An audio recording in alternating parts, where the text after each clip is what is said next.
Tantor Audio, a division of Recorded Books, presents Murder at the Rusty Anchor by Maddie Day. Narrated by Rachel Delude.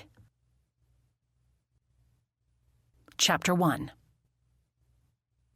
Hurrying to open my bike shop on time during yet another day of pouring rain might seem like madness. Nobody wanted to rent bikes while a mid-July downpour drenched the beaches and the rail trail. The only Westham, Massachusetts businesses doing well this week, at the height of the year's tourist season, were retail shops and restaurants. But hurry I did. At 8:30 on a Monday morning, I was running late to open Mac's Bikes at 9. I didn't like to be late. Part of our business was retail, after all. My shop covered the 3 R's: rental, retail, and repair. And maybe an optimist or two would want to buy a new bicycle for whenever the heck the rain stopped. My hurrying didn't actually extend to running. Hunching into the hood of my rain jacket, I trudged as fast as I could. I slowed a bit in front of Greta's, the bakery my gentle and talented husband, Tim Brunel, owned.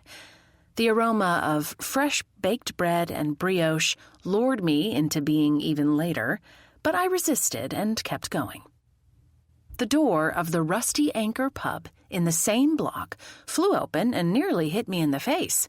"Careful!" I warned whoever had been so heedless as I sidestepped.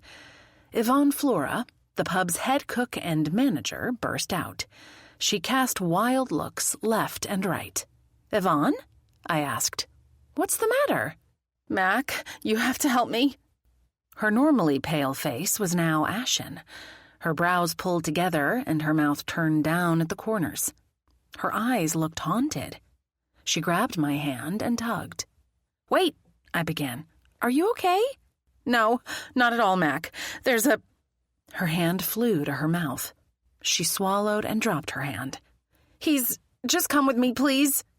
My heart chilled as I followed her inside. I didn't like the sound of this, not one bit. Even though it hadn't been open since last night's closing time of 9 o'clock, the pub still smelled of hops and hamburgers, chowder and coffee, beer and brats, fries and fillet of fish. But the dark wood of the rustic booths, the cold gas fireplace, and the dim lighting gave the place a spooky vibe. And the background sense had an additional component I couldn't identify, except that it wasn't a pleasant one. Yvonne stopped so abruptly, I bumped into her. "Sorry," I murmured. She'd paused at the open end of the horseshoe-shaped bar. Other than the red glow of the exit sign above the door to the kitchen, the only illumination was from a row of pendant lights.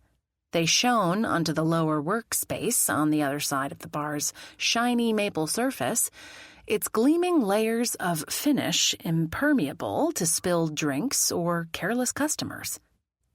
Yvonne pointed behind the bar. Her hand shook. Her nostrils flared as she shook her head, slowly, with what looked like sorrow. At first, a black leather shoe was all I saw. A shoe with a brown sock wrapped around an ankle, which emerged from a gray polyester pants leg. No! My breath rushed in. I edged past her. A man lay crumpled on the floor on his side, his pale green shirt ghostly against the black mat. His hands, now claw-like, were at his stomach as if he'd clenched it in pain. The side of his face, all that showed, was stained around the mouth. A string of gray hair hung across a waxen and yellowing cheek. His chest didn't move. The bad smell I detected was way worse back here and seemed to come from a drying pool near his mouth. I whipped my face around to stare at Yvonne. "Did you check for a pulse?" She nodded. "Nothing. He's dead, Mac, and his skin is cold." A memory of a circled red D on a double-spaced typed page flashed into my mind. I gazed at the dead man. "Is this Mr. Byrne?" "Yes," she whispered. My long-ago freshman English teacher had aged in the 20 years since I'd graduated. I hadn't seen him since then. What was left of his essence remained, right down to the shirt pocket holding index cards and 2 pens, one black, one red. We have to call the police. I slid my phone out of my jacket pocket. She again nodded, her eyes now brimming with tears. I had so many questions. How had Mr. Byrne been left dead, inside the pub? Was that dark pool blood or vomit? Was this suicide, homicide, or a natural death? And why was Yvonne here so early? Calling 911 came first. Chapter 2. I asked Yvonne to sit at a table near the front door so she could let the police in when they arrived. The Westham station was a block away on Main Street. It wouldn't take them long. Then I sent a quick text to my bike mechanic, Orlean Brown, saying I was unavoidably detained and to please open for the day. Should I tell her to take the rainy morning off instead? No, she was likely already on the road from Falmouth, where she lived. And I knew she had repairs lined up for the day. Orlean, like me, appreciated a set routine. Yvonne, who didn't object to being directed what to do, selected a chair as far from the bar as possible. Good. She sank into it shakily and kept her gaze pointed in the opposite direction from where Mr. Byrne lay. The two of us had already contaminated the crime scene by being nearby, but that couldn't be helped. While it was hard to believe I even knew that much about crime scenes, the several, 4 or 5, murders in our town in the last couple of years had educated me in ways I'd never dreamed of. My small successes in helping track down killers, assisted by the members of the Cozy Capers book group, had also earned me more than one caution from the Westham PD, as well as the state police detective, to stay well away from investigating homicides. I tried, but when a person I was close to was a suspect, as my bestie, Jin, had been one time, I truly had no choice. I switched on my phone's flashlight app and approached the body. I had to admit, my native curiosity also drove me. That and my intense dislike for messy situations. Mr. Byrne lying dead behind the rusty anchor bar was nothing if not messy. I didn't touch him, but I squatted and shined the light on his face, even while breathing through my mouth. It wasn't blood that stained his mouth and was drying on the floor mat. Something had caused him to vomit. Scanning the teacher's head and shirt with the light, I didn't see blood anywhere. No gunshot wounds, no marks on the wrinkled skin of his neck, at least the part of it not covered by his shirt's open collar. The skin on his age-spotted hands was like parchment, but didn't bear marks or stains. Even though he lay on his left side, his left hand was visible at his collar. No wedding band adorned the ring finger, nor a pale line indicating he'd worn one recently. He'd seemed old 20 years ago, and he had to be close to retirement age by now. As a young teen, I hadn't even thought about Mr. Byrne's personal life. What had he loved doing when classes were over for the day? How had he spent his weekends? All I knew was that he'd been strict to the point of petty and unfair. I had not deserved a big red D on my paper about Ruth Bader Ginsburg. Still, the sight of those old man hands about did me in. Mr. Byrne did not deserve to die on the floor of a bar, and especially not in questionable circumstances. "What did you find?" Yvonne asked. At the same time, a knock on the front door sounded. I stood and stepped out from behind the bar, trying to thumb the flashlight app closed. I failed, dropping the phone in a fit of nerves. August Jenkins stepped inside. "Weston Police, Miss Flora, you have an emergency?" He was an officer about 10 years younger than my 37. He usually patrolled on bicycle, but not during a frog strangler, my grandma's term, like today's downpour. Yvonne pointed to me, and the bar. At least it was August responding and not Victoria Leightonen. The Weston PD chief and I had been at loggerheads back in high school and had never really mended the relationship. "You called this in, Mac?" August asked. I did. I scooped my phone off the floor and pocketed it, gleaming light and all. "What's the nature of the emergency?" he asked. All I'd told the dispatcher was that we had an emergency and were not in danger. I'd thought the body part could wait. "Sadly, there's a dead man behind the bar." I tilted my head in Mr. Burns' direction. August blinked, swallowed, squared his shoulders. He pulled on a pair of nitrile gloves and headed toward the body. He squatted, laid 2 fingers on Mr. Burns' neck and waited, then touched the mic in his shirt and mumbled into it. All I could make out was death. "Who discovered the remains?" He stood, glancing from me to Yvonne. She raised her hand, still staying silent. August gazed at me. "Do either of you know who—" The door pushed open again. State Police Detective Lincoln Haskins stood backlit, his large frame filling the entrance. He pushed back the hood on his raincoat. "What's this about a body?" Chapter 3. I nodded as I pointed behind the bar. "He's here." "And so are you, I see," Lincoln said. "I am." Was he going to give me a hard time about once again being at the scene of a murder? Maybe. It wasn't of my doing in the least, though. After Yvonne asked, I couldn't have refused to help her. "I've confirmed the lack of a pulse, sir," August said. "Thank you, Jenkins," Lincoln said. "Secure the back door and then guard access to the remains." "Yes, sir," August said. "Mac, please step away and join us here," Lincoln added. He said please, but it was clearly an order. I stepped away. August must have already communicated that he thought Burns wasn't a natural death. If the guy had simply died back there, Lincoln wouldn't have asked me to remove myself. But what had made August think that? "Ma'am, I'd like you to tell me what you know." The detective addressed Yvonne. "I'm Yvonne Flora." Yvonne raised her hand.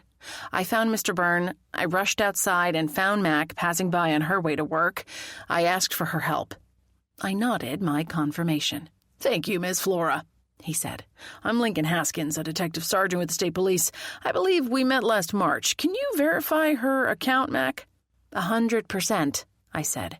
She showed me where he was, where he still is, and I called 911, that's all. "You refer to him as Mr. Byrne." Lincoln shrugged out of his jacket. "Did either of you know him well?" We both shook our heads. Yvonne pointed at me. "I had him for freshman English at Weston High," I said, "but I haven't seen him since." "Does this English teacher have a first name?" Lincoln gazed over the tops of his black-rimmed glasses. "Bruce," Yvonne said. "Bruce Byrne." "And how well do you know him, Miss Flora?" She cleared her throat. "Not too well." Her voice was low, tentative. She worried a thread on the cuff of her cotton sweater. Lincoln tilted his head. "What is your role here?" "I'm the chef and manager." "Was Byrne a regular in the pub?" My radar went up from the way Lincoln was looking at Yvonne. Did he already know the answer? Also, why did he ask her what she did here? He knew she was employed as a chef from the case in the spring. He must have intended to reconfirm her job. "No," she murmured, not returning his gaze. "What was that, ma'am?" he asked. "No." She finally looked up. "He'd been in a few times lately, though." "Thank you. I will have many more questions for both of you, but right now I need to take a look at our Mr. Byrne. Please sit with Ms. Flora, Mac. Do not communicate with the outside world, either of you, until I clear you to do so. I'd like each of you to lay your phones on the table." He waited until we did so. I sat across from Yvonne. "But I have to tell Carl," she protested. "And Carl might be?" Lincoln asked. "Carl O'Connor, he owns the pub." That name rang a faint bell in the recesses of my brain, but I couldn't place it. "He will certainly need to be notified," Lincoln agreed. "We will do that, however, not you. Do I make myself clear?" She gave a reluctant nod. "Thank you," he said. "Mac, have you told anyone what you saw?" "No, although I did text Orlean to tell her I'd be late. I didn't say why." "Keep the news out of your book group for now, if you don't mind." "I promise." Even if I did mind, I would follow orders. Nobody wanted to get in trouble with Lincoln Haskins. "Good." He turned back toward the bar, then faced us again. "And no more talking with each other about what you found, if you don't mind." That seemed extreme. But one doesn't argue with the police. The wail of more than one siren grew closer. My phone dinged and vibrated with an incoming text. I ignored it. Lincoln stretched a pair of gloves over his big hands. The gloves made the unmistakable snapping sound of nitrile. I gazed at Yvonne. She looked terrible. Her already somewhat shop-worn face was wan. Her ear-length, dirty blonde hair, not yet tucked into her multicolored toque, appeared to have a new crop of white mixed in since the last time I'd seen her up close. I was about 10 years younger than Yvonne, but this morning she appeared older than 47. "Are you okay?" I asked her in a soft voice. "Not a bit. I've never seen a dead person before, Mac." She sniffed, bringing the back of her hand to her mouth, and added in a whisper, "Poor Bruce," who was likely not only dead, but murdered, judging from how Lincoln was acting. The door opened again before I could ask Yvonne about being on a first-name basis with Mr. Byrne. Another Weston PD officer hurried in, followed by Penelope Johnson, a detective sergeant with the department.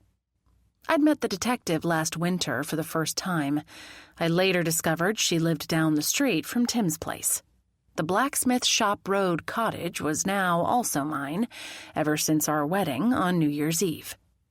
Lincoln stood from where he'd squatted at the entry point to the bar. Penelope paused near us, the patrol officer behind her, and raised a hand to Lincoln in greeting. "Morning, Johnson." Penelope nodded at him. "Sir?" "I'd like you," Lincoln pointed at the officer, "to secure the front entrance and guard it." "Yes, sir." The young woman headed outside. "I've called the BCI, Haskins," Penelope said. I'd learned in one of the last cases that the Bureau of Criminal Investigation assisted the Cape and the Islands Police, as well as the state officers with forensic expertise. "Excellent, thank you," he said. "What would you like me to do?" Penelope asked. Lincoln, who was with the state police, ranked above Penelope when it came to homicide. They'd worked together a couple of months ago when a man was found killed in the bookstore, and they hadn't seemed to get territorial with each other. "I'll show you the scene, then we need to interview Ms. Flora and Mac, separately, of course." He looked at Yvonne. "Where are the light switches for this room?" "Next to the entrance to the kitchen." She started to rise. "Please, stay there, ma'am." Penelope pulled on gloves and switched on the lights, then joined Lincoln behind the bar. They both remained standing. And we both stayed seated. I'd almost asked if I could be interviewed first so I could get to work. Except I knew from experience that the police did things in the order they needed to. All I could do was wait. Chapter 4. Penelope and I perched on stainless steel stools in the pub's kitchen 20 minutes later. The crime scene team had arrived. Lincoln had escorted Yvonne down the street to the police station to interview her there and get her fingerprints on file. "I didn't kill him," she'd protested, her voice quavering, after he told her the plan. He'd gently coaxed her out the front door, saying that recording her prints was for elimination purposes only at this point, and that everyone had to clear the room where the body was found anyway. "Thank you for talking to me here," I now said to Penelope. "I really need to get to work at my bike shop." All business, she tapped a few things on her tablet. "Do I have your permission to record this conversation?" "Yes." I knew to say it aloud and not simply nod. I continued with the answer to what would surely be her next question. "My name is Mackenzie Almeida, and I live at 85 Blacksmith Shop Road in Weston, Massachusetts. Today is July 15th. I tacked on the year and folded my hands on the pristine stainless work table between the detective and me. Even though I was 100% innocent, being interviewed by the police invariably made me nervous, and I didn't want to fidget. "Please tell me what transpired this morning," Penelope said. "I was heading to my place of business, Max Bikes, a scant block beyond the Rusty Anchor pub on Main Street in Westham." "You were on foot?" she asked. "Yes." I went on to describe a distraught-looking Yvonne bursting through the door and her urgent request that I come inside and help her. "Did she say why she needed assistance?" "She couldn't seem to finish a sentence, but she mentioned a he. I didn't know what she was referring to, so I followed her in." "What happened then?" She showed me the body behind the bar. I thought of a mystery our Cozy Capers book group had read recently. It was part of a long-running series by Catherine Hall Page, in which every title was something like "The Body in the..." followed by the location. I was pretty sure she'd never written "The Body Behind the Bar." Maybe I'd shoot her an email. Or not. "Did you recognize that person?" "Yes." A lawyer had once cautioned me to answer only the question that was asked. Seemed like good advice. "Who was it?" "Mr. Byrne, an English teacher at Westham High School." "Do you know his first name?" she asked. I didn't, but Yvonne mentioned it later, calling him Bruce. Up to now, what I'd told Penelope was identical with my answers to Lincoln. I continued. "I had him for freshman English more than 20 years ago and hadn't seen him since." "How well do you know Yvonne Flora?" Her change of subject threw me for a second. "Not very well. We're acquainted, but we don't hang out at all." "Did she happen to mention any conflicts she had with the deceased?" "No." My voice trailed off. "Is there more?" "I don't know. She said he'd been in a few times lately." Honestly, I felt like she wasn't saying everything she knew. I'm not sure whether she was holding back relating an emotion, an experience, or a piece of information. "She's not the bartender, right?" Penelope asked. "Not as far as I know. She's the main chef. You'll have to ask someone else about who tends bar here." Raised voices filtered in from outside the back door. It pushed open, and Penelope jumped up, her right hand slipping inside the left front of her blazer. "Sir, you can't," August protested. "I own this place." A man, fists on hips, filled the doorway as he blustered. "Who are you, kid, to tell me I can't go in? And why are two women who don't work here occupying my kitchen?"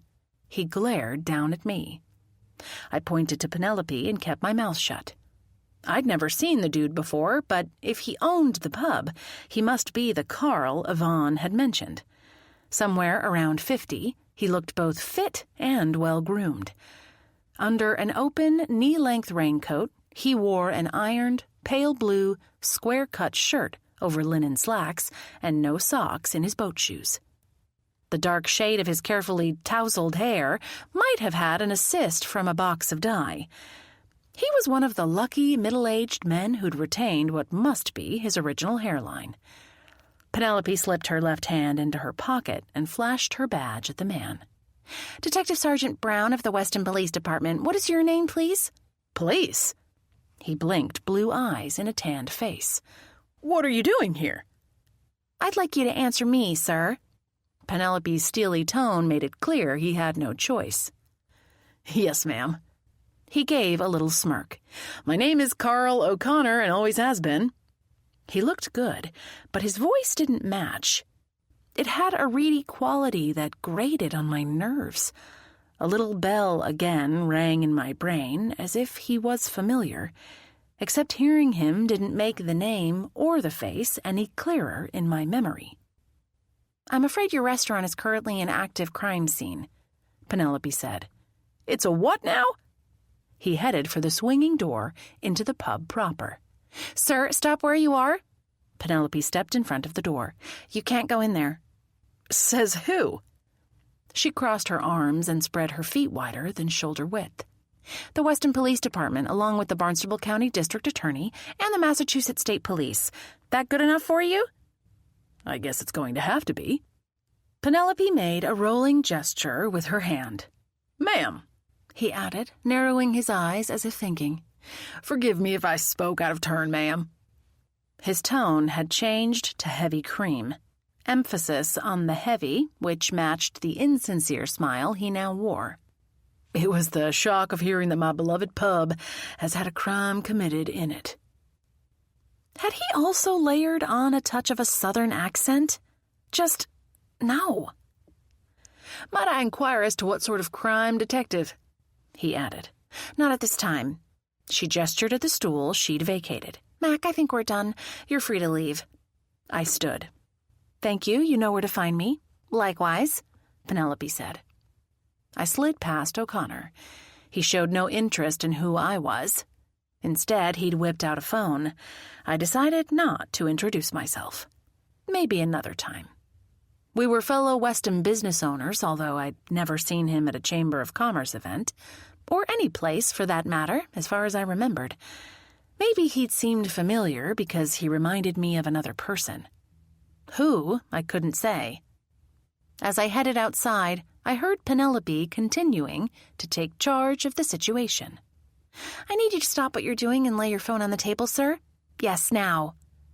She was doing her job. Lincoln was doing his. I was off to do mine. Chapter 5. Rain still poured down in sheets and buckets as I hurried toward the shop at nearly 10:30. Questions poured into my brain, too. Where did Carl live? If he was never around town, why had he shown up at the Rusty Anchor this morning, of all mornings? What was it about him I didn't trust? Also, how had Yvonne known Bruce well enough to call him by his first name? What was she hiding? Most important, how had the teacher died? How could August and Lincoln tell that Mr. Burns' death was a likely homicide? And even more vital, who had killed him and why? A car driving too fast bumped through a canyon-sized pothole, now roiling with water. Dirt-flecked rain splashed all the way up the legs of my jeans to the knees and added to the sodden nature of my sneakers. Beginning the day with wet pants and shoes was not my idea of a good time. I pulled open the door to Mac's Bikes to find a dozen people milling around. A few calmly inspected new bikes. Several were holding up biking shirts and exclaiming, and 3 were modeling impatience in their expressions and their stances. Orlean, from behind the checkout counter, tilted her head and gave me a look from under her Red Sox cap. Retail, rental, repair.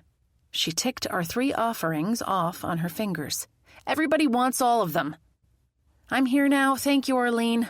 I owe you. Now go do what you were hired for. I've got the rest. I knew how much she hated having to interact with the public.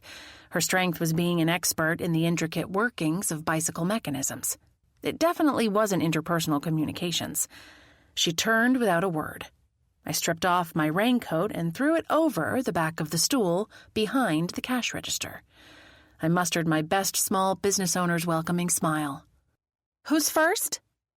Over the next hour, I took money for a repaired derailleur, sold 3 brightly colored wicking bike shirts that bore our Mac's Bikes of Westham logo, accepted the return of a rental tandem, and commiserated with the newlyweds about the weather not allowing them the biking honeymoon they'd been hoping for. All the while, my texts were dinging off the hook, if that wasn't mixing too many metaphors.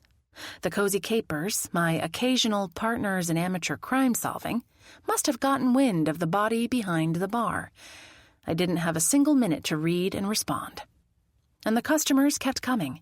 Every time I thought I was on top of the rush, another 2 or 5 or 3 bike enthusiasts would push through the door, undaunted by the storm.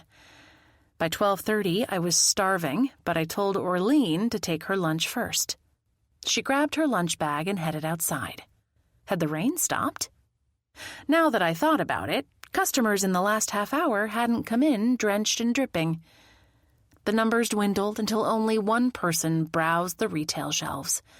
She selected a toolkit and added it to a basket full of small odds and ends like tire patches, socks, and a headlamp. She grabbed a neon pink shirt off the shelves and brought it all to the checkout area. "It looks like you're putting together a Christmas stocking in July." I began ringing up her purchases. The woman laughed and ran a slender-fingered hand through her hair. It was about the same length as my inch-long dark curls, but her locks were blonde, turning white and straight. Her features and skin tone looked vaguely Mediterranean. "It's my boyfriend's birthday Saturday," she said. "He's super into biking. Well, we both are, and I wanted to surprise him with a kind of care package." "That's sweet. Do you have to send it far?" "Only from my hand to his. I'm up here visiting for a while." "Even better." I told her the total and waited while she inserted her card in the reader. "Where do you live?" "North Carolina, but I'm a former Westamite." Her voice, plus a wistful smile, made me think she missed living here. I gave her another glance, but didn't recognize her face. I thought she was probably over 50, and I would have no real reason to have known her before. She was too old to have been a friend or classmate, and too young to be a friend of my parents or a parent of my friends. "I bet you got tired of the New England winters." I handed her the bag of her purchases. Not exactly." Now she sounded grim. An interesting reaction, but none of my business. "My name's Mac Almeida, by the way." I smiled. "This is my shop. Nice to meet you, Mac. I'm Ceta Spencer. You've got a nice place here." "Thanks. I hope the weather improves so you can get some biking in with your guy before you leave." "Things have already improved," she said. "Cheers." The door opened to admit Florence Wilansky, otherwise known as Flo, Westam's head librarian and stalwart of the Cozy Capers gang. She did a double-take when her gaze fell on Ceta. "If it isn't Ceta Spencer in the flesh," Flo said. "What brings you back to town after all this time?" Ceta pressed her lips together, nostrils flaring. She pushed past Flo, muttering, "Excuse me," under her breath. At least I thought that was what she'd said. Chapter 6. Flo gazed at the door Ceta left through and gave her head a couple of slow shakes. Never thought I'd see her around Westam again. "It sounds like you knew her when she lived here." "Yes, Mac, I did." She held up a soft lunchbox. "Do you have time to eat and talk? Seems quiet in here." "It wasn't earlier, but I'd love to talk. Let me grab my sandwich." I washed up and fetched my own lunch bag out of the mini-fridge. Flo had taken the other stool behind the counter and was mid-bite into what looked like a chicken salad wrap. I unwrapped my ham and cheese, but took a minute to check my phone, which had about a dozen new texts. "I set up a homicide thread with the group," Flo said. "You heard about the body in the bar." "I was the second person to see it this morning." She gaped. "Seriously?" "Yep," I said. I was minding my own business and passing by the Rusty Anchor on my way here when Yvonne burst out looking kind of wild. She grabbed me and asked for my help. "Is it true it was Bruce Byrne?" I nodded, my mouth full of a bite of the same sandwich I had every weekday. "And they think he was murdered," she said. I nodded again, then swallowed. "He looked awful. I think he'd vomited, but I'm not sure beyond that why Lincoln thought it might have been a homicide. Bruce was a jerk, a bully, and a tyrant." Flo glanced around. Orlean hadn't returned, and no new customers had come in. "Nobody's here," I said. "Although that could change in an instant. I shouldn't say this," she went on, "but I think it's a good thing he's dead. I hadn't seen him since high school, and he was certainly strict and unfair, even back then. I'd seen him way more than I wanted to." Her lip curled, as if she'd tasted a rotten piece of chicken. "Because you're the town librarian-in-chief and he was an English teacher." "Exactly. The man made a lot of demands of the library, and me in particular, over the years." "What kind of demands?" I took another bite of my favorite sandwich. You know, things about books for his classes, pushing me to take on the worst-behaving kid in the class as an intern, challenging me on what we featured in the teen section. Bruce had a complete disdain for manga, for example. Well, graphic novels in general. I figure anything that gets a young person interested in reading is for the better. It absolutely is, I agreed. And don't even get me started on what he thought about science fiction and crime novels, including cozy mysteries. Did he want only literary fiction on the library shelves? I surrounded the term with air quotes. Our book group often talked about the snobs who looked down on genre fiction. We all agreed that the majority of cozies told good stories, gently included social issues in the background, and kept readers engaged with well-drawn series characters and settings. What more could you want from a book? Something like that. She drummed her fingers on the counter. But then this other thing happened. I waited. She kept drumming. What was that other thing? I finally asked. Whatever it was seemed like a bad memory, or something she was reluctant to talk about, even though she'd brought it up. Maybe it was about Sita and how she knew her. We'd never gotten back to that topic. Still staring at the counter, Flo had her mouth open to speak. She shut it when the door opened. I expected Orlean to come through, and she did. I didn't expect Lincoln to follow her in. Orlean nodded at me and strode into her repair room. Flo blinked at the sight of Lincoln. He rolled his eyes, likely at two members of the book group putting their heads together mere hours after a murdered man was discovered.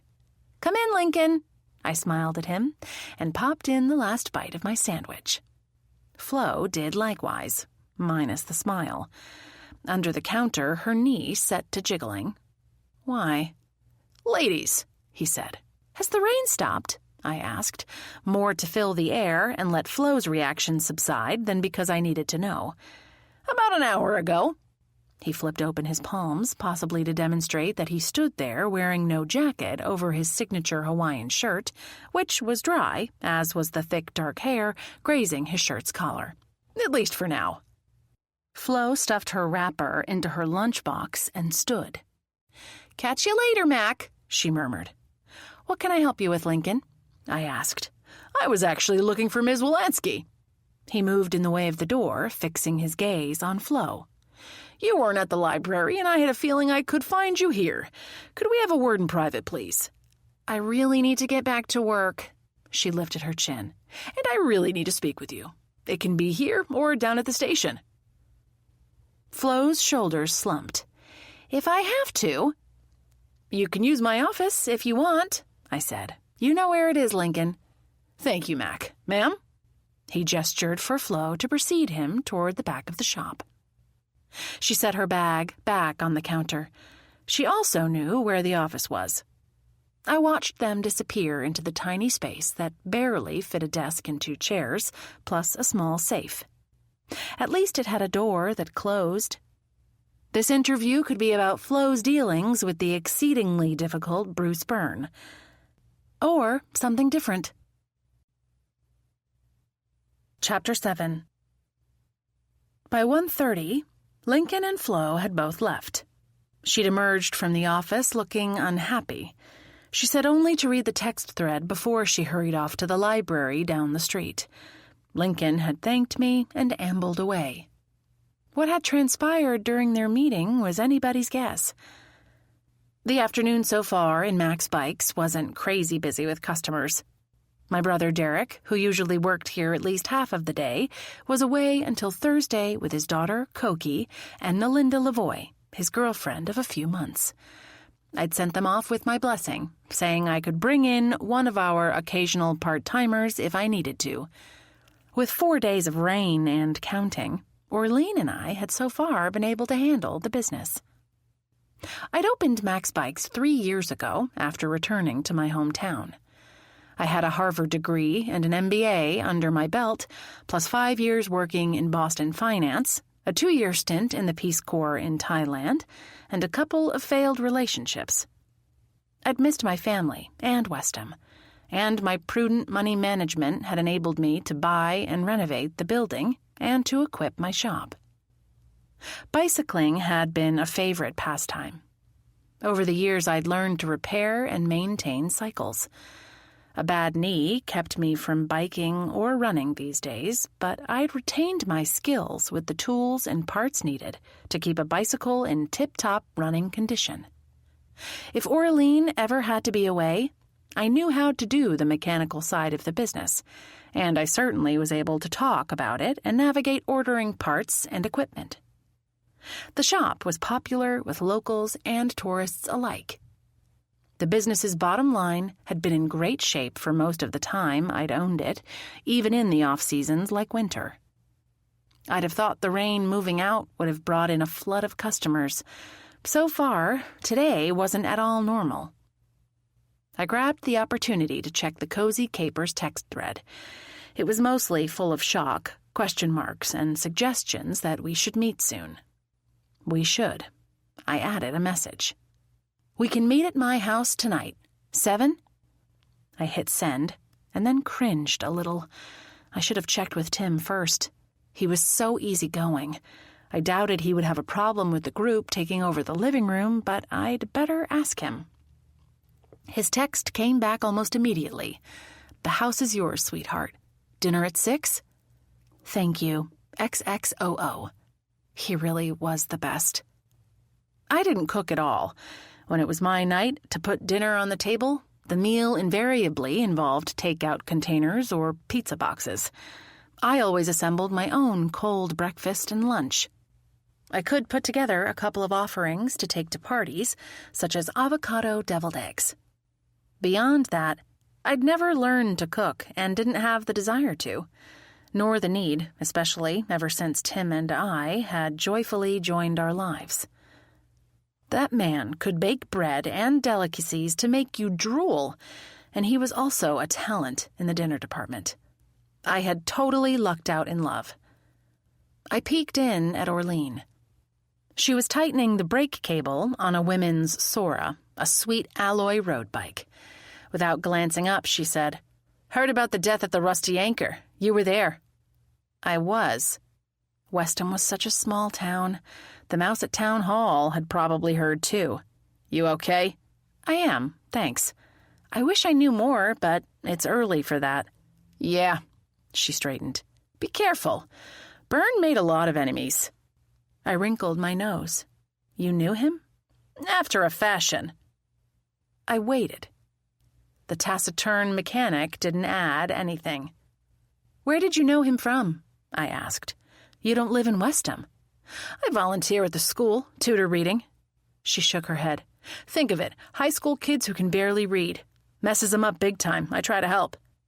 "That's wonderful, Orlean." It was, and once again, she'd surprised me. She'd never breathed a word about her volunteer activities. She lifted a shoulder and dropped it before turning back to her work. I was dying to ask more about Bruce, but she might have exhausted her conversational quota for the day. "How's your sister doing, by the way?" Her sister, Sandy, had worked here for a little while in the spring. She'd had a few issues, and being employed by me hadn't turned out to be the best fit. "She's real good, thanks." "I'm glad to hear it." The outside door opened. "I'll let you get on with that." I made my way toward the door and was surprised once again. Joseph Almeida, otherwise known as my father, as well as the minister of the Westham Unitarian Universalist Church, stood backlit in the doorway. "Pa!" I smiled and held out my arms. His tall, strong, gentle hugs were better than Tim's, only in that I'd had several decades of them before I'd met my husband. "How's my favorite daughter?" He stepped back. "Your only daughter is okay." I tilted my head, gazing at him. Yes, he knew. I'd bet hearing that I'd reported the murder was why he'd stopped by. "Been better, been worse, you know." "Yes, I do." "Poor Mr. Byrne," I said. "Did you ever have dealings with him?" "You mean other than when I had to go in and straighten him out on how he coached young students like yourself in the art of written self-expression?" I'd forgotten about that. Pa had listened to my bitter complaints about undeserved low grades. He'd heard out my friends.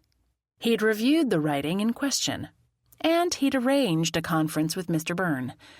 After that, the grades weren't quite as unfair, although, if anything, the teacher had grown even more unpleasant to be around, at least from my 14-year-old perspective. To answer your question, Pa continued, Bruce and I interacted on several occasions. He was a member of our congregation, you know. He was? I shut my mouth before the flies got in, as my grandmother often admonished. Indeed, querida. That was after you had declined to participate further in services. You even quit the youth group, as you might remember. I gave a nod. I did remember becoming disenchanted with organized religion. You are always welcome back. He gave me a gentle smile. Now, I'd best continue on my rounds. Several of our elders at the old folks' home look forward to my Monday visits. He winked. He knew very well it was the Westham Village Assisted Living and Retirement Community, and not the old folks' home. Although, truthfully, it was where a collection of the town's old folks lived. His expression sobered. You'll be careful, sweetheart. I will. We made our farewells. I knew how lucky I was in family, as well as in love. But right now, I wondered what other surprises lay ahead, what other secrets might surface. Chapter 8. By 6:30, my plate was nearly as empty as Tim's. I sat catty-corner from him at the kitchen table, where we often ate for casual meals. Belle, my African gray parrot, perched on the back of the chair opposite me. Her bedtime was near, and she'd been unusually quiet during our meal. That chicken salad was so good. I popped a last piece of pecan into my mouth. The combination of shredded chicken, red grapes, toasted pecans, and crunchy celery atop a bed of baby lettuce had made a delicious dinner. A crusty baguette and a glass of chilled Pinot Gris rounded out the meal. Simple and heavenly. What's your secret? I'm glad you liked it. He sat back in his chair and sipped his wine. I sneak curry powder and the smallest bit of Dijon mustard into the mayo and scatter in capers for a bit of tang and bite. It was yummy. Thank you. I let out a breath. And thanks for not asking about the murder while we ate. After I got home, we'd briefly talked about what had happened that morning, but I'd asked for a reprieve during the meal. Thanks for not asking about the murder. Belle muttered in an uncanny imitation of my voice. Snack smack? She was suddenly wide awake. Tim gave a low laugh. Here are your grapes, Belle. He'd brought a small bowl of additional grapes to the table and now set it on the floor. Hi, handsome. She gave a wolf whistle, jumped down, and waddled over. That bird, whom I'd had since high school, could always make me smile. That was sweet, I said to Tim. He reached out and covered my hand. It must have been awful for you to have to see your former teacher dead like that.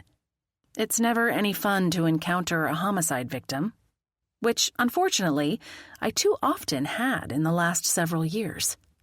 I couldn't stand him as a teacher, but I hadn't seen the man since I left Westham High. I felt bad for Yvonne, though. Any thoughts about who might have done it? Everything's pretty murky so far. I'm worried about Lincoln coming to the shop today looking for Flo. He found her, and they had a private talk in my office. She didn't look pleased when she left. Our head librarian wouldn't have murdered anyone, he said. Right? Yes, she absolutely wouldn't have. On the other hand, I thought something was up with Yvonne about Byrne, and I don't know anything else. That's what your group is going to hash out? We're going to try. I checked the time. Speaking of that, I should probably get this kitchen cleaned up, and myself, too. Leaving a mess made me itchy, especially in the kitchen. I wore my neat freak badge with pride, even though I knew certain others viewed me as the teensiest bit obsessed with my need for tidiness and order. What time are the book group members coming? Tim asked. 7. I stood and took his plate. I paused when I took another glance at him. The skin around his eyes was strained, and his shoulders sagged from his normal, excellent posture. I set down the plate and sat. What's going on, sweetheart? It's nothing. He didn't meet my gaze. I waited. His sister Jamie on the West Coast had ongoing addiction issues, even while trying to take care of her 3 children as a single mom. He might be worried about her, or it could be his continually dashed hopes that we would conceive a baby. Tim and I had abandoned birth control since before our wedding, but nothing had happened yet. He so much wanted to start and raise a family. I also loved children, and family was everything to me. But I would turn 38 in 2 months. I wasn't getting any younger. Neither were my eggs. Or maybe my handsome husband had another matter going on I didn't know about. I didn't think he usually kept secrets from me, except one never really knows. You want to talk about it? I finally asked. Not really. I'm pretty tired. Was it something I said? I knew that wasn't the case. He didn't take offense lightly. No. He squared his shoulders and gave me a sweet smile. I mean, I just don't want to talk right now, but I will. Are you sure? I lowered my chin and peered into his face. Positive. Now, let me do the cleanup. You go get ready. He grabbed both our plates and rose. But you cooked. You've done so much for me, Mac, honey. Let me do this. I reached up and pulled him in for a kiss. Thank you. In my opinion, he did do so much more for me than the reverse. But I'd let him have his little fantasy. I totally was the winner in this relationship. Chapter 9. I gazed around at most of the Cozy Capers book group. We'd settled with drinks on the chairs and the long, comfortable couch in the living room. My bestie, Gin Malloy, sipped white wine, but I went with seltzer. Zane King held a glass of Pilsner. Tulia Peters sipped a Coke. Norland Gifford, the retired chief of police, had fully recovered from both breaking his leg and being attacked in the spring, and had chosen an IPA. Mint and shortbread Girl Scout cookies that I'd dug out of the freezer were arranged on a plate. They'd have to do for snacks. Tim had disappeared upstairs, saying he had a software project to work on. I was a little worried about him, but trusted he would confide in me when he was ready. I was hoping to see Belle tonight, Norland said. She's such a funny bird and so cheery. I shook my head. She's asleep for the night. It's amazing how much sleep African greys need. Where's your main squeeze, Zane? Tulia asked him. Zane's husband, Stephen, had been a member of the group, but his attendance had gone way down. The skinny, always dapper distiller scrunched up his nose. He asked me to tell you all that he's leaving the group. He says he doesn't have time with all his evening meetings, and ethically he can't be involved in the kinds of behind-the-scenes homicide investigations we've done in the past. Because he's the town clerk? Jin asked. Exactly. Zane's cheeks turned pink. Plus, we have news I can finally tell you. Our friend is pregnant. I beamed and clapped. The others joined me. He'd told us they'd found a local woman who had agreed to carry their baby if donor insemination worked. They'd worked out a legal contract and everything. I'd never learned if they'd used Zane's sperm or Stephen's. What I did know was that both men would cherish their child. That's so great, Zane, I said. Do you know if it's a boy or a girl? One of each. She's carrying twins. He rolled his eyes, but his delight was unmistakable. And yes, we're going to have our hands full. So many congratulations, my friend, Tulia said. Let us know when to start planning the double shower. Let's see, Zane began. It's mid-July and the babies are due in October. So any time, Jin said. Twins often come early. People, we need to get going on this. You and I can be team shower, Tulia chimed in. Sign me up as well, Norland said. I'm a good planner, and I'm retired. I hoped Tim wouldn't be disappointed for us when he heard Zane's news. If he was, there wasn't anything I could do to fix his feelings. Sounds like a good planning committee, I said. Listen, it's now 7:20. Anybody know where Flo is? She was usually both our note-taker and our assigner of action items. Did she reply to the text thread?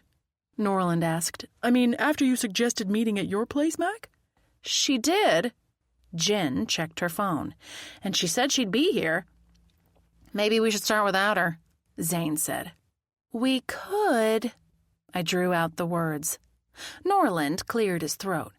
You have great news, Zane, but I agree that we need to get back to the reason we're here. I'm older than the rest of you, and I don't stay alert as late as I used to. Right, I said. I only hope Flo isn't late because she's been called into the police station. Why would she be? Jen asked. I repeated what I'd told Tim about Lincoln taking Flo aside in my shop to interview her. And you don't know why? Tulia murmured. Not exactly. But before Lincoln arrived, Flo told me she'd had unpleasant dealings with Mr. Byrne over the years, I said. And she'd finished with that allusion to one more thing that had happened. I had to keep that up on my radar to ask her about. If not tonight, then soon. Didn't everyone? Jen asked. That guy was a nasty piece of work any way you look at it. How did you know him? Norland tented his fingers. My daughter had him in school, Jen said, and she was on the newspaper staff. The students staged quite the uprising to kick him out of the advisor role. They succeeded, but it meant Byrne had it in for my girl until she graduated. He never should have been allowed to be a teacher. It makes you wonder how people like that are allowed to remain in the system, Zane said. A quick knock sounded at the front door. I was about to get up when it opened. Sorry I'm late. Breathless Flo hurried in and lowered herself onto the last open seat. Are you okay? I asked. Pretty much. Maybe. Her hand shook as she drew her signature yellow legal pad and a pen out of her bag. I think that means you're not really all right. Norland's voice was gentle. Flo looked around the circle at each of us in turn. Her short white hair, usually spiked, lay limp on her head. Her black-rimmed glasses were smudged, and one sports sandaled heel vibrated, making her knee jiggle at double time. You're right, I'm not really okay. Our pal Haskins asked me to go to the police station to be fingerprinted at the end of the day. While I was there, it turned out they wanted to interview me, with audio and video recordings. Did you consent to that? Norland frowned. Did you call a lawyer? I asked at the same time. Hang on, guys. Flo raised her palm. I didn't kill the guy, okay? I don't have anything to hide. I answered their questions and they let me go. I sat back. She was super intelligent, highly educated, well-read. Surely she was aware that the innocent weren't exempt from being falsely accused, and sometimes convicted, of crimes they didn't commit. Chapter 10. Flo insisted we move on to the case at hand, which was precisely what we needed to do if we were ever going to clear her name. I would try to circle back later in the evening to the part of my earlier conversation with her that had been cut short by Lincoln arriving at the bike shop. And maybe to what she knew about the mysterious Sita Spencer, too. Now fortified with a few sips from a glass of white wine, Flo's vibrating leg quieted. She set down the glass and put pen to paper. What do we know? She asked. Yvonne seemed evasive with Lincoln about Mr. Byrne this morning. I began. She said he wasn't a regular at the pub, but that he'd been in recently. I felt like she was keeping a secret, a piece of information unsaid. Yvonne Flora is noted, Flo said. Do we have anything else on her? People either shook their heads or said they didn't. Who wants her as an action item? Flo glanced around. When Norland raised his hand, she scribbled on her pad. Byrne taught English, right? Tulia asked. She lived in nearby Mashpee, not in Westham, but she owned and operated the Lobster Shack nearly next door to Mac's Bikes. She was pretty tied in with town affairs. Yes, and he was chair of the department for years, Jen said. He could have alienated fellow instructors as well as students and parents, Zane pointed out. Does anyone know any current or former Westham High English teachers? Norland asked. The department had quite the turnover while Bruce was chair. Flo murmured. I remember a Mr. O'Connor some years ago who made a big stink about not having his contract renewed. I stared at her. Carl O'Connor? Yes, I think that was his first name. Flo cocked her head. Do you remember that incident? No, but a man by that name owns the Rusty Anchor, I said slowly. When Yvonne told Lincoln she needed to notify Carl about the murder, the name rang a tiny, faraway bell in my brain, but I couldn't place it. Lincoln asked who Carl was, and she told him. The dude himself marched into the pub's kitchen while Detective Johnson was interviewing me, and the bell rang again. I didn't remember his face, though. Well, he was laid off, or fired, or downsized. I don't know which. He didn't go happily, Flo said. When was that? Norland asked. About 20 years ago, Flo said. I recall that the pub changed hands about then, Norland added. Maybe that's when he bought it. I had Mr. Byrne for freshman English 20 years ago, I said, but I wasn't ever in class with Mr. O'Connor. In fact, his name isn't familiar at all. If he taught a higher grade and left before you were in the upper classes, you wouldn't have known him, Jin pointed out.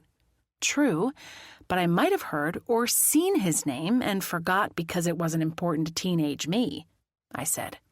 I can ask Derek if he remembers, although he's 5 years older than me and might have been in college by then. What does this O'Connor look like? Tulia asked. If he owns the pub, he's probably a member of the Chamber of Commerce, right? You'd think so, I agreed, but I'm sure I've never seen him at meetings or events. The name doesn't ring a bell at all for me, Zane said, nor for me. Jin, who owned the Salty Taffy's candy shop, chimed in. He could be an absentee owner. His face is tanned, I said. He could live anywhere warmer than New England. We need to research him. Who wants to take that action item? Flo asked. I will, Jin said. I'm curious about his story. We might want to shift to looking at opportunity, Norland said. Who could have lured the victim inside after hours? Like, who has a key to the pub or access to a security code, you mean? I gazed at Norland. Precisely. Yvonne is the manager, so she does, for sure, I said. Yuli Cabral does all the baking. I'll bet he has a key, too. Are there other managers? Jin glanced around the room. Head bartender? Tulia laughed. Don't look at me. I don't even drink alcohol. She was a member of the Wampanoag tribe and had explained early on that she lacked the enzyme to digest alcohol. She'd said the few times she'd had a couple of drinks, it hadn't been pretty. I've seen Edwin Germain behind the bar a couple of times, I said. He's Orlean's brother-in-law, or he had been before she divorced his brother. The multi-talented 20-something was also Pa's accountant for the church and my occasional substitute bike mechanic. He works for me once in a while. Do you think he killed Byrne?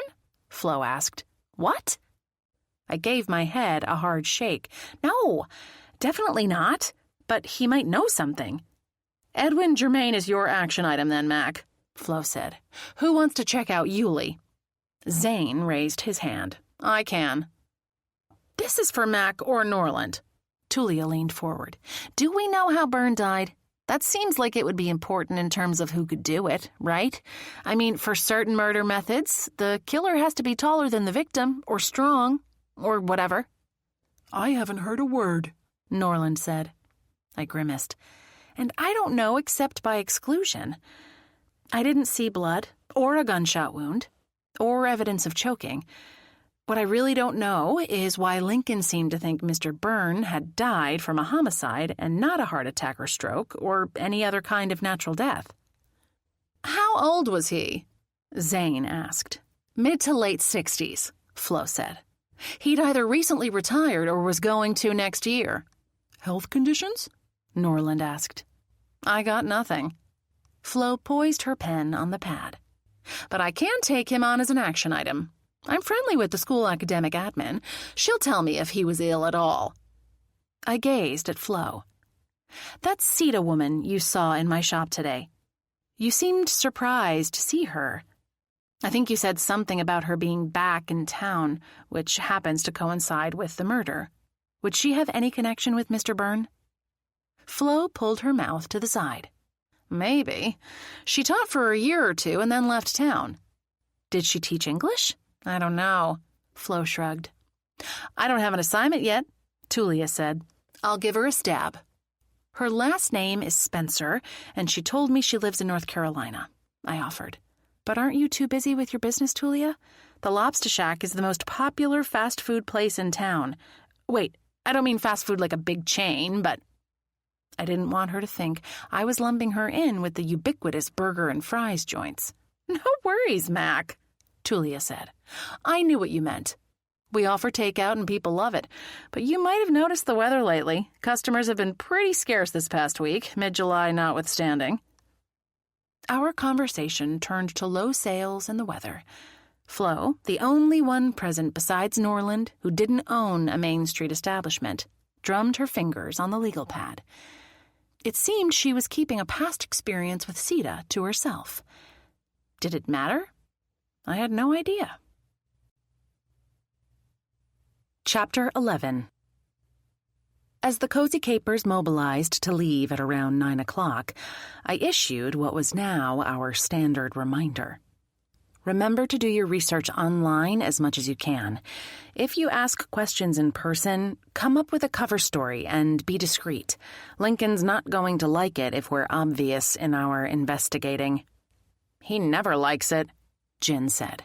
That's for a reason, Jin, Norland pointed out. But we've uncovered important information in the past, she went on. I mean, Mac has, for the most part. And we don't want our Flo to be anywhere near the persons of interest list, Tulia said. I appreciate that, Flo said. But don't worry, you're not hanging out with a murderer. Much as I disliked Bruce, the police have nothing on me. Which was fine, except her gaze shifted away from our faces while she said that. That she appeared to be hiding information made me uneasy. I locked the door after them and headed upstairs to see what Tim was doing. I found him cross-legged in the easy chair in the study, the open book on his lap long abandoned. His head rested on the back of the chair, his eyes were closed, and he snored softly. Equally as softly, I laid my hand on his shoulder and kissed his forehead. Go to bed, my love. His big baby blues flew open. Good idea. He pulled me in close for a long, luscious kiss.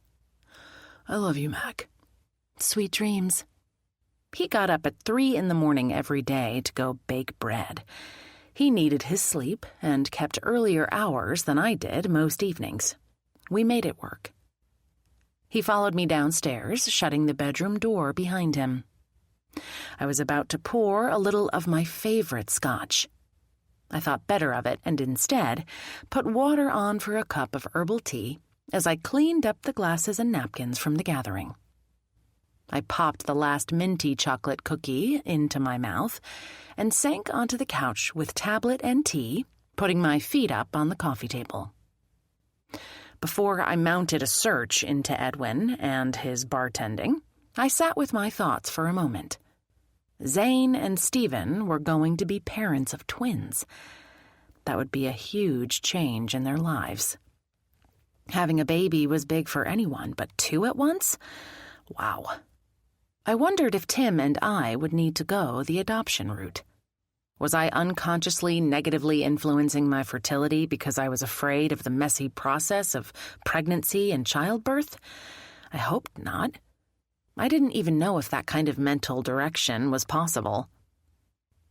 I'd meant it when I told Tim I was all in on doing our best to conceive a child.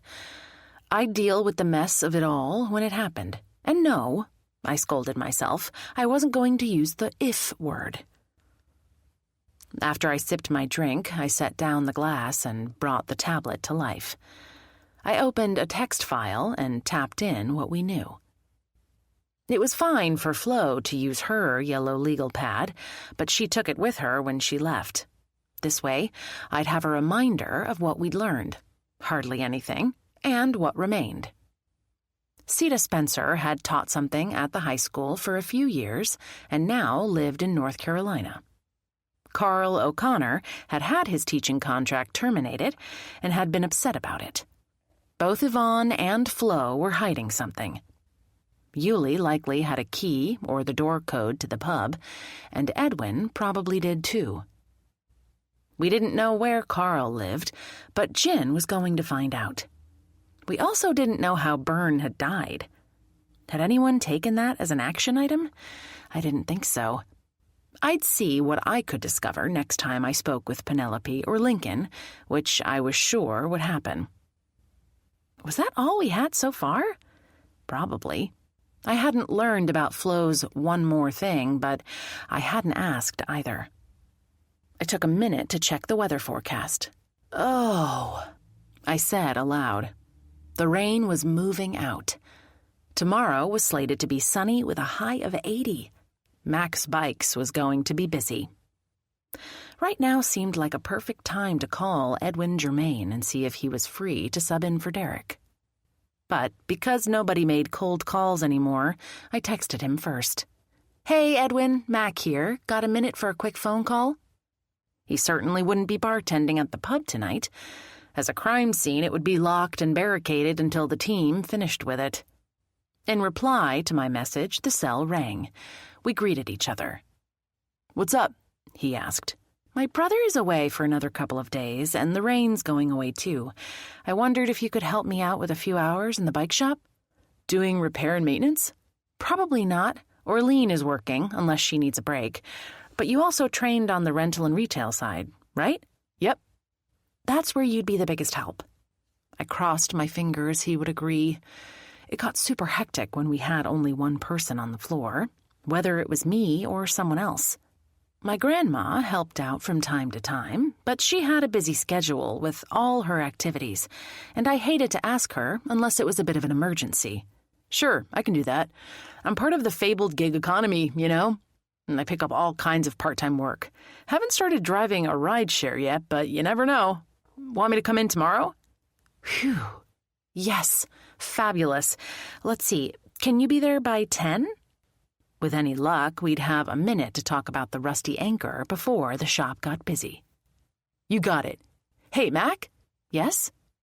"I got a call about what happened at the pub," he said. "Wicked terrible, isn't it?" "I'll say. I'm not sure you know that I bartend at the Rusty Anchor, one of the many jobs I cobble together to make a living." "I'd heard that, yes." "Yvonne called me about not going to work there tonight and why." He cleared his throat. "The thing is, that dude, the guy who was murdered, I might know something about him." Chapter 12. "And then Edwin said he'd tell me today when he comes into work," I said to Jin at 7:30 the next morning. We strode, swinging our arms and talking, along the rail trail on our usual morning power walk. We went every weekday unless it was pouring rain, which today it blessedly wasn't. The weather report had been correct. The rain was gone, at least for a day or two. "That's kind of a bombshell," she said. "No clue what the dude thinks he knows?" "Not a bit." When a gust nearly swept away my ball cap, I clapped a hand on the hat. The wind that had swept away the rain was still with us.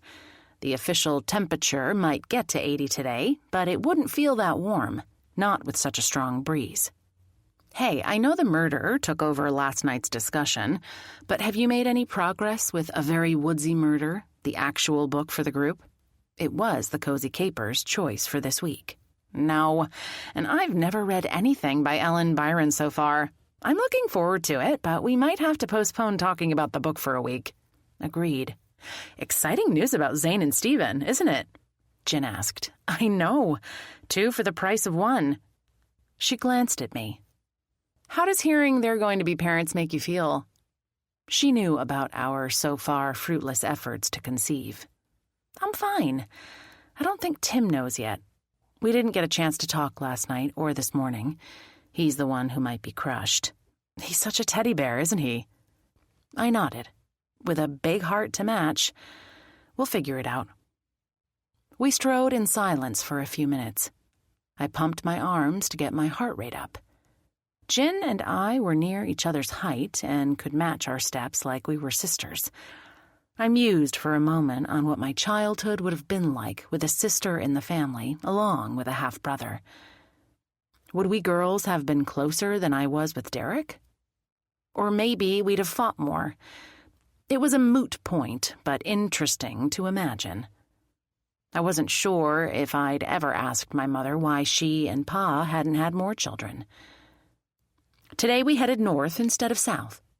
This section of the trail ran through woods instead of over salt pools and marshes. With trees and undergrowth fully leafed out, I spied only quick glimpses of birds feeding and flitting about. Instead of salt air as the trail's cologne, here it was pine needles and leaf mold with a whiff of cut hay. A few paces before the path opened up to a stretch of pasture, a loud hammering sounded. I glanced at the side of a big dead tree and grabbed Jin's arm to stop her. "A pileated woodpecker," I whispered as I pointed. A crow-sized black and white bird pistoned its red head and powerful pointed beak into the trunk, over and over, paused, and started up again. "It looks like Woody Woodpecker." She suppressed a giggle. "Almost, especially the crest. Isn't it gorgeous? I hardly ever see them." The bird must have noticed us because it flew off in a giant, silent swoop, revealing big white patches on the undersides of the wings. I shivered. I wouldn't want to be on the receiving end of that beak. No kidding. Let's get going. I was struck by a thought. This might sound odd, but the point on the woodpecker's beak made me think of something. What if Mr. Byrne was injected with a kind of poison? I wouldn't have noticed a needle mark yesterday morning. And maybe Lincoln did? Yes. Except he must have seen or smelled something else that made him think the guy didn't simply fall over dead. Speaking of the murder, I did a little digging into Carl O'Connor last night. Do tell. As I glanced at her, I caught my toe in a strip of buckled pavement. I began careening forward, arms windmilling. Luckily, I caught myself and turned the near fall into several jogging steps. Close one. You all right? Yes, thanks. So what did you learn? Carl seems to live in Raleigh, North Carolina. An absentee business owner, as we conjectured last night. Sure looks like it, she said. Is the rusty anchor his only source of income? No. He's also listed as an employee at an arboretum down there. Like landscaping? I asked. That's quite a departure from teaching English. So's owning a pub. I couldn't find out what he actually does at the Arboretum. Maybe he writes promotional copy or does advertising for the place. Or he could have wanted a change of pace from working indoors in a classroom. True, she said. Were you able to learn why Mr. Byrne fired him from the Westham High English department? I suppose fired isn't the right word, but he was let go, right? He was, and I wasn't successful in finding out why. I ran out of time because I needed to go to bed. Some of us need our beauty sleep, Mac. She elbowed me. You are a lot older than me, after all. I elbowed her in return. My friend wasn't even 10 years older than me. But get this. Jin held up her index finger. Back to North Carolina for a moment. The staff page of the Arboretum's website also lists Asita Spencer. How many people with that name could there be? I slowed. She did say she lived in North Carolina. If they're a couple, they could have come up here together. She told me she was putting together a grab bag of bike stuff for her boyfriend's birthday. Jin stopped and faced me. And they both have a history with Bruce Byrne. I gave a slow nod. So they do. A red-tailed hawk beat its wings as it flew over the pasture. It looked intent on spotting field mice or baby bunnies for lunch, or even an unlucky sparrow. Westham once again had a human predator prowling the streets, who might be seeking out another unlucky victim. Chapter 13. I pointed the spray head of the watering can over one of the window boxes in front of Mac's bikes. The pink, white, and red geraniums were healthy and blooming, and pale green vinca trailed prettily over the edges of the red boxes, which themselves stood out against the blue paint on the walls. My open flag flapped in the continuing strong breeze. I'd set up and locked together an array of display bikes next to the bike rack.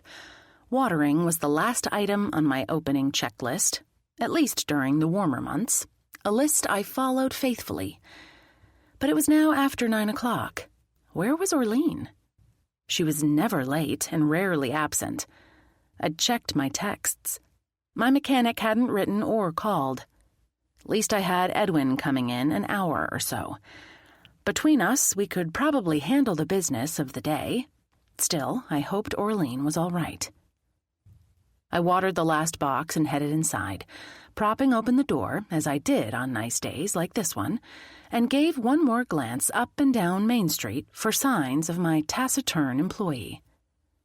Instead of spotting her, I gazed at the backs of a couple who peered into the front windows of Cape King Liquor, Zane's store, which was situated nearly directly across the wide street from my shop. Even though I'd met Sita and Carl only once, and separately, I was pretty sure that was them over there. They stood arm in arm. She pointed to something. He faced her, laughing, and kissed the top of her head. They appeared at ease and happy. If one or both had killed Mr. Byrne, it didn't seem to be disrupting their morning.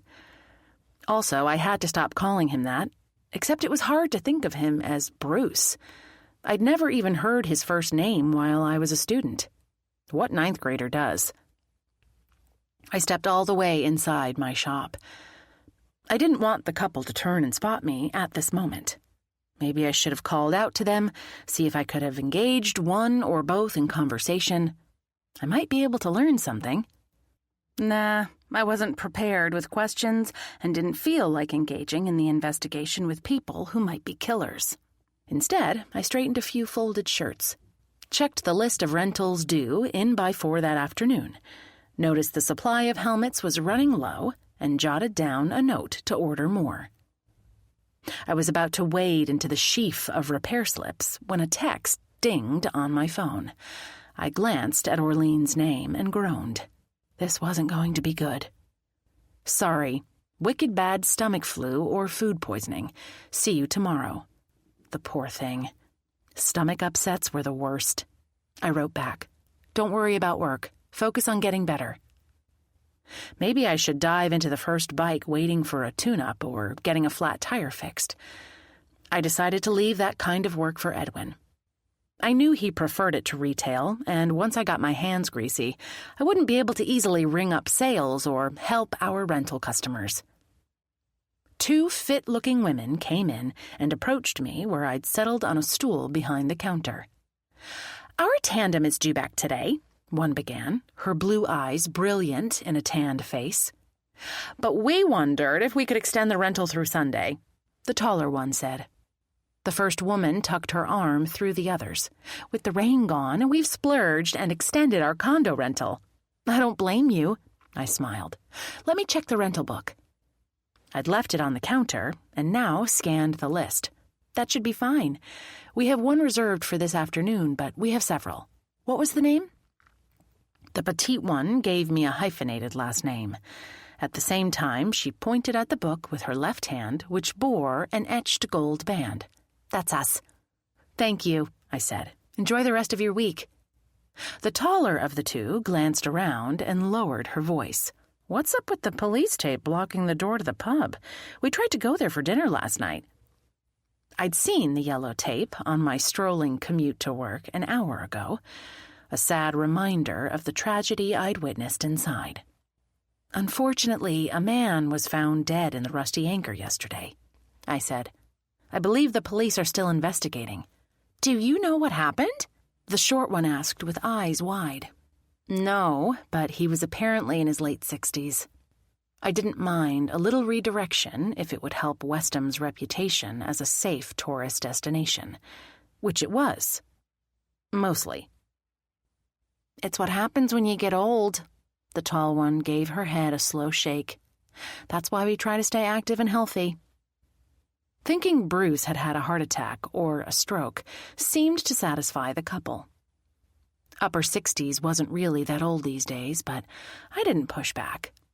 Active and healthy was always a good thing. Chapter 14. At 9:30, and with no new customers in sight, I took a moment to order more helmets in several sizes and price points, along with a list of repair and maintenance supplies Orlean had given me at the end of last week. What else were we running short on?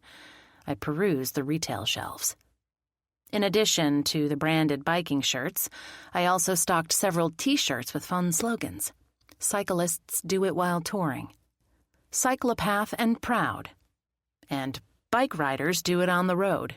In addition to the more touristy, Mom biked Cape Cod and all I got was this lousy T-shirt. I noted which were running low and checked the supply of wicking socks, which we sold in anklet and crew heights. I was nearly done with the order when Lincoln appeared in the doorway. I held up my hand in greeting. He paused, then made his way in with a heavy step. "Quiet in here this morning," he said. "It is, which is good. Considering I'm alone so far, Orlean's home sick. Give me 1 second." I checked everything on the order. We used a tablet in a stand as cash register, order center, and more. I tapped the button to finish the order and glanced up. "What's up?" "Unfortunately, not much." "Want to sit?" "I would, but I can't get too comfortable, so I won't." Today, his Hawaiian shirt was in muted shades of green and brown, to match his mood, apparently. "But thank you." I waited. He crossed his arms and gazed down at me over the top of his glasses. Uh-oh. That wasn't a friendly look. I might have misread his mood. "Yes?" I finally asked. He was a lot better at outwaiting than I was. "What aren't you telling me?" "Nothing?" I lifted my chin. I picked up a pen and rolled its smooth tube between my fingers to avoid any nervous picking I might do. "I understand your group of amateur sleuths held an emergency meeting last night at your house." Double uh-oh. Who told him? He kept up the stern look, or maybe it was a glare. "Do I not explicitly mention every single time that none of you is to get involved?" "Yes, Lincoln, you do." I swallowed. "All we did was talk about what we knew. I mean, it looks like you're starting to suspect Flo." I stood. "And that's ridiculous. She's our friend. She's brilliant. Flo's a librarian, for Pete's sake, and she's not a murderer." "All right." He held up both palms. "Don't get mad, okay? You should know by now I need to explore every avenue. Track down every clue. I doubt Ms. Wilansky murdered Byrne, but they'd had a number of public and heated arguments. I am obliged to investigate her, as I am with any person of interest." "Yes, but somebody killed Bruce Byrne, and I intend to find out who as soon as possible."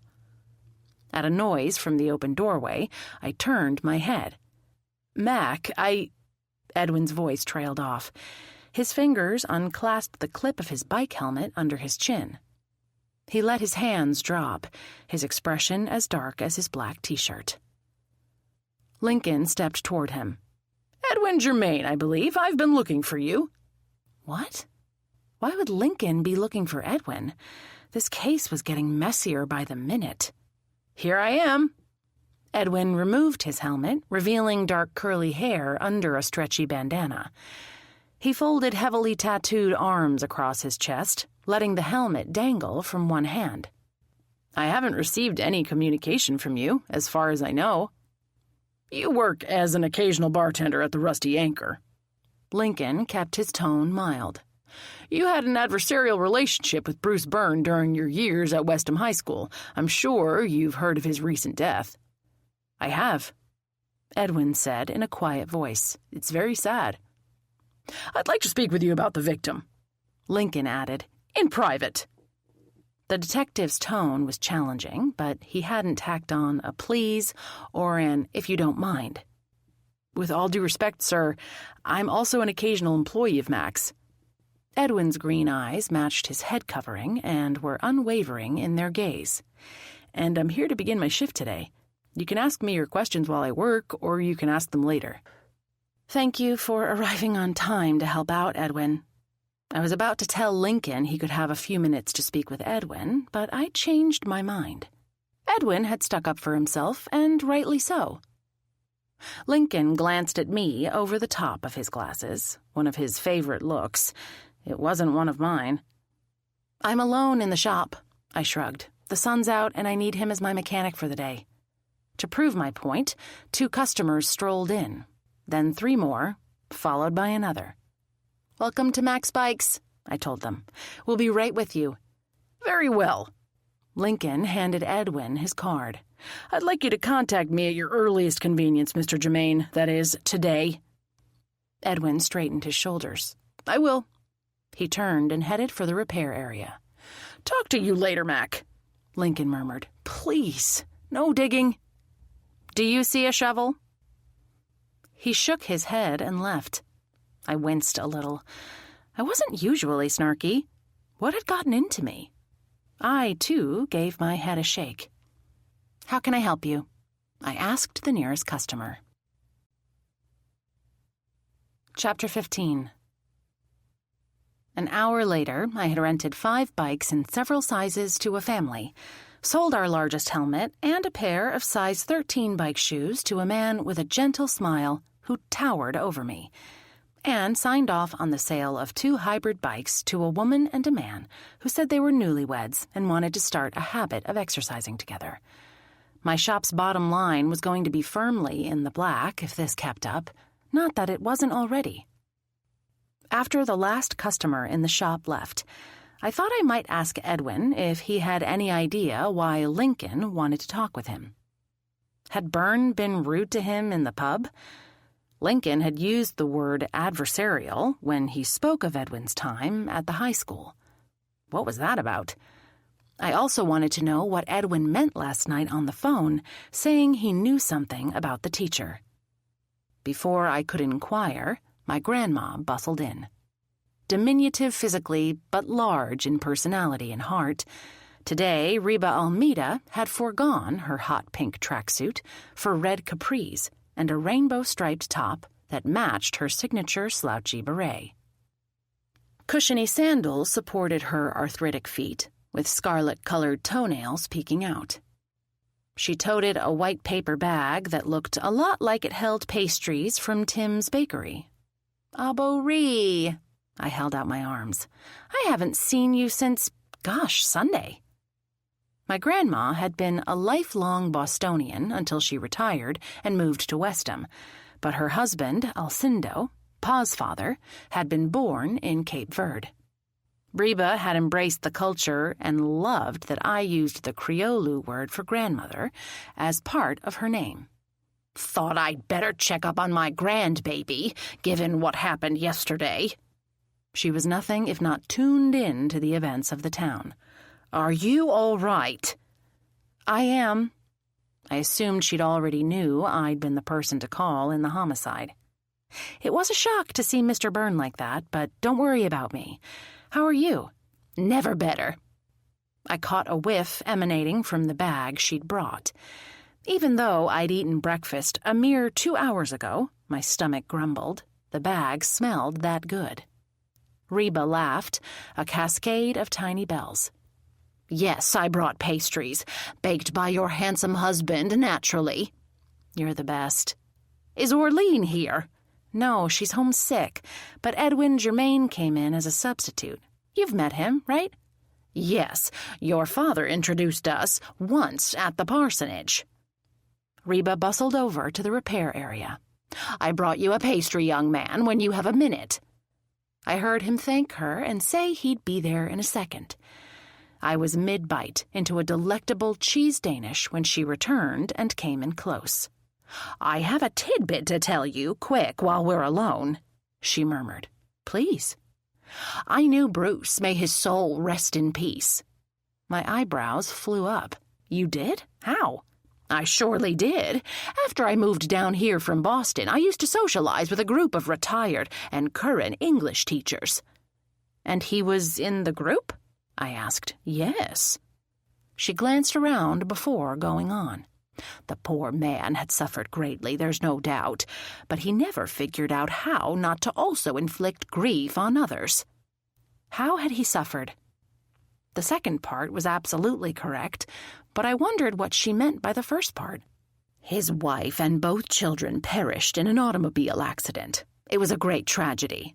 Wow, how awful. I sat with that news for a moment. Did he share that with the teachers' group? Not at all. In fact, he only came to a couple of our gatherings, but I am able to persuade pretty much anyone to share confidences with me. I smiled. Yes, you are. Maybe it was because she was so tiny, or that people didn't feel threatened by her warm, open personality, despite her being a steel-spined force of nature when she wanted to be. What she'd said was true. I had shared worries and doubts with her when I was younger that I never would have told my own mom. Come to think of it, Reba's only son, my father, had much of the same effect on people, including me. At any rate, I thought you should know, she went on. It might have a bearing on the current investigation. It might. If I could find information about the incident, about the deaths. Did this accident take place before you knew him, then? Yes, by 5 years or so.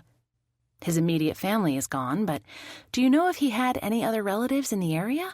I think maybe a sibling somewhere on the Cape. She popped her last bite of pain au chocolat into her mouth, then dusted off her hands and brushed crumbs off the front of her shirt. That tasted like Paris. You and I should take a jaunt to Quebec one of these days, Aborie. It's not Paris, but both Montreal and Quebec City have lots of fabulous bakeries, and those cities make you feel like you're in Europe. I like that idea. She slid off her stool. Or we could just stay right here in paradise and eat your husband's creations. She frowned. What's the matter?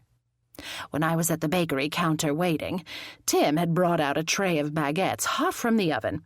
He got a call on his cell phone. I couldn't hear, but he looked quite worried before he returned to the kitchen.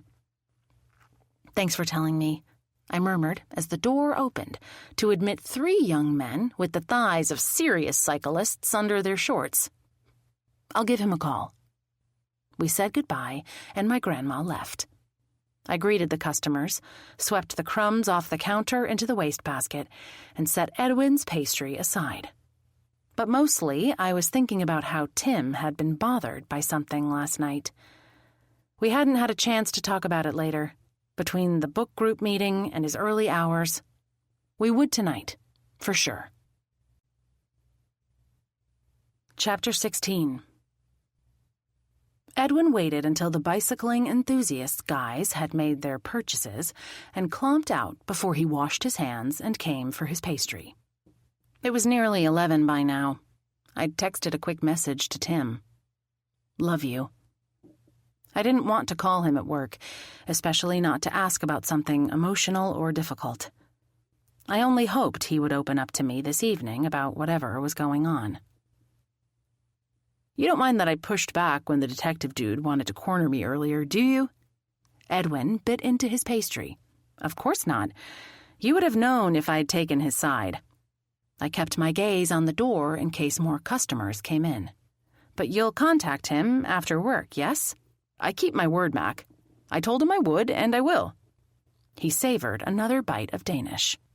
May I ask, did you witness anything Bruce Burns said or did that might bear on finding whoever killed him? At the bar or elsewhere? I was positive Edwin had no idea he was my action item, and I intended to keep it that way. Last night on the phone you said you might know something about him. I'm not sure. He popped in the last bite of pastry and kept quiet until he finished. The thing is, it involved Yvonne. She's a super nice lady. I'd hate to get her in trouble. I wrinkled my nose. Yvonne was on our list, but only because she managed the pub and had discovered the body. Plus, I'd told the Cozy Capers I thought she'd been hiding something when she spoke with Lincoln. Had Byrne been rude to Yvonne at the pub or elsewhere? I asked. Not so much rude, but he seemed to be threatening her one night. It was nearly closing time, and he'd apparently asked the wait person to call Yvonne out from the kitchen. Did you hear what they said? Unfortunately, no. I was down at the other end settling a check. Both of them were glaring at each other, and Byrne's neck was red. What night was that? Saturday, I think? Edwin cocked his head, watching me. Mac, I heard something from your dad. Joseph said you are sort of a PI. I raised my palms, about to object. It's not a problem, truly, he went on. If there's anything I can do to help, I will. Homicide is a horrible thing. Byrne wasn't a pleasant guy, but he didn't deserve to be murdered. Nobody does. Well, let me know. He glanced at his sports watch. I'd better get back to it. A customer is coming at noon to pick up their street bike. Listen, Edwin, would you be able to work for me the rest of the week, even if Orlean is back tomorrow? It's still July, and it's so much better to have 3 on the job. When does Derek return? Friday. He should be able to work on the weekend. I hoped. Edwin gave a slow nod. How about afternoons only? I have a few other gigs in the morning, and if the pub reopens, I'll be there until late. Sounds good. Noon to 5? You got it. He folded the bag neatly over his crumbs and crumpled it into a ball, then tossed it into the wastebasket. We'll have to talk more later. Give me a shout when you want a break for lunch. What I wanted to ask was whether he had personal experience with homicide. Maybe a person he was close to had been murdered. Except now was not the time. At least he'd committed to helping out this week. Knowing I'd have an extra pair of hands here was a big relief, especially at a time when I might want to foray out and do a bit of sleuthing here and there. In the absence of customers, I took a quick break, then settled back on the stool behind the counter with my phone. I opened the group thread. Nothing new there. I wrote a message about seeing Sita and Carl strolling arm in arm earlier this morning. I added a note about what Reba had told me. My grandma was in English teachers' social club. Byrne told her he'd lost wife and kids in accident. Any other info on that? What else did I have? Nothing, really. Lincoln's interest in interviewing Edwin was as yet nebulous as was whatever Edwin knew. Should I drift back there and see if he'd talk while he was working on the bike at hand? That question was answered for me with a half-dozen cyclists bustling in. They were on the senior citizen end of my usual customers. These folks looked fit, were dressed for biking, and appeared eager to shop. It was all good. I was in the middle of selling shirts and windbreakers to 3 of the seniors when my phone began text-dinging repeatedly. I should have muted it. Too late now.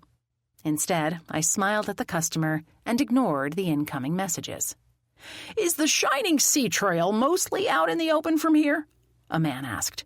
The wind is quite strong today, and several of us have trouble with that. Going south it is, I said. But if you head north, it's mostly in woods and should feel more protected. He thanked me and accepted the bag I handed him. So the wind hadn't died down at all. I hadn't been outside since I came in from watering the window boxes. Now that I took a glance out the window, I could see the open flag waving straight out. I smiled to myself when I imagined what Abu Reba would say. That flag is flapping as fast as a lady in the middle of a hot flash. I was too young for menopause, fortunately, and the women cyclists currently browsing were surely well beyond that phase of a woman's life. The customers finally finished and cleared out, and I had a chance to check my texts. Ugh. Flo's was first. She wrote that Penelope had been by to see her and wouldn't take "I'm too busy to talk with you" for an answer. Next, Norland texted that he'd gleaned information about his action item, namely Yvonne. Byrne had apparently been threatening to reveal a secret she'd long held. I wrote back asking what the secret was, but he didn't respond. Jin texted that she had nothing to report about Carl. Zane echoed the same about Yuli. Nothing came in from Tulia, who'd been assigned Sita. I added my own non-news. Nothing of substance so far from Edwin. He's working here today. We'll try later. I sent it. A man and a woman with twin toddlers in tow came in next. I stashed my phone. Investigating murder around the edges of running a business was going to have to wait. Chapter 17. After Edwin got a call at 4:30 asking him to report to the pub to bartend at 6, I sent him home. "See you midday tomorrow, right?" I asked. He snapped shut the clasp on his bike helmet. "I'll be here at noon." I checked the rentals book. All the bikes due to be returned today had been. We'd had a busy but not frantic afternoon. Since the store was currently free of customers, I decided to close a little early and started in on my closing checklist. The methodical straightening, stashing, and organizing helped my brain think, an activity I'd barely had time to do during the busy workday. Edwin thought Byrne had been threatening Yvonne. Or had it been the reverse? Also, I was still unsure why Lincoln wanted to speak with Edwin. Maybe it wasn't only about what Edwin had witnessed while tending bar. He might have had his own run-ins with Byrne. For that matter, if the Germain family was from Westham, Edwin could have had Mr. Byrne in high school. I headed out to unlock the display bikes and bring them in. Norland approached on the sidewalk and raised a hand in greeting. His gait was still uneven.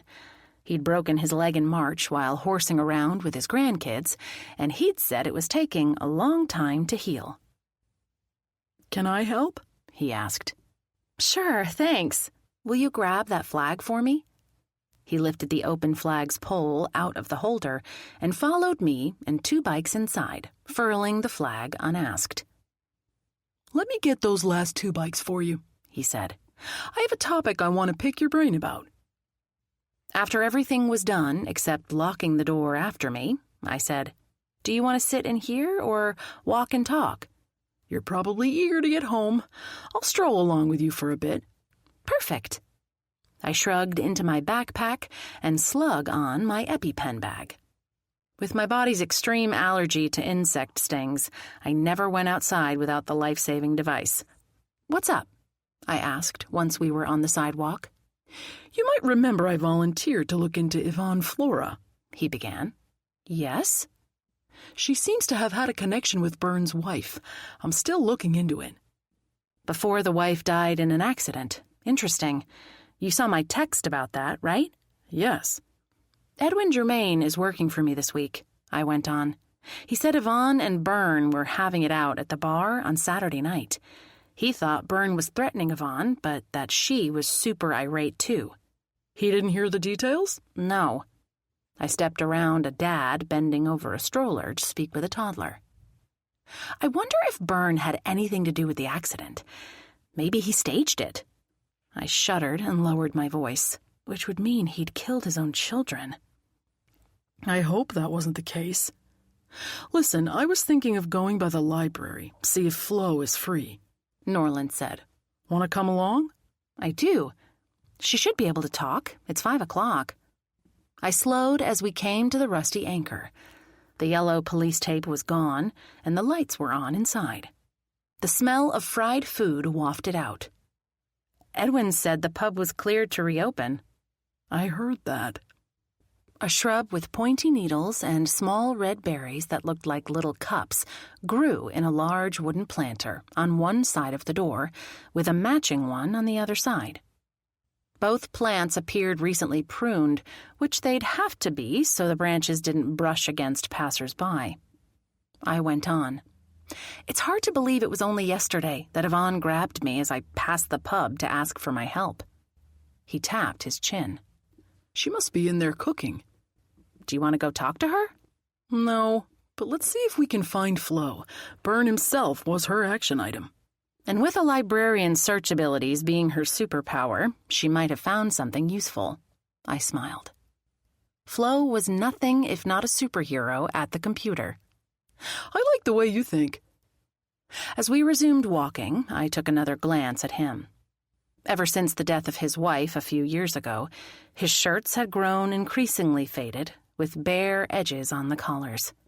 Today he wore a crisp navy blue shirt with pale blue checks, and his jeans looked recently purchased too. "New shirt?" I asked. "Yes." He rolled his eyes with a fond air. "My daughter insisted I freshen up my wardrobe. I think with help from my granddaughter, who turned 13 last month. I don't want the kids to be embarrassed to be seen with their shabby old papa, although I'm sure the little guy doesn't even notice." "Well, it looks nice." Chapter 18. 2 minutes later, we stood at the door of Flo's second-floor office, after checking downstairs that she was still in. Our friend, whose array of 3 monitors sat perpendicular to the door, frowned at one of the displays, her fingers flying over the keyboard. "Knock, knock," Norland said. "Got a minute?" She held up an index finger without changing her gaze. 1 second. She finished whatever it was she was doing and looked over at us. "Come in, you two, and shut the door, will you?" "We saw your text." I closed the door and took the seat next to Norland's. "So, Penelope stopped by for a little visit?" Flo scooted her rolling chair around the edge of the desk so she wasn't hidden behind her monitors. "And then some." Her mouth pulled to the side. "The police seem to know all about my dealings with Bruce." "Didn't you tell them yesterday?" Norland asked. "That you'd argued with him?" "Not in so many words," Flo said. That surprised me. "Why didn't you come clean about your past with Byrne?" "Probably because it would make me look guilty." She fiddled with a button on her lightweight blazer. "They appear to have discovered it on their own. Detective Johnson seemed to think I was some kind of homicidal maniac." "But I see a big problem with that," I began. "How would you have gotten him into the pub, poisoned him, and locked the door on your way out?" Flo swallowed. "Well, exactly." "Have you been able to learn anything about Byrne you didn't already know?" Norland asked. "After you wrote about the accident, Mac, I tried to dig up the facts," Flo said. "But it was quite a few years ago." "I might be able to talk to a retired investigator," Norland said. I gazed around Flo's book-filled office, at the framed letter of commendation for service from the governor that hung on the wall, at the photos taken at library association meetings, also framed, of Flo with 2 of her favorite authors. In one, she smiled at the camera next to the great Sue Grafton. In the other, Flo stood with the late cozy mystery author, Sheila Connolly. The sound of the name Sheila made me think of Sita. "Flo, what was up with you and Sita Spencer yesterday morning? She seemed unhappy to see you, and you and I never got back around to talking about her. Last evening you said you didn't think she needed looking into. But if she worked with Byrne, maybe she does." Flo took a moment to respond. She definitely had ties with Bruce. I think she thought she was his favorite or something. If so, why did she leave teaching? She looked out the window as she spoke, and not at us. Last night, I'd felt she was keeping information back. It still seemed that way. "How did you know Sita?" I pressed. "She and my son dated for a short period of time, and it didn't go well. That Sita Spencer is a piece of work." "Son?" I had no idea Flo had more than one child. The book group had gathered at her house several times. I'd met her daughter before she moved away from Westham. I now realized I'd never seen family photographs in Flo's home. "I wasn't aware you have a son," Norland murmured. Flo lifted her chin. "Unfortunately, we're estranged." A son who had dated Sita was probably in his 40s, and I wouldn't have known him in school. Flo's daughter was considerably younger, 30 at most. Did she have a different father, like Derek and I did? I didn't know. Maybe one day, over a glass of wine, I could ask Flo. Right now, in her office, wasn't the time. She didn't elaborate on the estrangement, and neither Norland nor I asked for more information. "Flo," I began. "Yesterday afternoon, when you and I were talking about Byrne being killed, you mentioned something else that had happened.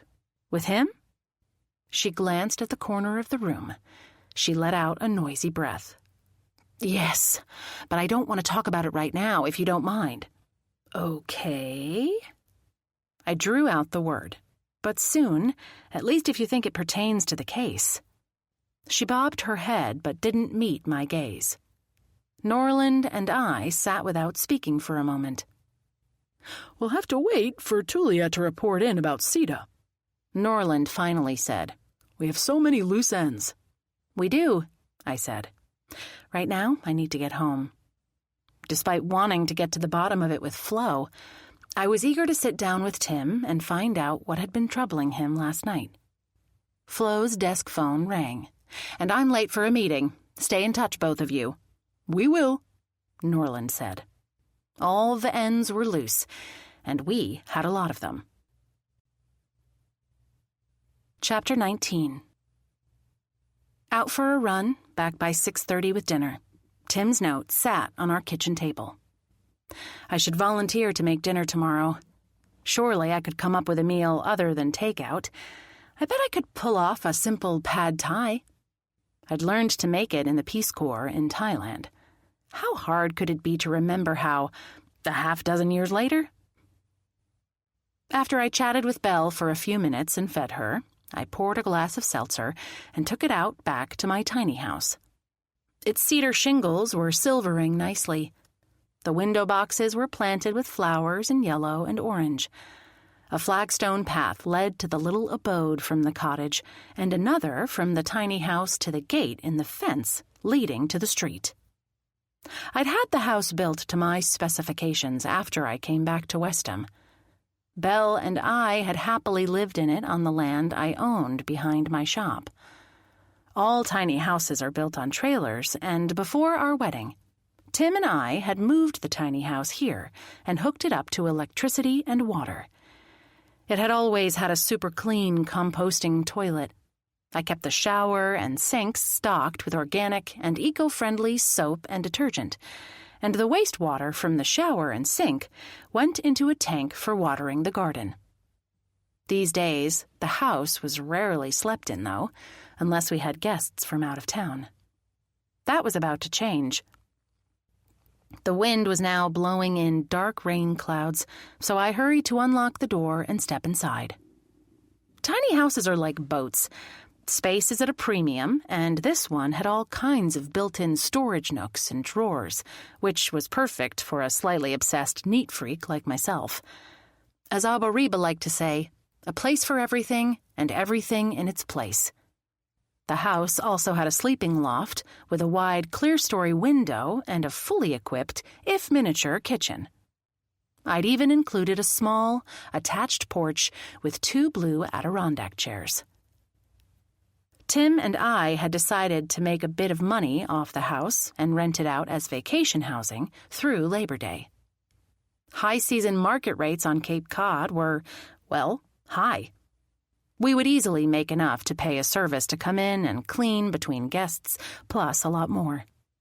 We'd taken out a small equity loan last winter to help fund the downstairs renovations in the cottage and hoped to pay it off with the tiny house rents. At 400 square feet, the little residence was cozy, but it would be fine for a couple or a single guest as long as they could handle the slanted ladder to the loft. Tourists mostly didn't spend much time in the place they stayed anyway, with all the Cape had to offer, and guests could come and go through the side gate, although they'd have to park on the street. The house was booked as of Saturday. I knew the bed in the loft was made up and everything was mostly ready to go. I'd come in later in the week to give it a final dusting and make sure all was perfect. Right now, I wanted a little time in here to think. I sank onto the small sofa in the nook tucked under the loft. I'd met Tim after I'd moved into this house. We'd shared conversations right here on the sofa and meals at the small table, along with a few disagreements and lots of growing love. My commute to work had been 1 minute long. Belle and I had had a few adventures in here, too. I'd witnessed an attack on the shop one night, and once a bad guy had tried to pick the lock during a hurricane. Unsuccessfully, thank goodness. Another time, a killer had pounced on me as I opened the house, grabbed me, and pushed me inside. Smiling, I remembered how Belle had come to the rescue that time, using her adoration for Alexa to summon help. I hoped being attacked here, or anywhere, never happened again. But it might. My smile slid away. I'd been inquiring about another homicide in our town, including asking questions of Edwin, who was apparently a person of interest, or at least someone with information Lincoln wanted, and with whom I'd been alone in the shop. Edwin's older brother had served time in prison, although not for murder. Corwin was now a responsible member of society and held a steady job. No, I'd never seen anything to make me mistrust Edwin. He was Pa's accountant, after all, entrusted with the funds of the church. I was pretty sure I didn't need to worry about Edwin Germain. Yvonne I wasn't so sure about, nor Yuli. And Carl and Sita were nearly complete unknowns, except for whatever Flo hadn't wanted to explain about her son and Sita. How sad to have an adult child with whom you weren't close. I wondered what had happened to cause that separation. I'd left the door open to the fresh air. Outside, I heard the crunch of tires on gravel. I smiled at the sound of my husband arriving with dinner, and earlier than he'd promised. It was only 6 o'clock. I grabbed my glass and headed out. Chapter 20. Except that was not an older model Volvo wagon parked behind Miss M, my red sports car. It wasn't Tim's car. Whom did it belong to? My heart thudding, I quickly locked the tiny house door behind me.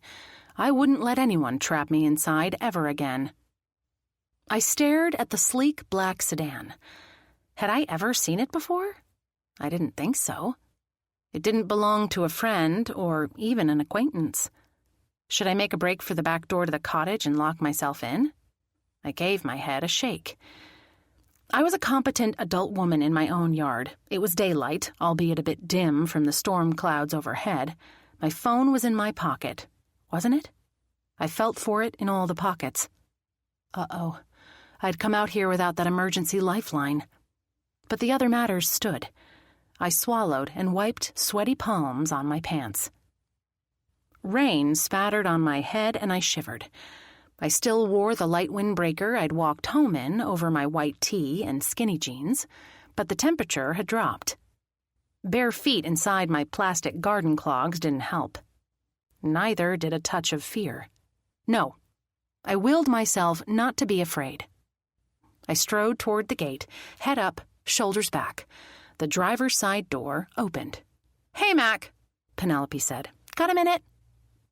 I didn't quite skid to a stop, but it felt like it as I stared at her. Not a threat at all. I rubbed my forehead. You okay?"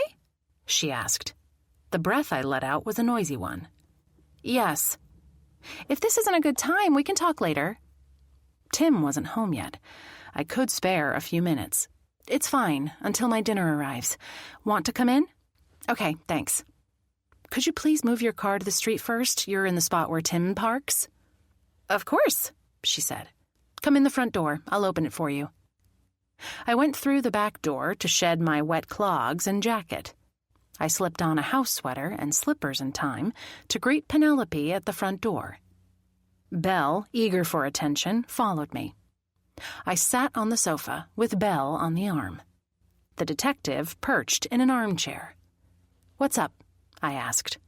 For once, Belle didn't mimic me.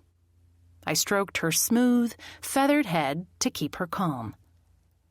"I understand you know Yuli Cabral," Penelope began. "I don't, really."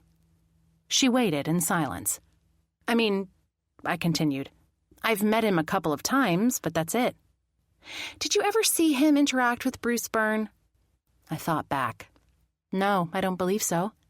"And you didn't overlap with Cabral at Westham High School?" Not at all. I peered at her. Penelope, he's at least 10 years younger than me. Right. Do you have a reason to suspect Yulie in the homicide? I understand Edwin Germain is working for you. Yes. If she wasn't going to answer my questions, she was going to have to work for my answers. Has he mentioned anything about Byrne? No. Except he had confided in me about Yvonne's and Bruce's clash at the bar. But Edwin should have already spoken to Lincoln. Why was she asking me? When she showed up, I thought she and my favorite Stady were tag-teaming. Maybe they were in competition instead, not sharing information. That didn't make any sense at all. More likely, they were practicing a divide-and-conquer approach, with Penelope questioning me to see if she could learn anything I hadn't told him. Has Germain mentioned Cabral? She continued with her inquiries. Yulie? Why would he? I gave that a moment of thought. Oh, because they're about the same age and they both work at the pub. Interesting. She neither confirmed nor denied. They both might have had bad experiences with Byrne at the high school, but so did every other student who'd ever had him. The two guys could have been friends. Now I wished she'd leave so I could check the group thread. Maybe Zane had reported what he'd learned about Yulie. I could ask Edwin tomorrow if he and Yulie were buddies, or had at least overlapped. I didn't know exactly how old either was, but I thought they were in their mid-20s or thereabouts.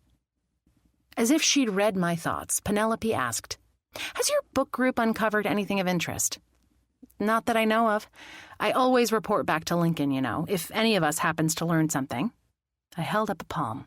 And please, no more cautions, we're not doing anything. I mentally crossed my fingers. We weren't doing anything in person. Nothing dangerous.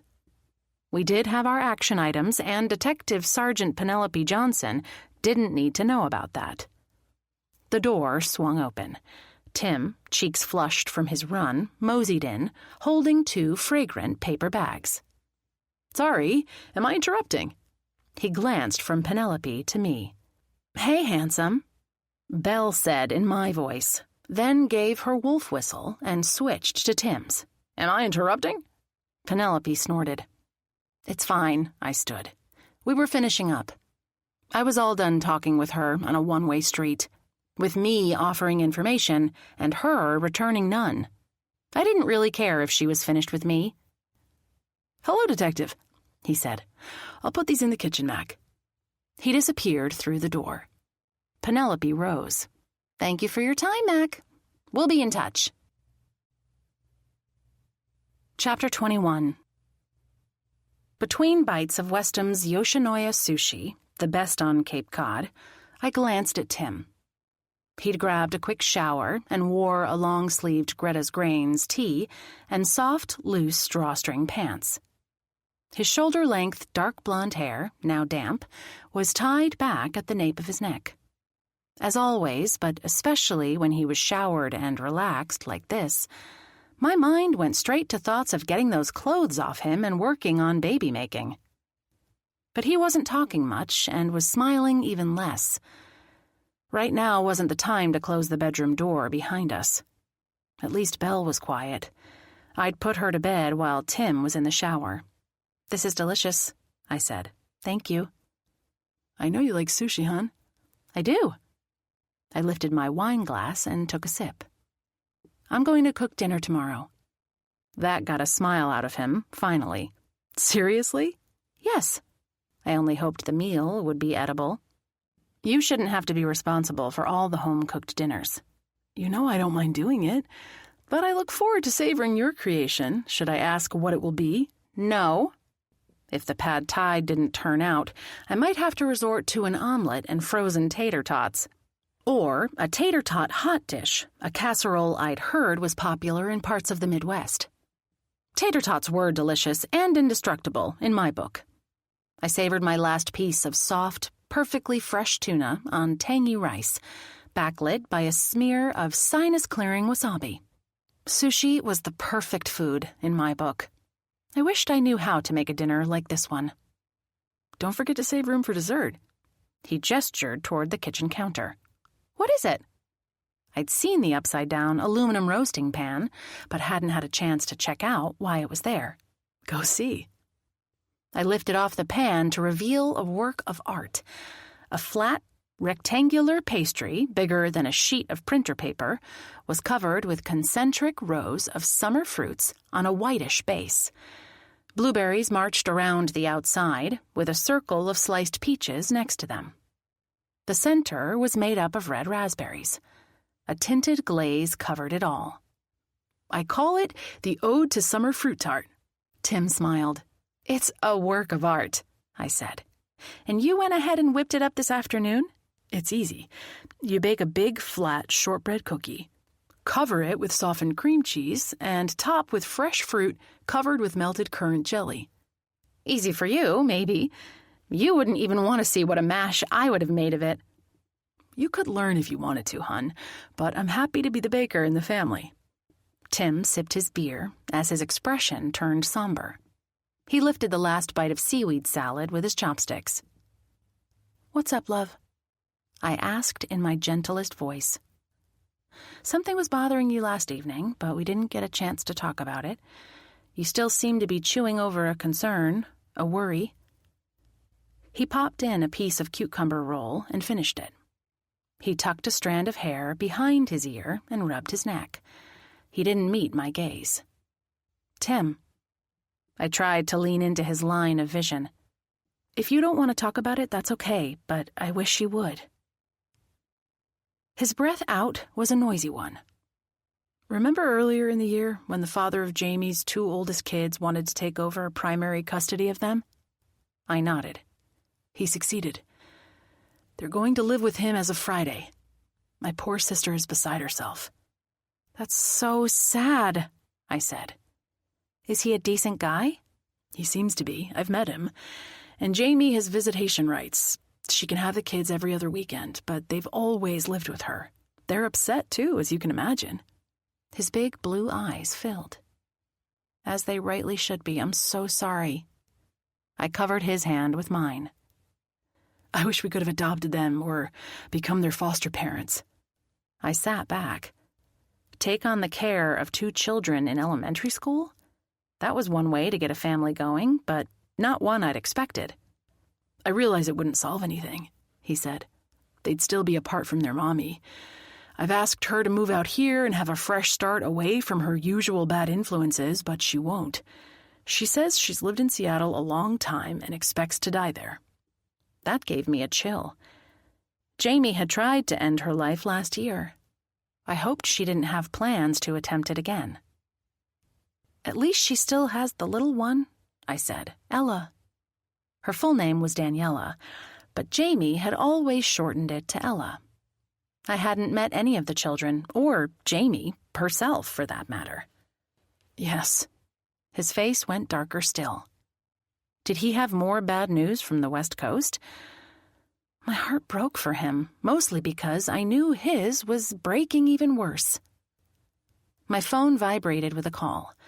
I checked the ID. It was Jen.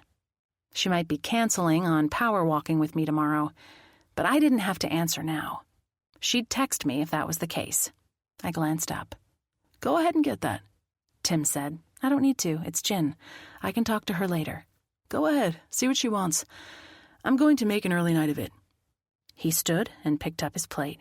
"I didn't get my beauty sleep this afternoon, between my run, the ode, and thinking about Jamie and her kids. I'm beat." "I'm not surprised. I'll clean up." I blew my sad man a kiss and connected the call. "Hey, have you checked the thread?" Jen asked, breathless. "No, I haven't had a chance." I usually turned down the sound on my phone during work hours, but I hadn't noticed any texts coming in lately. "You sound like something has happened." "I'll say. Norland used his police contacts to find out that there were suspicious circumstances surrounding Byrne's wife's accident." My eyebrows flew up. "What kind of circumstances?" "He doesn't know yet." "Is the implication that Byrne was responsible for their deaths?" "That would be horrible," she said. "Murdering a spouse is bad enough, and it happens all too often." "True, but also killing your own children, that's a nightmare." "Wait, They were his stepkids. You didn't know? I sure didn't, I blinked. Does it matter? They were still children. So is Norland following up on this? He said he would. Good. I yawned. My day hadn't been as long as Tim's, but I was tired too. Anything else urgent I need to know? I promise I'll look at the thread when we're done talking. I guess they believe Byrne was killed with a poison, but Norland couldn't find out what. I think maybe the police don't know yet. Interesting. I'd wondered that after I saw his body. Listen, Jin began. I know it's raining now, but it's supposed to stop around midnight. Walking tomorrow? I'm in. We can hash through more details then. See you in the morning. We disconnected. I cleaned up the kitchen, then went into the bedroom to see if Tim was still awake.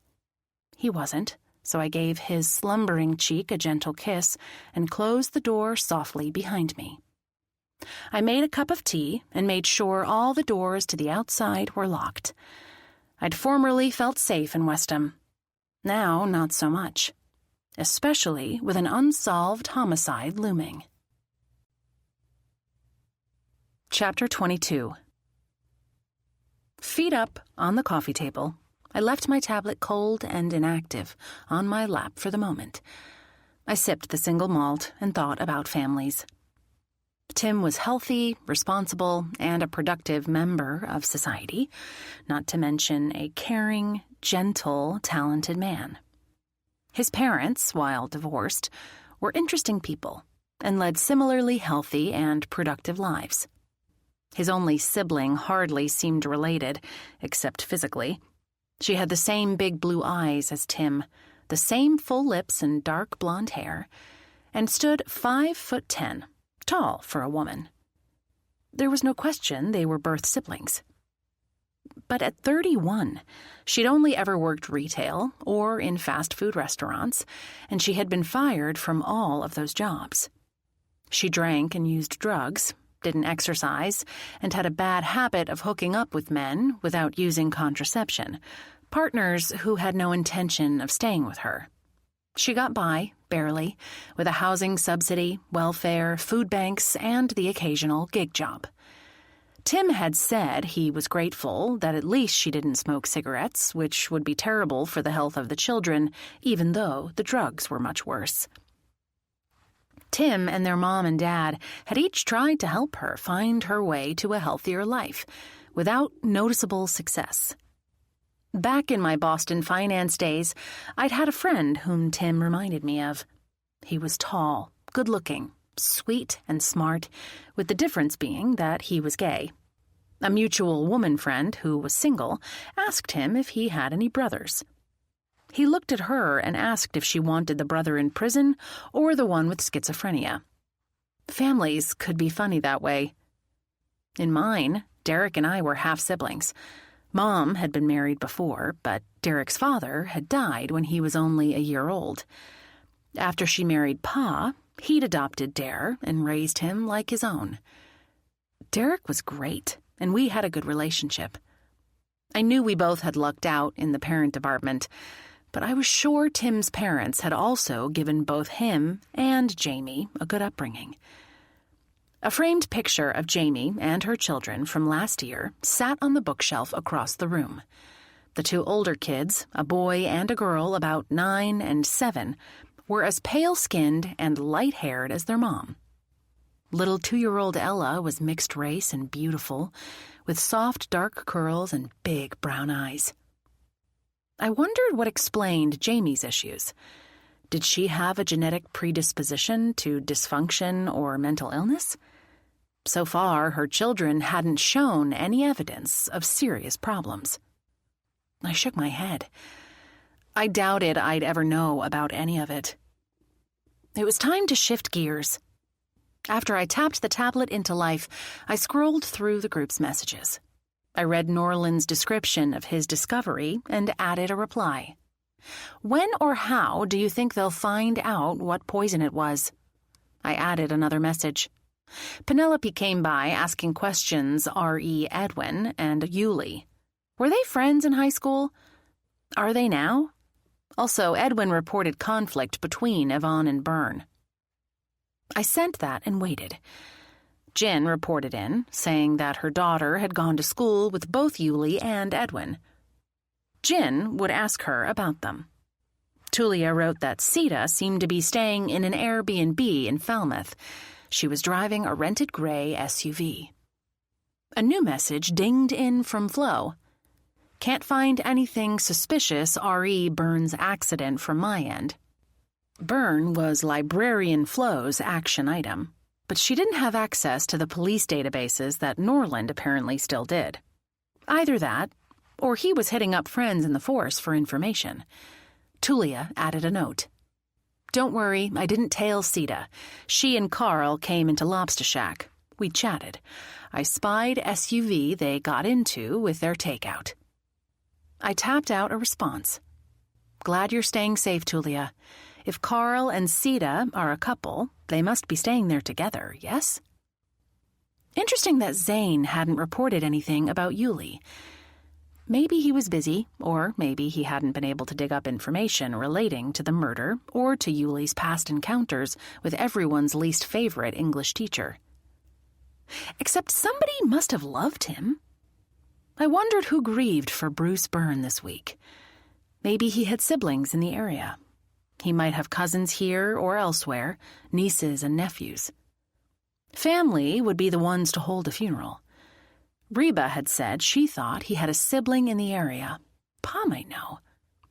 Even though Byrne was Flo's item, I ran an internet search on the last name, which wasn't a common one. Nothing about Bruce Byrne popped up in the first dozen results. I was about to set down the tablet when the name Hal Byrne caught my attention. I clicked the link. Hal was a watercolor artist. His paintings were soft and evocative of the dunes and the sea. One showed a wooden boat resting on its side amid dune grass. Another depicted colored dories clustered around a dock.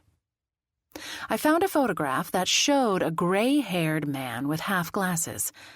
Something about his expression spoke of kindness. Oh, and he had a show at a gallery in Falmouth beginning this week. A little jaunt to look at some fine art might be in my immediate future. If he was Bruce's brother, I could offer my sympathy at the very least and possibly learn about the victim's past. I yawned. With nothing more coming in from the group, I switched off the device and picked up A Very Woodsy Murder, the Ellen Byron book. It was the first in her new Golden Motel Mysteries series. Not that we would get to discussing it until after this case was buttoned up and a murderer was behind bars. Right now, there was nothing like a good cozy mystery to take my mind off a real-life killer. Chapter 23. The rain had barely cleared the next morning, but at least it was reduced to a fine mist. In a quick call at 6:50, Jin and I had agreed that striding in the fog was better than not walking.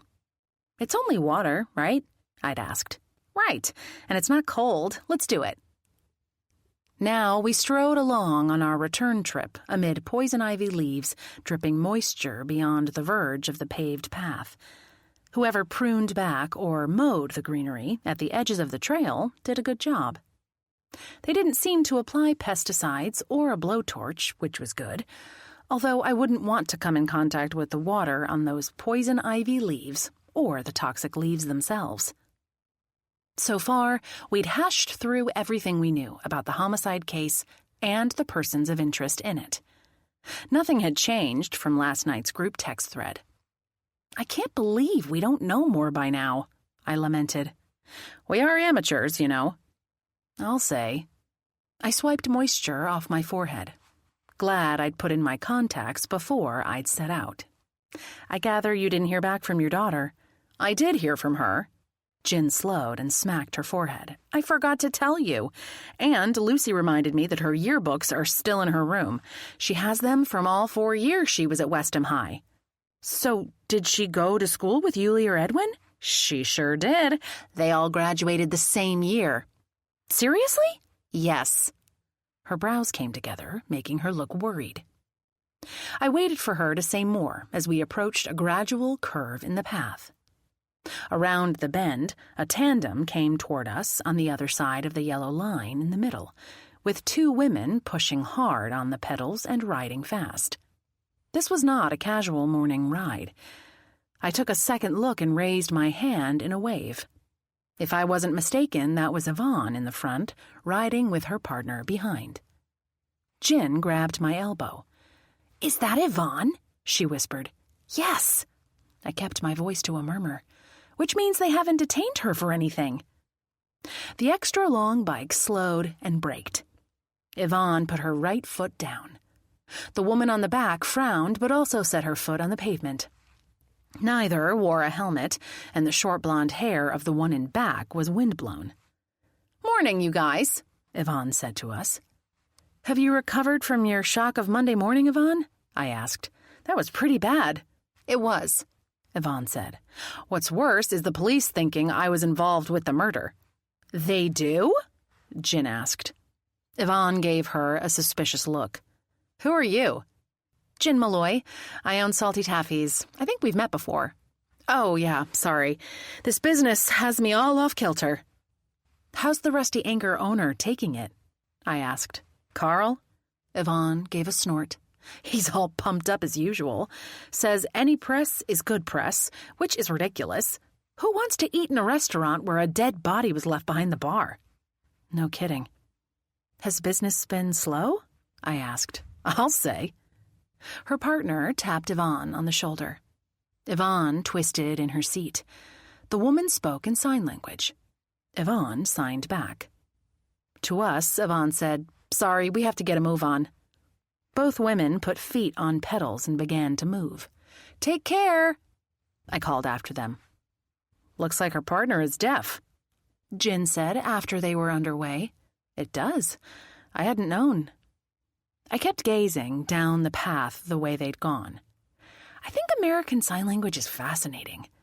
A friend had a deaf sister, and I've always wanted to learn ASL. "We could take a class together. It's probably good for anyone to know, especially in retail." "Good point," I said. "Let's do it." "So, what else did Lucy say about Yuli and Edwin?" "She actually was friends with Yuli." "Didn't you know about that at the time?" "I suppose I did. My girl hung out with a group of boys and girls, and the cast of characters was a little bit fluid.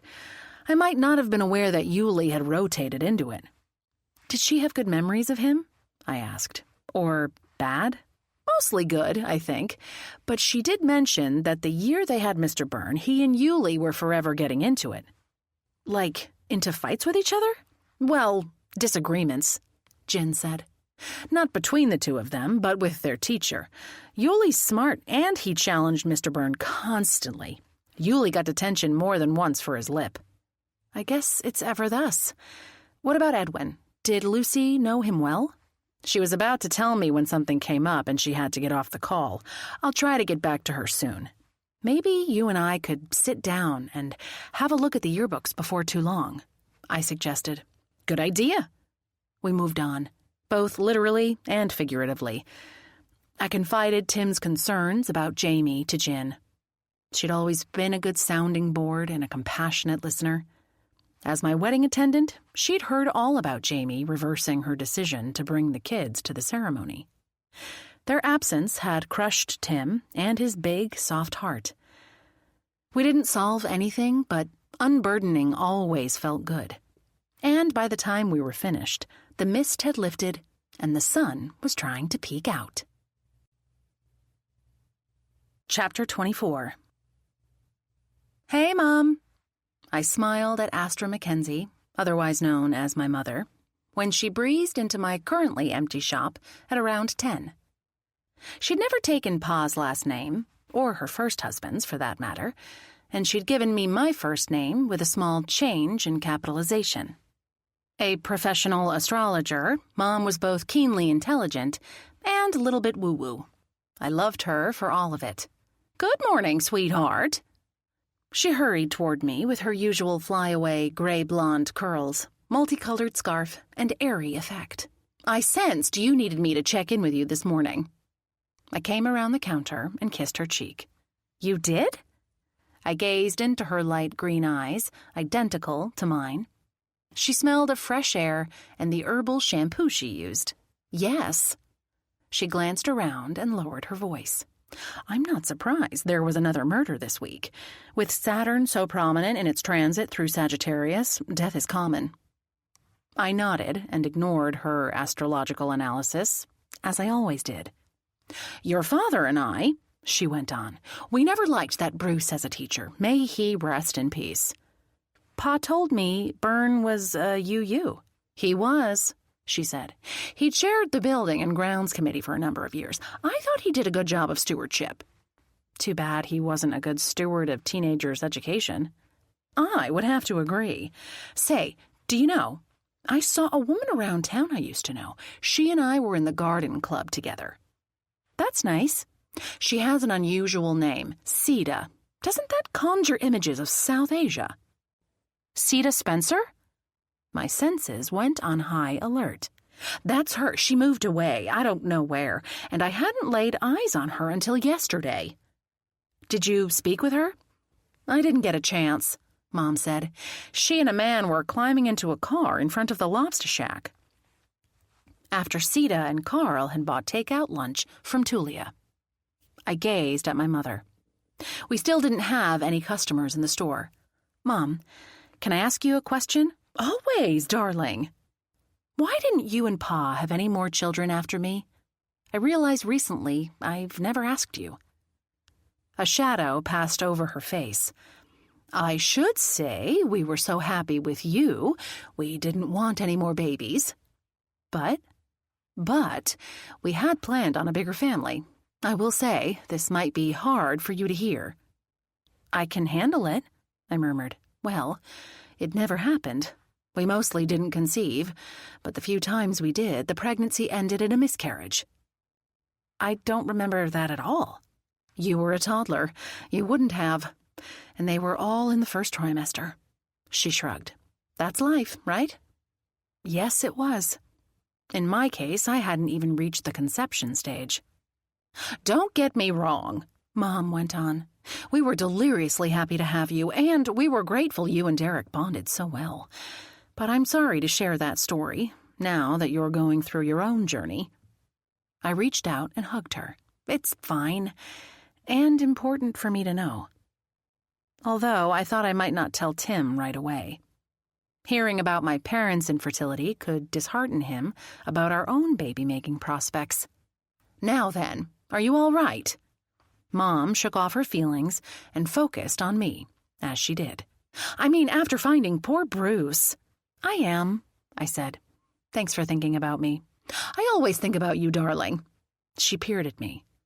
But what else is bothering my girl? I can tell something is. I tilted my head. It's Tim.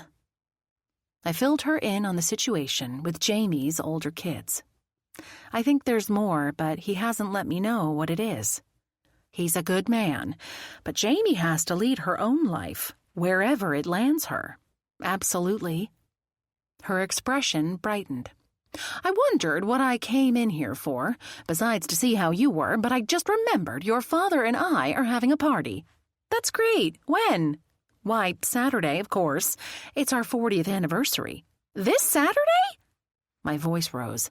A big anniversary party with 3 days' notice? Why not? It'll be a fun thing in the backyard. You know, a cookout with potluck sides and dancing after dark under fairy lights. Her smile lit up her face. I do love dancing. I took a deep breath. Fabulous. You let me know what Tim and I can do. No mention of what happened if it rained. Or of the famous Cape Cod mosquitoes whose favorite time to feast on humans was after dark. Or of notifying people who lived far away and might have wanted to fete the couple. Tim and I will handle the cake at the very least. Lovely, hun. You make sure Lincoln Haskins is invited, will you please? Mom, it's your party. Shouldn't you do the inviting? She laughed. Sweetie, you know I'm not a stickler for all that conventional business. I expect you'll see the fine detective before I will. I'm sure I will. He's the dreamiest dancer I ever had the pleasure of cutting a rug with. And you know Joseph isn't really the dancing type. Got it. I did know. I also knew my father didn't mind in the least when his wife sought out other men to dance with. Mom caught sight of Orlean in the repair area. "Yoo-hoo, Orlean!" She hurried over there and invited my now healthy mechanic to the festivities, then waved goodbye to me and blew out the door. Instead of Astra Mackenzie Professional Astrologer, Mom's shingle should read Astra Mackenzie Force of Nature. I wished I could call Derek and talk about this party fiasco, that is, plan. But I didn't want to gripe to him on his getaway vacation. He'd be home Friday. Had Mom even informed him about the event? I did need to give Tim a heads up that I'd volunteered him for an anniversary cake for Saturday. Saturday. I scrunched up my nose. I'd been counting on Derek to work here that day. And what about Orlean? I might need to close the shop at around noon after the morning rentals had been picked up.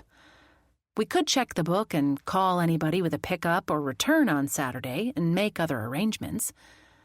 Family should be more important than commerce, always, at least for an event like this. But now the pressure was on to figure out the case and get it closed, especially if Mom wanted Lincoln there. Nobody wanted to be called out from a party to confront a homicidal criminal. Even worse if the criminal decided to crash the festivities.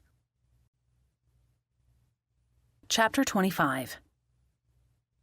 Edwin showed up on time. Orlean and I had each taken our lunch breaks, and the store was pretty quiet by 1 o'clock. "I'm going across the street on a couple of errands," I said to Edwin. "Sure, I got it." He waved me on. Equipped with EpiPen bag and a credit card in my phone case, I headed out into the now sunny afternoon. I wanted to grab a bottle of wine that would pair well with pad thai, and Cape King liquor was the place. If I could pick Zane's brain a little about Yuli or anything else, so much the better. In the store, Zane was behind the counter, frowning at his phone. He glanced up and flashed me a wan smile. "Is everything okay?" I asked. "What? Why wouldn't it be?" Something didn't ring true about his words. He came around the counter, sliding his phone into the back pocket of his stylish jeans. I'd never seen him without his signature bow tie, which today featured pink seashells on an azure background. His crisp Oxford shirt, the cuffs neatly folded up on his forearms, matched the seashells. "What can I help you with, Mac?" Whatever was bothering him, he didn't want to talk about it. "I'm making chicken pad thai tonight, and you're what? Did I hear Mac Almeida say she was going to be preparing an actual dinner?" As a matter of fact, yes. Or I'd try, anyway. So I wanted to get a nice bottle of wine to go with it. He said. "Thailand isn't renowned for their vintages, but you're going to want to drink a light and cool wine, I think. Have you ever tried Vinho Verde? It's Portuguese." "I'm not sure. If you recommend it, I'll give it a try. I think you'll like it." He selected a bottle and rang it up. I glanced around to be sure no one else was keeping us company in here. "Any progress on your action item?" I left out Yuli's name in case an inquisitive customer might be lurking in the beer aisle. No, not really." "Did you try talking with him or asking around?" "I haven't had a chance." He looked relieved when the door opened to admit what appeared to be a couple of tourists. "Let me know when you do, okay?" I picked up my paper bag of wine and slipped out. I'd never seen Zane so evasive, and I didn't have a clue why he'd answered the way he did. I probably still had a few minutes before I needed to get back. I'd love to talk with Yvonne again. Except after the way she'd reacted to Jin this morning, I thought I shouldn't. The Cozy Capers were all about staying out of danger. Bugging one of the persons of interest with questions about the body she'd discovered wasn't a safe choice. From where I stood, I could see the rusty anchor across the street and down a few storefronts. An actual rusty anchor swung from a rod that extended out from above the door. Carl emerged onto the sidewalk in front. If that wasn't serendipity, I didn't know what was. I waited a moment. If he moved in my direction, I would head that way. If he turned away, I'd return to my shop. Fate smiled on me when Carl pointed himself to the right, that is, toward me. I crossed over and moseyed along the sidewalk. When he approached at a fast clip, I slowed and smiled at him. "Carl, right?" "That would be me." He looked me up and down in a way that made me want to go take a shower without delay. Or slap him. Or both. "I'm Mac Almeida, a fellow business owner here on Main Street." I extended my hand, even though I'd rather have kept it to myself. "What's your business?" He shook my hand a bit too vigorously. "You look kind of familiar." I detached my hand. His was calloused in a way that seemed to clash with his slick demeanor. "I own Mac's Bikes, rental, repair, and retail. I haven't seen you at any Chamber of Commerce events here in town. Are you a new owner of the pub?" He peered at me. "How did you know I own the Anchor?" "I was in the pub right after the body was found." "You were you?" I nodded. "In fact, I was in the kitchen speaking with Detective Johnson when you came in." "That's where I've seen you. So you found the victim. How did that happen?" He folded his arms on his chest. "The pub wasn't even open yet." "I didn't find Mr. Byrne, but I was passing by, and Yvonne called to me to help her. She actually discovered the body, not me." He must already know that. Yvonne was his employee, after all. Perhaps he was testing me. "You were acquainted with the man, I gather?" he asked. "Like almost everybody who has attended Westham High in recent decades, I had him for English one year." His lip curled for a brief second before he rearranged his features into a bland expression. "Did you know him?" I asked. "A long time ago." He cleared his throat. "I'll let you get on with your day, Mac." "I hope we'll see you at the next chamber event." "I seriously doubt you will." He sauntered away. He'd gone in the direction where I should be heading, that is, back to my shop. I couldn't follow him, at least not until he was out of sight, since I'd been pointed in the opposite direction when I'd waylaid him. I sank down on a bench to people watch for a couple of minutes instead, and to think. Carl had been as vague as possible about how and when he had known Byrne. He also hadn't explained why he wasn't active in the chamber. Who could blame him for not wanting to talk with me? I was a complete stranger. But I hadn't missed that flash of scorn when I'd mentioned Byrne's association with the English department at Westham High School. A text came into my phone. Edwin wrote, "Getting busy here." That was my cue to stop wool gathering and get serious. BRB. But first, I picked up a paper bag of lunch detritus from the ground next to the bench and tossed it in the town trash barrel. Litterers offended my sensibilities. Big time. Chapter 26. Edwin was with a gaggle of rental customers when I hurried in. A man in a Panama hat waited at the retail counter. I had my mouth open to say I'd be right with him when he turned. "Norland," I said. "I didn't realize that was you. Nice hat." "Do you like it? It's new." "It looks great." I gazed at the counter, where a pink and black windbreaker lay. "Expanding your color palette? That looks kind of small for you." He laughed. "No, it's Grand Girl number 2's 8th birthday, and she loves riding her bike. I thought I'd get her some real gear." I lifted the nylon jacket. "Got it.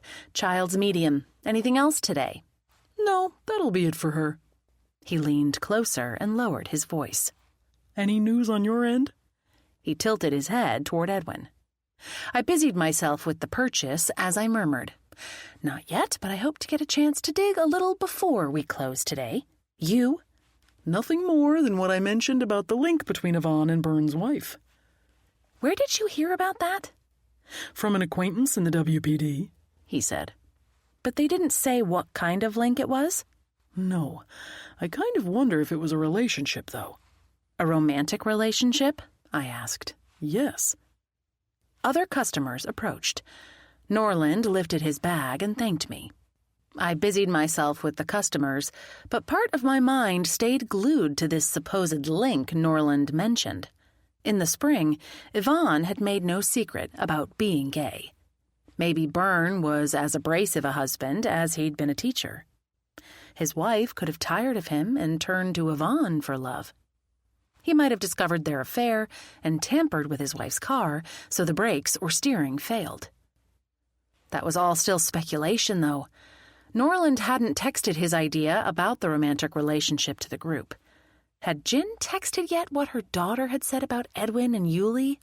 I didn't think so. Flo hadn't shared any progress either. Was our little band of amateur sleuths splintering? Each of us brought important and different skills and contacts and insights to a case. We'd be much less effective at crime solving if we didn't work as a group. Perhaps it was inevitable that people would drift off. We'd contributed, I, unfortunately, more than the rest of them, to solving 5 cases in a year's time, and this was the 6th. I shoved those thoughts into a drawer when I realized a cyclist had asked me a question, and I hadn't answered it. It wasn't until 4 o'clock that the place emptied out enough for me to take a minute to talk with Edwin. I moseyed over to where he was lifting bike tools and supplies out of boxes and restocking the shelves where we sold them. Yesterday, you mentioned wanting to help our behind-the-scenes homicide investigation. I began. He gave a slow nod. You probably went to Westham High, right? I asked. I did, and before you ask, I had Mr. Byrne for freshman English. I realize he's dead, but the truth is, he was a jerk. Don't worry, I had the same experience with him when I was a student there. Were you and Yuli Cabral at Westham High at the same time? Yes. He drew out the word. Why? I was curious. You seem to be about the same age. We are. We didn't hang out then, and we don't hang out now. He gazed at me, rolling a valve stem between his fingers. Let me guess, it's because he works at the Anchor and he might have a key? As my grandma says, there's no flies on you. That's what I was thinking, yes. I tilted my head. In what ways was Byrne a jerk toward you in particular? You know Corwin. Edwin glanced toward Orlean over in the repair area. I do. Edwin's older brother plowed the snow off my parking lot in the winter. Corwin was also Orlean's ex-husband. Mr. Byrne used to give me a really hard time about Corwin being incarcerated. Said that kind of bad blood ran in families. I hated what he thought he was getting at, even though our mom had done time too, and we never really knew our dad. Anyway, I pushed back hard.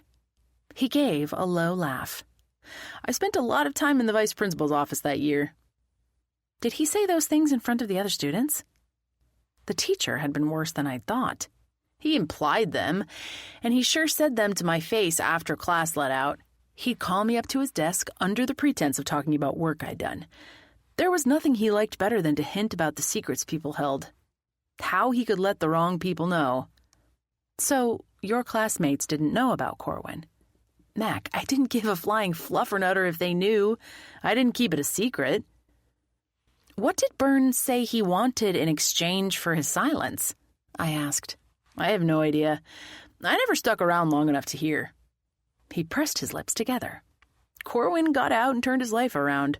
Byrne is dead. End of story, as far as I'm concerned. He focused on the shelves in front of him. Thanks. I'm sorry to bring up a hard time in your life. He gave his head a shake. It's okay. I really don't care. But he didn't meet my gaze. Orlean called me over to consult with her on an expensive repair. Customers appeared and wanted help. Rental returns poured in. The noise level rose. Time for talking about murder was over. For now. Chapter 27. I cruised Falmouth's main drag until I spied the art gallery. A curb parking spot was available, but I hated to leave Miss M on the street. I found a spot at the edge of the municipal lot around the corner instead. I'd been able to get out of Mac's bikes before 5, glad I could squeeze in a potential spot of investigation before swinging through the large supermarket here to pick up my supplies for dinner. A sandwich board on the sidewalk in front of Le Guin Fine Art advertised the Byrne watercolor exhibit with an opening reception tonight at 7. I paused. Maybe I should skip this drop-in visit and come back tonight after dinner. No, The artist would be busy schmoozing with attendees during the event, and I often didn't want to go out again in the evening after I was comfortable at home with my sweetie. I stepped through the open doorway. They weren't kidding about fine art. The white walls were lined with tastefully framed paintings of all kinds, from abstract to seascapes to portraits. The entire right half, though, featured watercolors, all labeled to be by Hal Byrne, with the display stretching into a room beyond. I moved along the wall, gazing at each piece of art. From what I'd seen last night on the internet, my impression of evocative paintings was magnified in person. The man had a gift for capturing the atmosphere of Cape Cod, but it was more than that. The waving dune grasses, the dark clouds shading the ocean, the skiff stranded on a desolate stretch of sand, all were imbued with emotion. Stepping into the room at the back where the art continued, I came across a man separating a stack of plastic wine glasses and setting them on a table. He peered through his half glasses, concentrating on the task. I shuffled my feet so I didn't startle him. He straightened and turned. "Pardon me, ma'am, I didn't see you." The soft-looking skin of his face was wrinkled and ruddy. Smile lines crinkled around blue-green eyes that reflected the color of the ocean on a cloudless day. His work pants were dotted with spots of paint, and his T-shirt was a faded pink. "Not a problem, I was just looking at the paintings. They're lovely." He inclined his head. "I'm afraid I don't know the language to talk about art, but these make me feel things." I shrugged. "In a good way." "I'm glad to hear it." He ran a hand through thinning white hair in an absent-minded gesture. "You must be the artist." "I am." He extended his hand. "Hal Byrne." "Mac Almeida. I'm honored to meet you." I swallowed, suddenly less eager to turn the conversation with this seemingly gentle man to a darker topic. But that was what I was here for. "I had a high school teacher at Westham High School named Mr. Byrne. Are you related?" The light went out of his expression. "Bruce, my brother. He was murdered this week." "Yes, I heard. I am so sorry for your loss, Hal." "Thank you, Mac." He squared his shoulders. "We were about as different as two brothers can be." I nodded but didn't speak, hoping he'd go on. "I try to live without regrets, but I hadn't seen Bruce in 3 years. I deeply regret that now." "Please accept my sympathy." He gazed at me over the top of his glasses and gave a wistful smile. "We had a tough upbringing. I chose moving on and joy. He chose wallowing and bitterness. It was hard for us to find a middle ground, and now we never will." "Harold, time's getting short." A tall woman in flowing purple pants and a long linen top hurried in from an interior door. The gray knot of hair on top of her head made her look like Katharine Hepburn. "Pardon me, didn't mean to interrupt."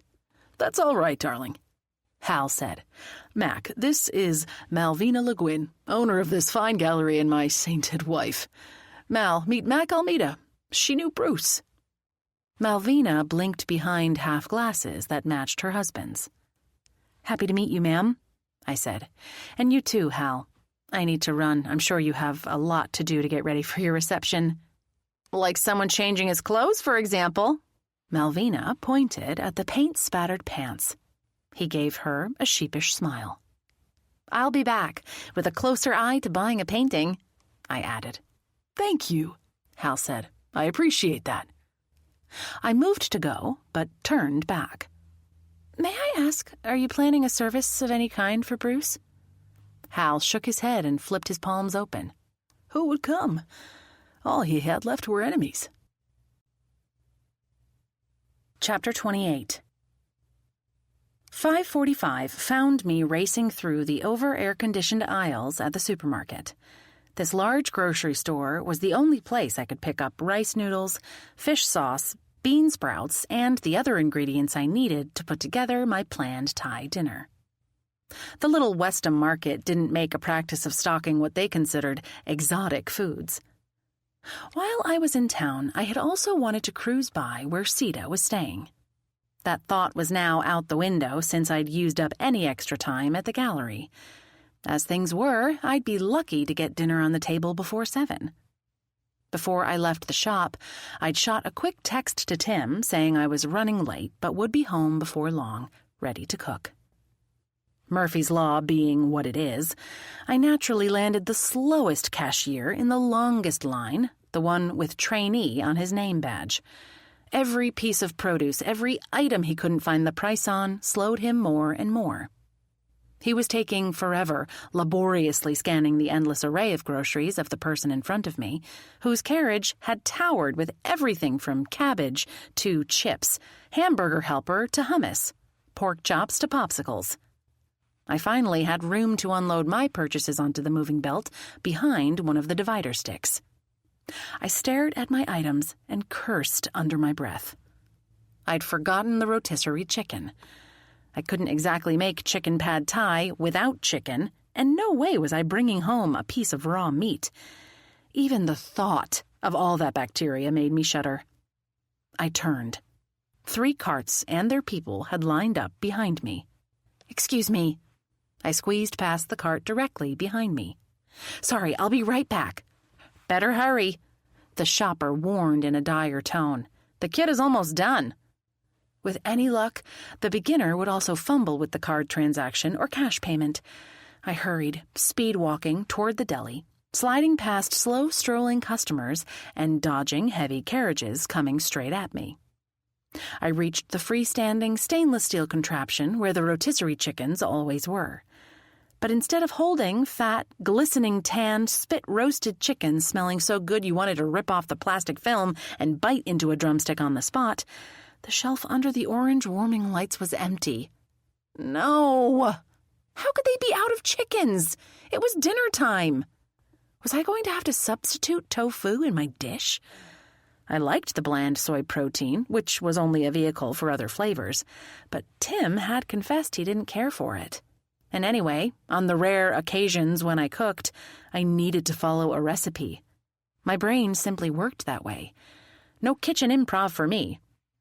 In this case, the recipe was in my head, but it called for shredded cooked chicken. "Be right with you, hun."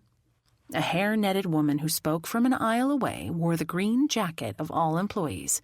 She pushed a cart holding a couple dozen chickens toward me. I wanted to race over there and grab one. In a minute, the impatient customer in the line behind where I'd left my stuff might throw it all overboard.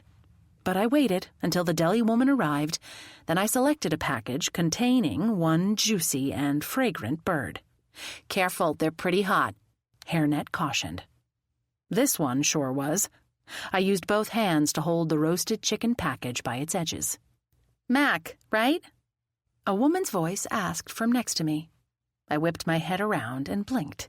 It was Sita Spencer herself. "Yes, hi," I mumbled. Great. Exactly the person I wanted to talk with, but no time to talk. "You're Sita, aren't you?" "That's me. Did Carl like his birthday gift?" Her smile vanished in a poof of smoke. "How do you know what his name is?" "What?" "Somebody told me." I lifted a shoulder in what I hoped looked like a casual move. I wasn't about to let on that I'd first seen Carl in the restaurant kitchen shortly after Yvonne dragged me inside to see the body behind the bar. I took a step away. "I'm not sure who." "Uh-huh." Her eyes narrowed. "As it happens, that is his name, but like I told you, his birthday is Saturday. He hasn't seen what I bought yet." Right. Well, gotta run, left my items on the belt." I rushed back to my line. Were her eyes burning holes in my back? I hoped not, but it felt like it. I wanted to kick myself for using Carl's name. I could have used the word boyfriend and come out of the conversation without her suspecting me of anything. Too late now. Her reaction had broadcast suspicion. Or maybe Carl had told her about my conversation with him, which would be even worse. Miracle of miracles, all my items were still on the belt. Sure enough, the newbie cashier was still ringing up the previous customer, or trying to. He switched on the flashing light that signaled "Need help" and gazed desperately toward the manager's station. I excused myself again to the woman behind me in line and slipped into my slot, letting the aromatic, dinner-saving chicken join the other ingredients. Chapter 29. The kitchen clock read 6:15 by the time I got home and inside with my bags, but the house felt empty. Tim? No answer. He hadn't left a note on the table. He was always either home by 6 or had left me a message. Tim? Belle echoed. Hey, handsome. Shh, Belle, be quiet, okay? Okay, treats. I made my way into the living room, but the door to our room was open and the bed was made and empty. I ran upstairs to check. No Tim. I trudged back down. Where was he?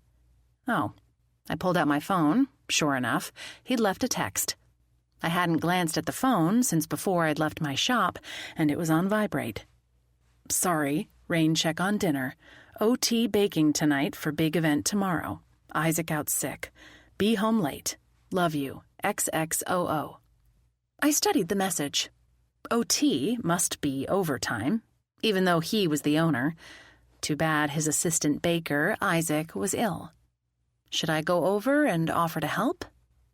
No, I should not. I was Ms. Fumbles in a kitchen, and I'd never baked even a potato in my life. Baking fine breads wasn't my thing. I tapped out a message. Did you eat? Yes.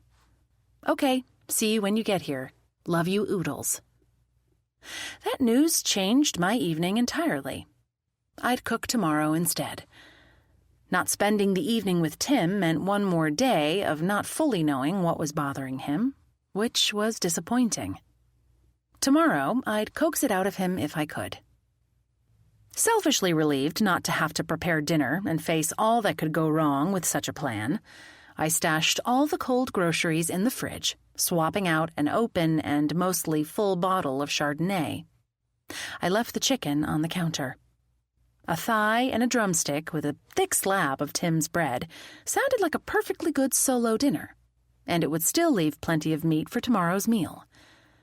Hands washed, I gave Belle her dinner and poured myself a generous glass of chilled white. I sank onto a chair at the table and sipped. And thought. So much had happened today, including hearing about my own parents' experience with infertility, an ordeal I'd never heard a word about from anyone. Right now, I decided to organize my thoughts about the murder. Did I have a handle on all of it, or even any of it? I sorted through the people I'd spoken to. Nothing really had gone on between Sita and me, except that I might have made her suspicious of me at the market. I certainly hadn't learned anything from her. For that matter, I hadn't learned much from Carl either. On the contrary, he hadn't clarified how he'd known Byrne, nor why he wouldn't be at the next chamber event. Thinking of Carl reminded me of Zane's slightly odd behavior when I'd asked him about checking into Yuli. I'd never known Zane to be evasive, but he'd certainly acted that way in his store this afternoon. And then there was what Norland had mentioned about Byrne's wife possibly having an affair, and possibly with Yvonne. The wife was dead, as was Byrne.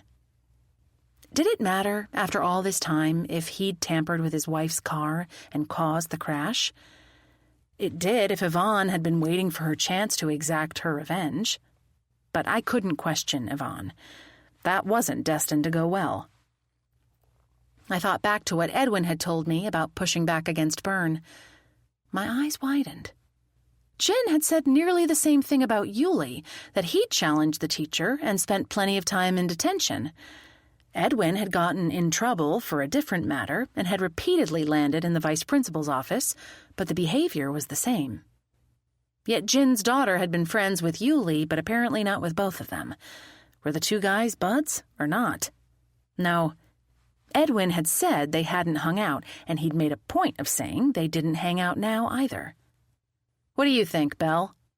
I stroked the head of the oddly quiet parrot perched on the back of the chair next to mine. Is that significant? She perked up. Alexa, is that significant? What do you think? Belle's a good girl. I laughed. Belle's a very good girl. I'll get your dinner, and then it's nighty-night for my favorite bird. Once again, I was glad we kept the smart speaker switched off when we left the house. Belle had a bad habit of asking Alexa to start a shopping list, and once she'd even succeeded in placing an order. I arrived home to find a box on my stoop containing grapes, peanuts, and anything labeled snack. I now called the device the spy speaker. Nighty-night, Mac. Belle's a very good girl. Snacks? After she'd eaten and was on her perch in a covered cage, I dwelt for a moment on my chat with Hal Byrne. Our investigation might be helped by an interview like that with a sibling or old friend of the various persons of interest. Maybe we could dig up a relative of Carl's or a classmate of Yvonne's. A person's difficult background didn't excuse criminal behavior, but knowing about it could shed light on the why behind their actions. And sometimes the acquaintance or loved one had information about the person in the present. Asking in-person questions of a dead man's brother, however, was entirely different from inquiring about a potential murderer. The Cozy Capers had a pact not to put ourselves in physical danger, and I planned to abide by that. For now, I put away my thoughts and enjoyed my simple dinner, contemplating nothing more than diving into a very woodsy murder as soon as I was finished eating. I would have started right here at the table, but eating was too messy to mix with the pages of a book, no matter how good that book was. My phone jangled me out of my reverie. Okay if I bring those yearbooks over? Jin asked without preamble. Chapter 30. Jin sat in an easy chair at right angles to the couch, where I had my feet curled up, each of us with one of the 4 yearbooks she'd brought. She'd accepted a glass of wine. "Where's your main man?" she asked. "Baking for a big event tomorrow, and his assistant is sick." She nodded and gestured at the yearbooks on the coffee table. "Tonight, this seems to make less sense than it did earlier," she said. "What do you think we should look for?" We already know both Yulie and Edwin went to Westham High, and both had conflicts with Mr. Byrne. I don't know, maybe scan for pictures of one or both with him? Or maybe a candid showing anger or another strong emotion. I scrunched up my nose. You might be right. Yearbooks won't have snapshots of fistfights or a teacher sneering at a student. It's worth a shot. Which year do you have? I held it up. That's their freshman year, Jin said. I'll begin with Lucy's senior year, and we can meet in the middle. And then swap. I'm sure we'll each see different things. Sounds like a plan. I started paging through. The book, which smelled of paper and ink, began with the usual portraits of the administration, the staff, and the faculty. I paused at the photo of Mr. Byrne and examined it. The picture was less than 10 years old, and he didn't look that different than he had when I'd seen him, except for being dead. The teacher held a pointer in one hand and a dry erase marker in the other. He looked as if he'd just turned toward the camera from the whiteboard on which was written and underlined homework. The photographer must have told him to smile, and he had, but it was lackluster, bordering on a frown. Exactly like 20 years ago. The senior class came next, with senior pictures taken the summer before, and those stupid popularity awards like Most Likely to Succeed and Best Dancer. I examined every page. Byrne was in only a few candid shots. When I came to the freshman class in individual photos, I first saw Yulie Cabral. Nobody looks great in 9th grade, particularly not skinny boys with braces. Edwin Germain's face was on the same page. His hair was shaggy and half obscured his eyes, his cheeks were smooth and still boyish, and he didn't smile for the camera. Jin's daughter Lucy, on the other hand, had wavy hair on her shoulders, a V-necked top, makeup, and a big smile. "Whoa," Jin said. "You're going to want to see this." She extended the open senior yearbook toward me and pointed. The photograph showed the Rainbow Club. A group of boys and girls posed in front and atop a stone wall. 2 girls were kissing, and 2 boys held hands. Mr. Byrne stood in the periphery as if he'd been passing by and glared at the students. "This looks like what we used to call the Gay Straight Alliance," I said. "Right, except now it's called the Rainbow Club. But it was Lucy's senior year, when everybody signs each other's yearbook at the end of the year. Check out that comment in the margin." Someone had used purple ink to write, "Gayphobe," in a circle with an arrow pointing to Byrne. "Wow," I said. One of the kids caught my attention. I peered at a skinny guy with one pierced ear, hair shaved up the sides but long on top in a classic fade, and a big braces-free grin. "That looks like Yuli. I wonder if he's gay." "It does look like him. If this is the current incarnation of the Gay Straight Alliance, anybody can join." "True. Can you ask Lucy about Yuli's preferences?" Jin tilted her head. "Does it matter?" "It might." I filled her in on what Norland had said about a link between Byrne's wife and Yvonne, and his thought that it might have been a romantic relationship. If it was, and Byrne found out, he could have been furious. I mean, he might have already had homophobic tendencies, but that would have notched it up a level. And we all know how gentle Byrne was to students who were different. She gave a snort. "Not." We both went back to our paging through the smooth, shiny paper of the books. After the 4 years of class photos came the clubs and the sports teams. I flipped past the garden and landscape club, then turned back. Mr. Byrne, apparently, was the faculty advisor for the group. While I was a student, I wouldn't have been aware of the club's advisor. I'd never had the slightest urge to put my hands in the dirt. The students each held a shovel or a trowel, and Byrne beamed at them. "Did you ever once see Mr. Byrne smile?" I asked Jen. "Never." "Take a look at this." I showed her the page. "Amazing. He must have liked growing things." "I guess. My mom said he was the chair of the UU building and grounds committee, so that fits. The kids in that club might have been the only ones in the history of the school who saw his good side." "I think that kid standing apart is Edwin Germain," Jin pointed. "Isn't it?" "You're right. I hadn't spotted him. Same shaggy hair, baby-faced cheeks as in his class picture. He doesn't look happy to be there, though." If he didn't like being in the club, why had he shown up for the picture? I finished paging through the freshman yearbook and sat back. Yuli's resentment against Byrne might have been festering for years. He could have seized an opportunity to get back at the teacher in the most final of ways. Except if the method of death was poison, that wasn't a spontaneous crime. Spur-of-the-moment murders involved beating over the head, strangling, stabbing, pushing the victim over a cliff. A restaurant kitchen shouldn't have a lot of toxins lying around except for cleaning supplies. Jin, do you feel like the group isn't communicating as well about this homicide?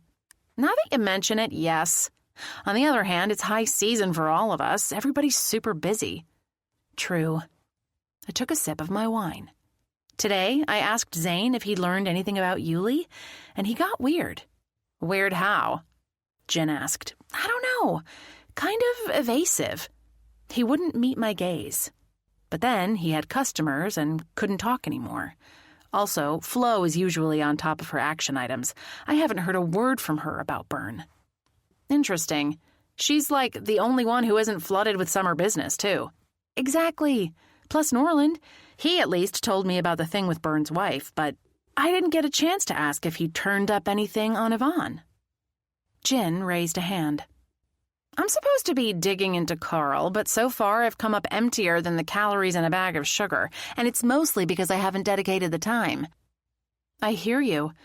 Listen, after I saw Zane today, I happened to run into Carl on the sidewalk. Jin grinned. Sure you did. It's true. He had a reaction when I mentioned Byrne's name, and I tried to find out how they knew each other.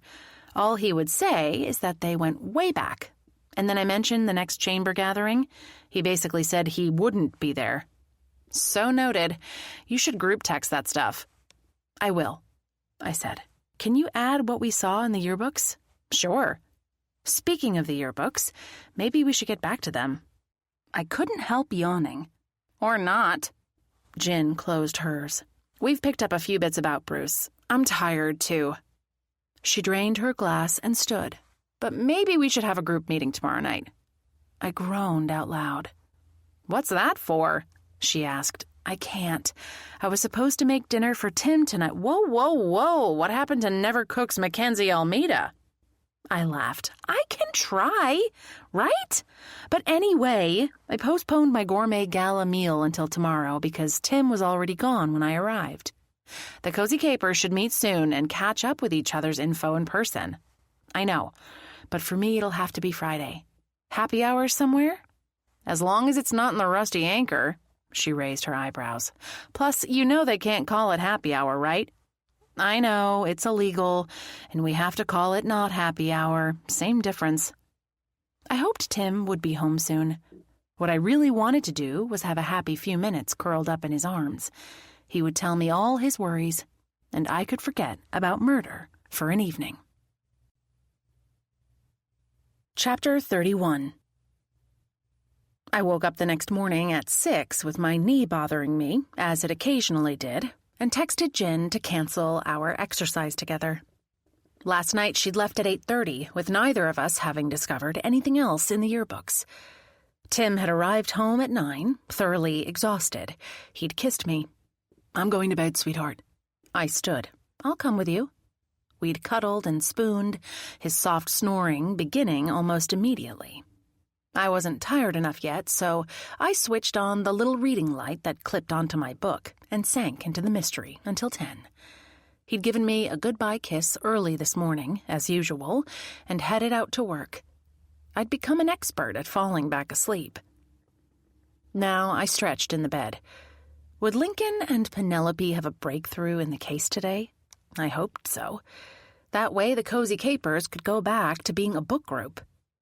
On the other hand, we might not have been as diligent lately as passing along information to the detectives in charge. I could use my newly found hour this morning to fix that. After Belle was up and fed, and I'd ground beans and set the coffee to drip, I settled in at the kitchen with my tablet. First, I checked the weather and groaned. No wonder my knee ached. Another massive storm system was circling our way. Way to ruin more of the tourist business, Mama Nature. In the mornings when I had time, I often popped into a social media group of African gray parrot owners. Today, a member had posted a video of 2 parrots having a video chat with each other. They appeared to be truly interacting and enjoying it. Belle might like that. I clicked open the article, which described the social benefits to parrots of chatting with their friends while they were home alone. Belle was by herself for hours every weekday. But I had my doubts about leaving the tablet powered up and online while my bird was alone with it. Having seen what she could do with her buddy Alexa, I wasn't sure I wanted to risk it. But maybe she'd enjoy the stimulation while I was here and otherwise occupied, as I was about to be. I poured a mug of heavenly dark roast, then figured out how to connect to the parrot meetup site. I selected a bird who was online and not already chatting. I propped the tablet up against a stack of books before I called Belle over. "Belle, your friend Malik wants to say hi." She perched on the back of the chair nearest the device and tilted her big head. "Belle wants to say hi." The parrot on the screen said, "Hey, gorgeous."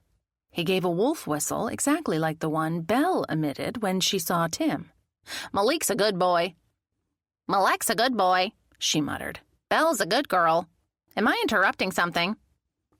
"Not at all," Malik said in a low voice. "Love me some grits." His owner had to be a man. "Love me some grits," Belle said. "Snacks, Malik." And they were off, imitating and muttering and schmoozing away. Me, I picked up my phone to dictate a few texts. I carried my mug into the living room. It was only prudent. I didn't want the 2 parrots to overhear me discussing homicide. Malik's human wouldn't be happy about that. I sipped the coffee, and a little sigh of contentment slipped out. Such a perfect drink, rich and fragrant and delicious. I considered where to begin. Yesterday had been busy and full. How much of it did I need to pass along? I considered the yearbook photograph of the Rainbow Club and Burns' glare at Yulie. Maybe that would be better conveyed with a photo of the photo, which we hadn't thought to snap last night. I shot off a quick text to Jin, asking her to do that and to send it to both the group and to Lincoln. I thought of one more thing. And send one of Edwin in the garden club, too, okay? She sent back a thumbs-up icon. I tapped out another text to Norland. Did you tell Lincoln R.E. Byrne wife link with Yvonne? Now that I thought about it, I didn't feel like we had much news at all to share with the detective. Everything was still speculative. But I did have one thing to tell Lincoln, something blessedly unconnected to murder. My parents are having an anniversary party in their backyard Saturday p.m. Astra specifically requested you. Time TBA. P.S. Prepare for dancing. Next, I wrote to the group. I took a minute to consider a good alternative place for our next meeting. Jimmy's Harborside was a big, conventional seafood restaurant here in town, with a bar area that was both large and nice. And it wasn't the Rusty Anchor.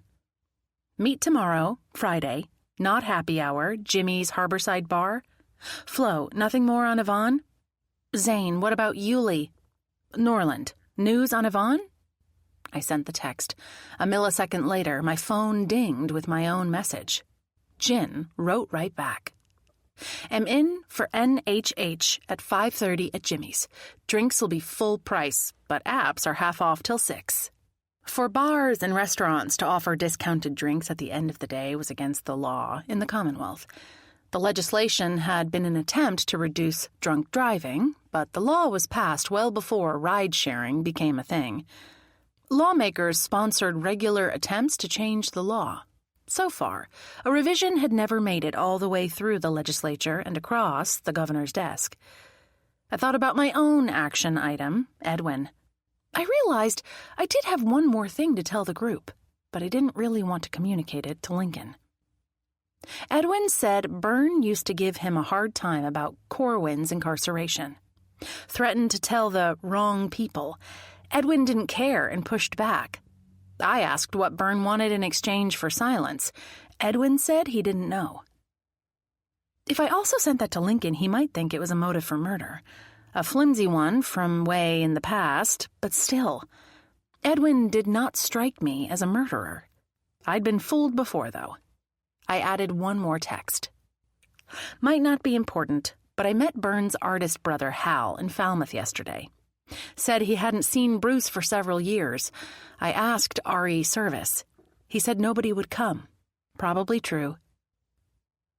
Sipping coffee, I waited a few minutes, but nobody wrote back. Zane and his evasiveness about Yulie bugged me. Even if Yulie was gay, I couldn't imagine why that would have impeded Zane from asking questions or researching him online. Finding out would have to wait for a time when Zane and I were both free and had a chance to really talk. In the other room, the birds were talking up a storm. Good for them. I'd have to cut off Belle when it was time for me to go to work. I doubted she'd be happy about that. "Son of a bee," Belle said, copying Malik's male voice. "I'd like to shove that mayor's policy up where the sun don't shine." "Belle!" I yelled and hurried into the kitchen. "None of that now." "I wanted to throttle him," Malik muttered. "Flaming socialist just like the rest of them." I reached for the tablet. "Goodbye, Malik." Belle barely had time to say goodbye before I switched off the app. I was going to have to screen the owner's use of language next time. If there was a next time.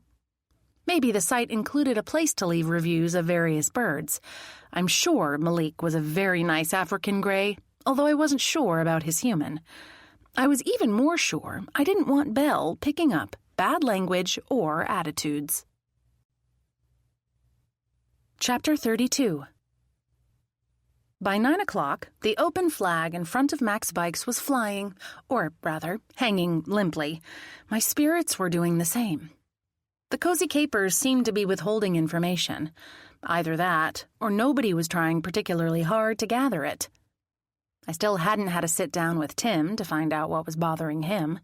My right contact lens was uncomfortable, as if I hadn't cleaned it well. Maybe a speck of dust was in my eye or under the contact. I'd brought my glasses with me in case the irritation didn't resolve itself. Rumbling thunder and sharp cracks of lightning, accompanied by sheets of rain, didn't help one bit. I couldn't expect many customers to cross the threshold here today. I stared out the window, trying to blink away the dust or whatever it was, and blinked again at two figures, one medium tall and one tiny, hurrying in rain jackets and rubber boots through the deluge. They kept right on coming up my walkway until the vision resolved itself into my mom and grandma. "Good morning!" I held the door open for them. "But what are you two doing out in this weather?" "Mackenzie, it's only water." Mom, dishing my own words back to me, pushed back her slicker hood. A sharp report sounded outside. Deep, rolling thunder followed. "Water and lightning," I pointed out. "It's not safe to be outdoors in an active thunderstorm." I stooped to kiss Abo Reba. "It's not safe for either of you, but especially for you, Abo." "I'll be fine, querida."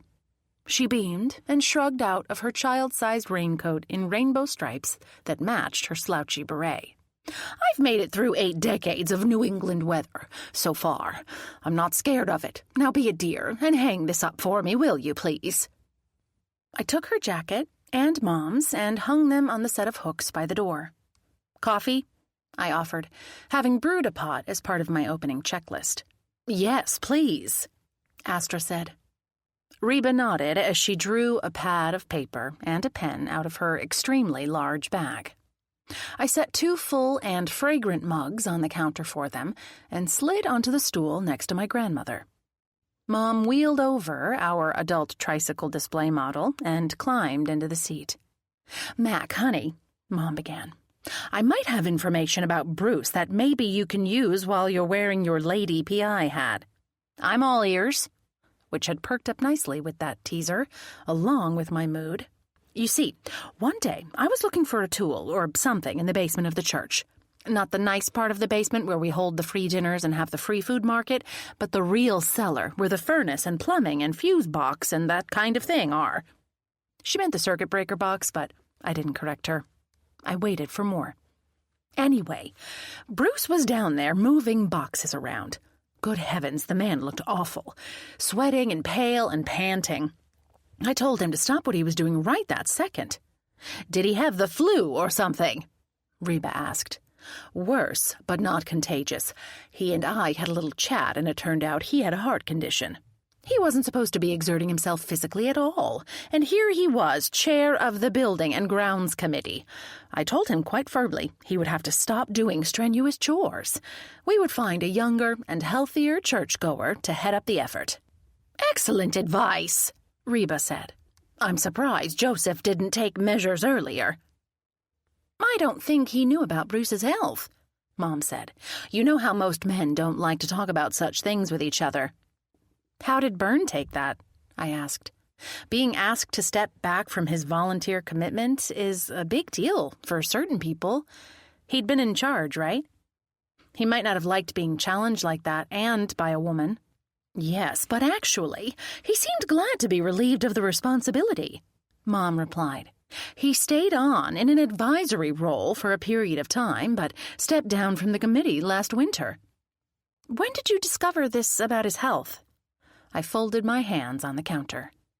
"I think that business happened about 2 years before," Mom said.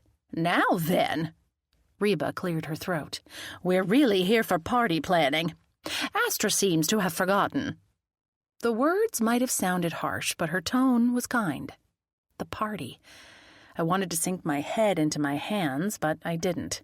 I also didn't remind my mom that Derek and I would have been happy to have organized an anniversary gala for them, given a little more notice.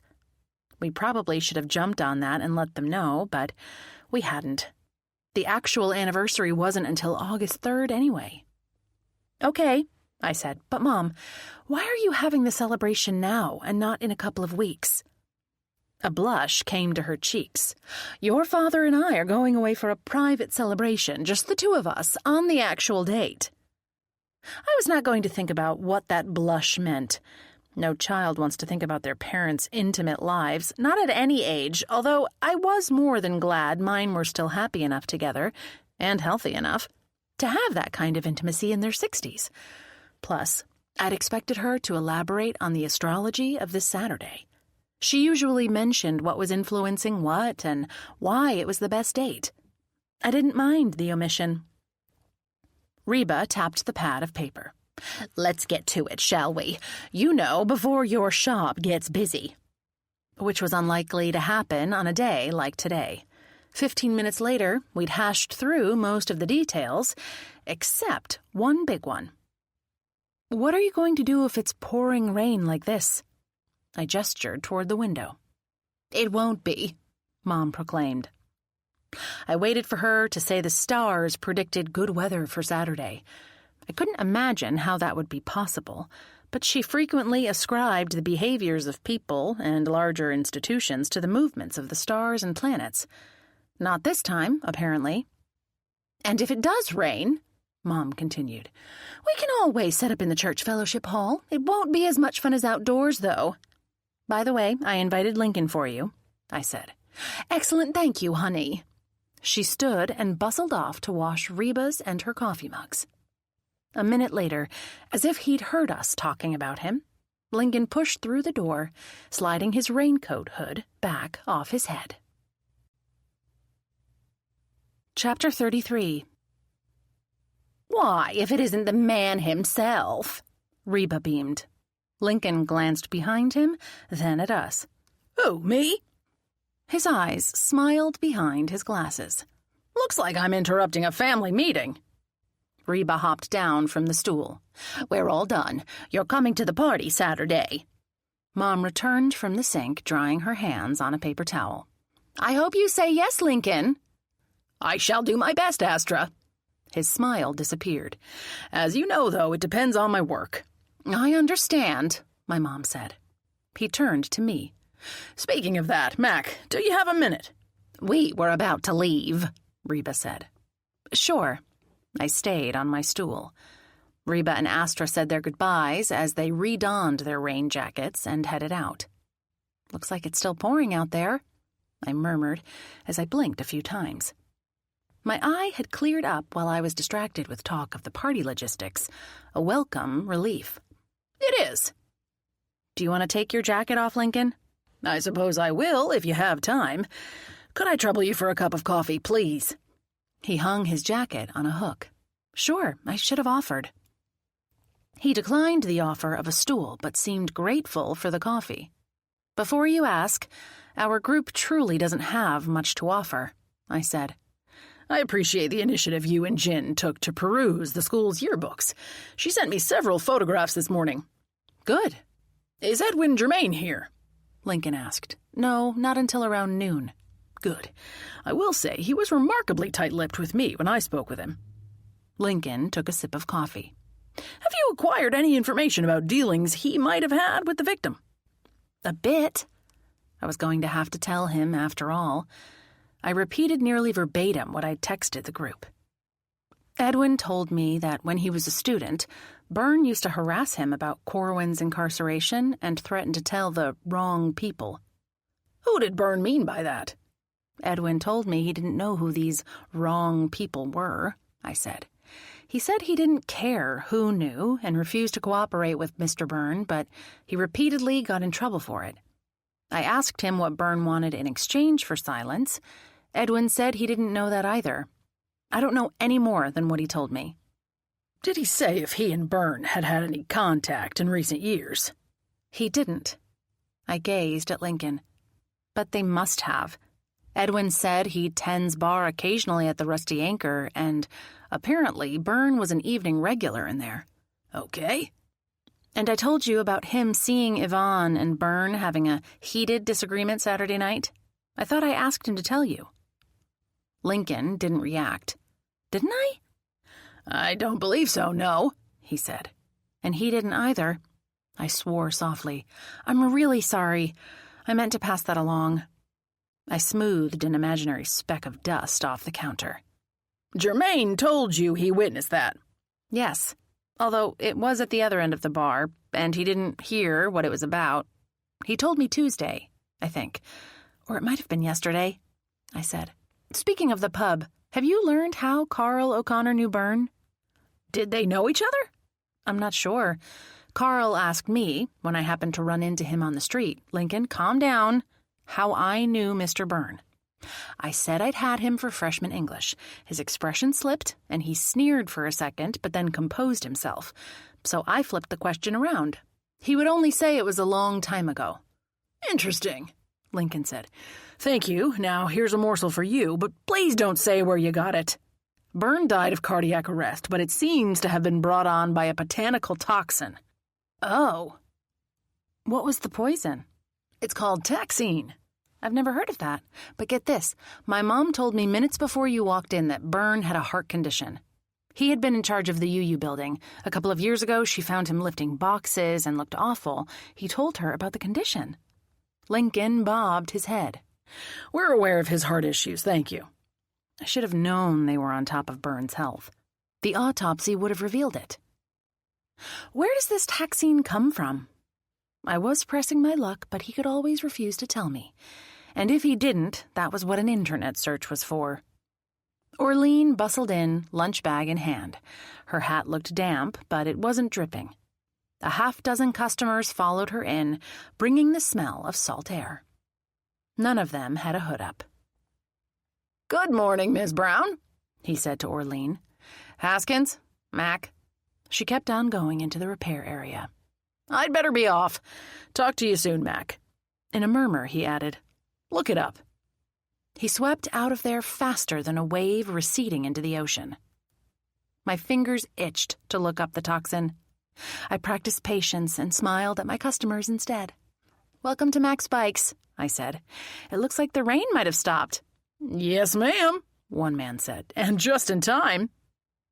I didn't care if it was for the day or for an hour.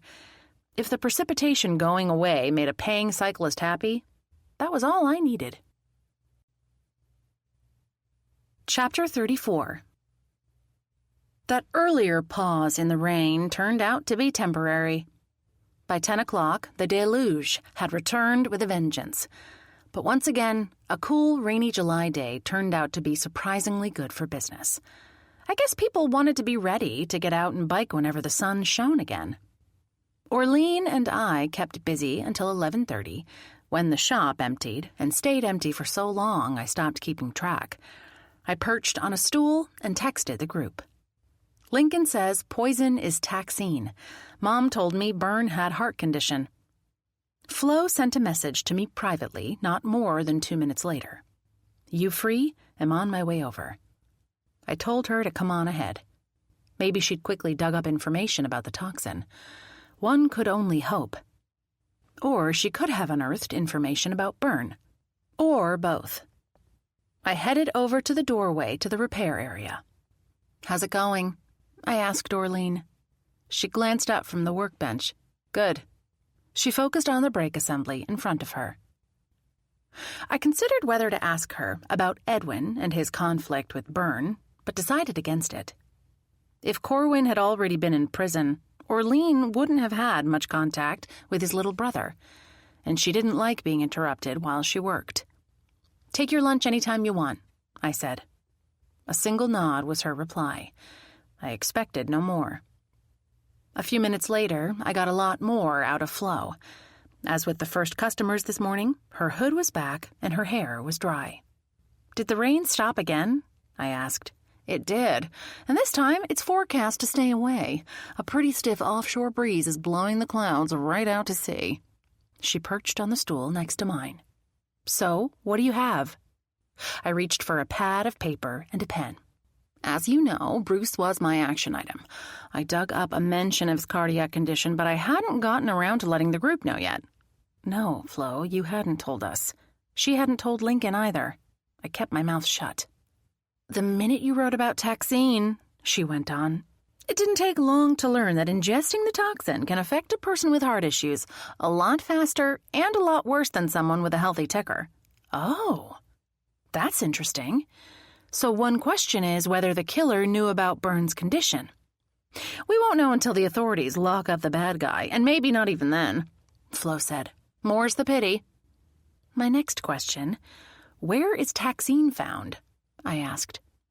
According to what I read, it comes from the American yew plant, or tree, or shrub, whatever the heck it is. I'm not sure I know what that looks like. It has spiky needles, but it isn't a conifer. All parts are super poisonous, except the red covering around the seed, which is called an aril. They kind of look like berries, but again, aren't. She dragged and tapped her finger on her phone, then laid it on the counter in front of me. This is a yew. I peered down at a common-looking shrub. But that plant is everywhere, like in front of people's houses and stuff. I think I've seen whole hedges of it. Exactly. Do you have to, I don't know, process it or anything to get the bad stuff? Boil it down or grind it up? I haven't gotten that far yet, she said. Relay all that to the group, okay? And let Lincoln know, too. I rethought that. No, wait. He's the one who told me about that, substance, and he already knows about the heart stuff. I didn't want to say the name of a murderous toxin out loud with all these people around. I'm sure he knows where it comes from, and he'll know we're digging, which won't make him happy. Gotcha. Flo, has Lincoln or Penelope questioned you any more about your conflict with Byrne? Her expression darkened. Detective Johnson came by my house last night. She kept pressing me about where I was that night. I mean, I live alone. What am I supposed to do? Plus, you don't have a key to the pub. Flo glanced away and swallowed. She rubbed a fold of her sleeve between her fingers in a fast move that broadcast nervous. Do you? I pressed. Have a key? Her shoulders slumped. While my daughter still lived in town and managed the bookstore, she dated Carl for a while. He gave her a key. Uh-oh. A key to the pub right there in Flo's house was bad. Having the key could be the reason she'd seemed evasive and nervous earlier in the week. Who wouldn't be worried in a situation like that? She had both a contentious history with the victim and access to the place his body was found. You think? Her mouth twisted, as if she'd tasted a bad clam. It was still hanging on the key rack by the back door to my house, right where Suzanne left it. I'd forgotten about it until all this business blew in. Flo's daughter had managed the bookstore in town and lived with her mother. Suzanne had moved away a year or two ago. Maybe that was when Carl left town, too. When Detective Johnson came by to question me, Flo continued, we were in my kitchen. The minute she asked me about a key, my eyes went straight to that rack. I couldn't help it. That shows that you're not a criminal. Anybody with something to hide would have kept their gaze away from the key as they lied. And you're innocent. So you didn't. From her reaction, I'm not sure Johnson agrees with you. She raised a finger. And before you ask, yes, it is strange that my children had prior connections with both Carl and Sita, but they were in the past. What's done is done. She pressed her lips into a line. I had my mouth open to ask her about that other thing with Byrne when a flurry of customers swept in through the door, bringing salt-scented fresh air with them. Edwin followed, unclipping his bike helmet as he walked. I guess my free moment is over, I said. I have to get back to the library anyway. Thanks for digging up that info so fast, Flo. All in a day's work for the research-loving librarian. Our group was lucky to have her. And don't worry, I added. Key or no key, you didn't do it. But will they believe me? She trudged out the door. That was the question for sure. Chapter 35. Once Edwin was settled, I excused myself to go out for my own lunch. I'd brought my usual sandwich, but I felt like changing up my routine. The ham and cheese would keep in our mini-fridge until tomorrow. I pointed myself 2 doors down the street to the lobster shack. Tulia and I hadn't chatted in a while. Plus one could never go wrong with her fish chowder and a side of slaw. As I went, I slowed my pace. Flo with a key to the pub on her home key rack worried me more than I'd let on to her.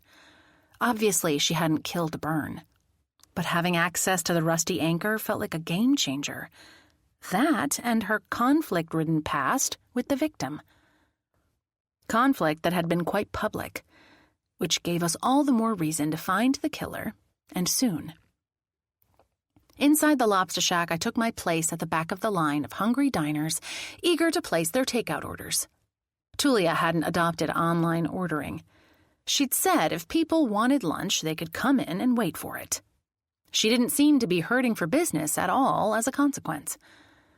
A young person behind the counter took the orders and money and bagged the food, but Tulia herself did the sandwich assembly. She ladled out chowder and coleslaw and plated up tuna melts, lobster rolls, and crab cake wraps. All those fabulous smells made me hungrier and hungrier. By the time I reached the order counter, I was still the last person in line. I smiled at the employee and waved a hello to Tulia, who was putting together an order in the kitchen area at the back. "Mac, come on back," Tulia called to me and gestured. "I'll make you whatever you want." "Thanks." I folded up the hinged end of the counter and slid through, closing it after me. "Give me 1 second and I'll be done with this one." She checked the order slip, slipped a pickle spear into a wax paper bag, and added it to a cardboard takeout box. She fastened the box closed and slid it down to the end of the work counter. "Here you go," she said to the helper, then smiled at me. "What can I fix you, Mac?" "I'd love a chowder sandwich." It was a funny name because it wasn't soup, but imagine fish chowder with all its flavor and creaminess reduced down to a thick spread like tuna salad, except better, and that was a chowder sandwich. Tulia had invented it, and she'd said it was one of her most popular menu items. "It's yours." She threw it together in no time, adding a little container of slaw, a bag of Cape Cod potato chips, because, of course, and a pickle to the red and white paper boat she used for in-store eating. "Want to sit out back for a minute?" I glanced at the wall clock. "Sure." Edwin or Orlean would let me know if things got crazy in the shop. "I'm taking a quick break," Tulia told her employee, then pushed through the back door and held it for me in my box. "So, what news?" she asked after we'd both sat on the bench in the alley. It wasn't scenic back here, with the view being the backs of the other buildings, and the bench was hard, but it was private. "For starters," I said, "Byrne was killed with a toxin from the yew shrub, and it was made worse by a heart condition he had." "Taxine," she murmured, her brow furrowed. "That stuff's wicked bad." "Apparently." I took a big bite out of my sandwich, which she'd piled into a toasted sub-roll. The flavors were, well, to die for. No, they were like heaven invading my mouth. "Sounds like you already knew of taxine." "My people use it in a particular ceremony, but only a trace." Her people were the Mashpee Wampanoag tribe, the original, and continuing, residents of this part of Cape Cod. "So Lincoln must know about it, too." The state police detective was half Wampanoag. "I'm sure he does. What else?" I swallowed my current bite. Flo came by to see me a little while ago. She doesn't have an alibi, living by herself, but get this. Her daughter used to date Carl. He gave Suzanne a key to the pub, and it's still in Flo's house. She'd forgotten all about it. That's no good. She has that history of arguing with Byrne, right? She does. I popped in a bite of the tangiest, sourest, perfectest pickle I'd ever eaten. "What have you learned about Sita?" Tulia wrinkled her nose. "Unfortunately, not much. She hasn't come in for food again. I did find her on social media, though." "Good idea." I nodded my approval. "What does she post?" "She loves putting up pictures like lots of the kids do, not that she's a kid. Her food photos are actually pretty good." "How did you think to look online like that?" "She posted a picture of her lobster shack lunch and tagged my place," Tulia said. "I try to keep up with that stuff. I checked her profile and started liking her posts on a couple of sites. I think she automatically cross-posts." "You didn't friend her, did you?" "Not at all, Mac. I never post anything personal except to my family's private group. Normally, I only put stuff up on the shack's business pages. I don't want anybody snooping around in my personal business. Especially not a person of interest in a homicide case, right?" She laughed. Especially that. Does Sita seem to be acting guilty in any way? I took another big bite of sandwich, sad that I was almost finished with it. I don't know what that would even look like online. She has mentioned feeling nervous because of the murder when she comes to Westham. She gave me a wry look, but maybe that's because she's afraid she'll be caught.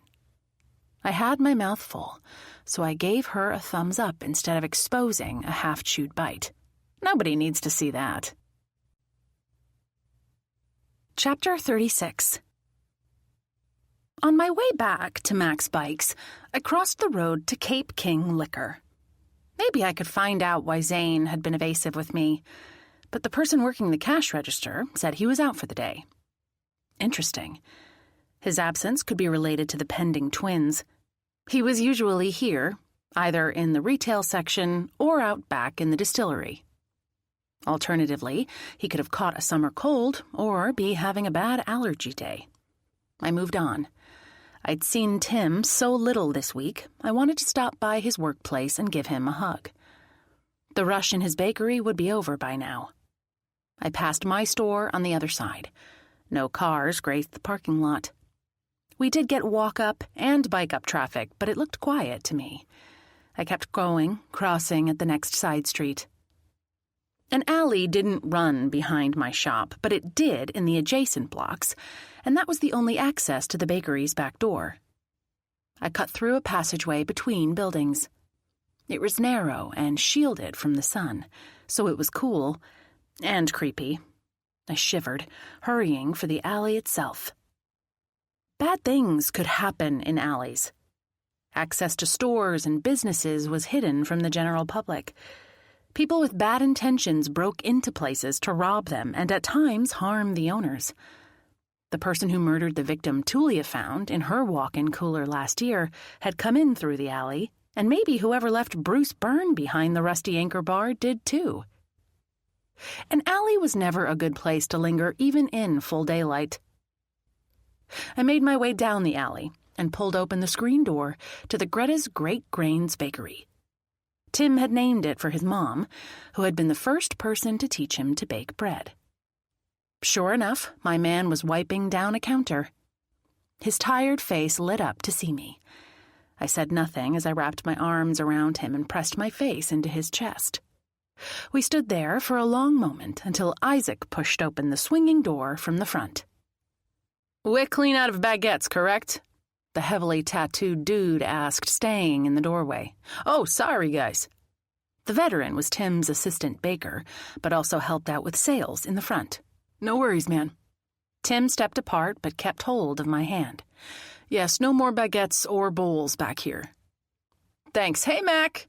The door flopped shut behind Isaac. "To what do I owe this immense pleasure?" Tim lifted my hand and kissed the palm with lips more tender than a baby's cheek. "I was out, and I missed you. Dinner tonight, right? On me?" "I miss you too, hun, but I wouldn't miss dinner for anything. I shall be your sous chef if you want one." I smiled up at him. I might take you up on that. I remembered the party. "Listen to this. Mom stopped by and said she and Pa are having a 40th anniversary party day after tomorrow." "Kind of short notice, no?" he asked. "Definitely, it's nuts. But do you think you might be able to make their cake?" I hunched my shoulders, hoping I hadn't way overstepped by promising his baking expertise. "I'd love to. That's not a problem, Mac. Were you worried I would say I couldn't?" "Kind of. I mean, yes." He laughed. "It's totally fine, and it'll be my honor. Let me know by tomorrow noontime about how many people will be there. Is there a color theme to the decorations, or should I just make something pretty?" "Phew. I have no idea about colors or decorations. I'd ask Mom, but she'd probably rope me into a job I'd rather avoid. Just make it pretty. You know, flowers and squiggly lines or whatever." He laughed at my notion of a pretty cake. "You know what I mean," I protested. "All that really matters is that it tastes good, which it will." "Consider it done." "Thank you. I'd better leave you to your cleanup and get back to my shop so I can clear out again and make that dinner I promised you." He blew me a kiss as I let myself out. Chapter 37. In the alley, I was about to turn left to make my way back toward the bike shop when I spied Yvonne pacing behind the pub. The Rusty Anchor wasn't far from the bakery. I still hadn't heard from Orlean or Edwin about being frantically busy, so I pointed myself in Yvonne's direction. Almost as soon as I did, she stopped pacing. She stood, arms folded across her chest, facing away from me. I was a few yards away when she spoke. Uh-huh. Yeah, well, that's not happening. She must have a Bluetooth device in her ear, or earbuds I couldn't see. She fell silent, as if listening. No, I told you I don't want to be involved in that. I didn't like the sound of this conversation. She wasn't using any endearments, so she probably wasn't speaking with her partner at home. I was dying to hear more, except at any moment she could turn and see that I was eavesdropping. I backed up a few steps, then scuffed a foot as I headed toward her again. She whirled, her eyes dark with alarm. White wires trailed from her ears to a phone in her hand. I smiled and held up a hand in greeting. Yvonne quickly said, "I'll call you back." She jabbed her finger at the phone and yanked out the earbuds. "I was down at the bakery and saw you out here." I thought it was best to jump in quickly with my story. "Thought I'd say hi." She barked out a laugh. "For a second there, I suspected you were spying on me." "Not in the least," I lied. "How are you?" I'd love to figure out an excuse to ask her what the call had been about, but I didn't hold out high hopes for her telling me. "How do you think?" She wrapped her arms around herself. "The police are around here and my house at all hours. Carl is getting harder and harder to deal with, and all I can see is that poor dead man's face behind the bar." She didn't look the best I'd ever seen her. Her hair was messy under her toque, and she hadn't applied any makeup. A bare face wasn't unusual for me, but it was for her. "That's really tough," I murmured. "How is Carl being difficult?" Yvonne stared at the back wall of the pub for a moment. "He's not usually around. Now that he is, he's trying to micromanage everything, me, primarily, as if it's my fault we had a body behind the bar." "That's crazy. It isn't your fault." Unless she'd been the one to kill Byrne and fake her reaction that morning. "Do you know when he's going back to wherever he lives? North Carolina?" "No, he hasn't said when he's leaving town. Yesterday wouldn't be too soon, as far as I'm concerned." "I hear you," I said, although I imagined the police would rather he stuck around until the murderer was identified and apprehended. "Why are the authorities harassing you? You wouldn't have any reason to kill Byrne, right?" She regarded me. "No, but they might think so." I waited, not quite holding my breath, but hoping she'd continue without me pressing her. She glanced away, then back at me. "Quite a long time ago, I had a romantic entanglement with his wife while they were married. We didn't take the moral high ground, but it happened. I imagine our victim wasn't happy about that. Bruce was furious at the time, and he's blamed me for her death ever since." The screen door to the pub swung open, and Yuli stuck his head out. "I had no idea where you'd gone," he said. "It's getting nutso in here." My presence seemed to register. Was that alarm on his face? "Hi, Yuli," I said. "Mac, what are you—" he began. "I'm coming." Yvonne stepped toward the door. "Catch you later, Mac." She almost pushed Yuli back inside. The door clicked shut behind her. Byrne blaming Yvonne for his wife's death was certainly motive for her to get rid of him. For a high school English teacher, he'd become enmeshed in so many people's lives. He'd apparently incited simmering resentment in many of them. But only one had taken it a step further, to homicide. I turned back toward my shop, trudging with my head down, as I considered Byrne's impact on people. I hadn't cared for him as a teacher, but I truly hadn't thought about him in many years. On the other hand, I'd been a teenager, not an adult with a livelihood to lose. Oof! I walked into something solid, but not rigid, and started losing my balance. "Watch it now!" a man growled. I glanced up to see that I'd collided with Carl O'Connor at the junction of the alley and the walkway between buildings that led to the street. The dark, narrow passage loomed like a menace. Carl grabbed my wrist. "Are you all right?" I stepped back, regaining my equilibrium. I pulled my wrist away from him, but he didn't relinquish it. "Listen, Mac," he began. Pointing to my wrist, I cleared my throat. He glanced at my arm as if unaware he was holding on to me. "Sorry." He let go. "You have a good day, Carl." I took a step around him in the direction of my shop, but staying in the alley. I wasn't going down that dark, foreboding tunnel. "Wait!"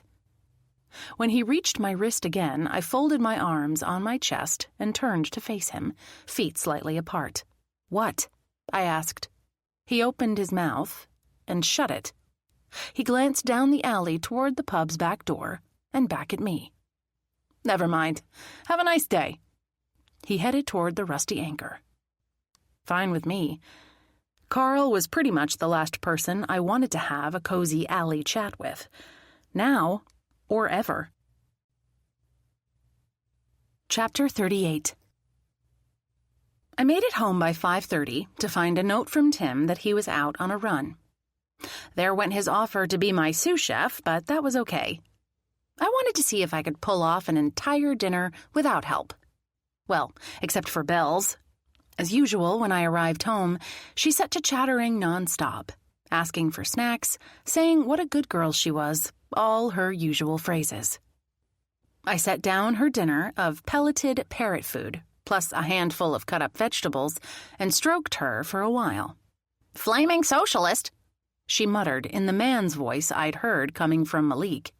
"I'd like to shove it where the sun don't shine." "Belle," I scolded before she turned to even worse language. "None of that now."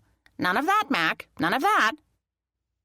All I could do was shake my head and hope, if she didn't keep hearing that kind of language, she'd forget about the brief online visit with her buddy Malik and what he'd learned from his human. Now the rice noodles were soaking in boiling water. I sipped from the beer I'd poured and peered at the recipe. I had to make the sauce next.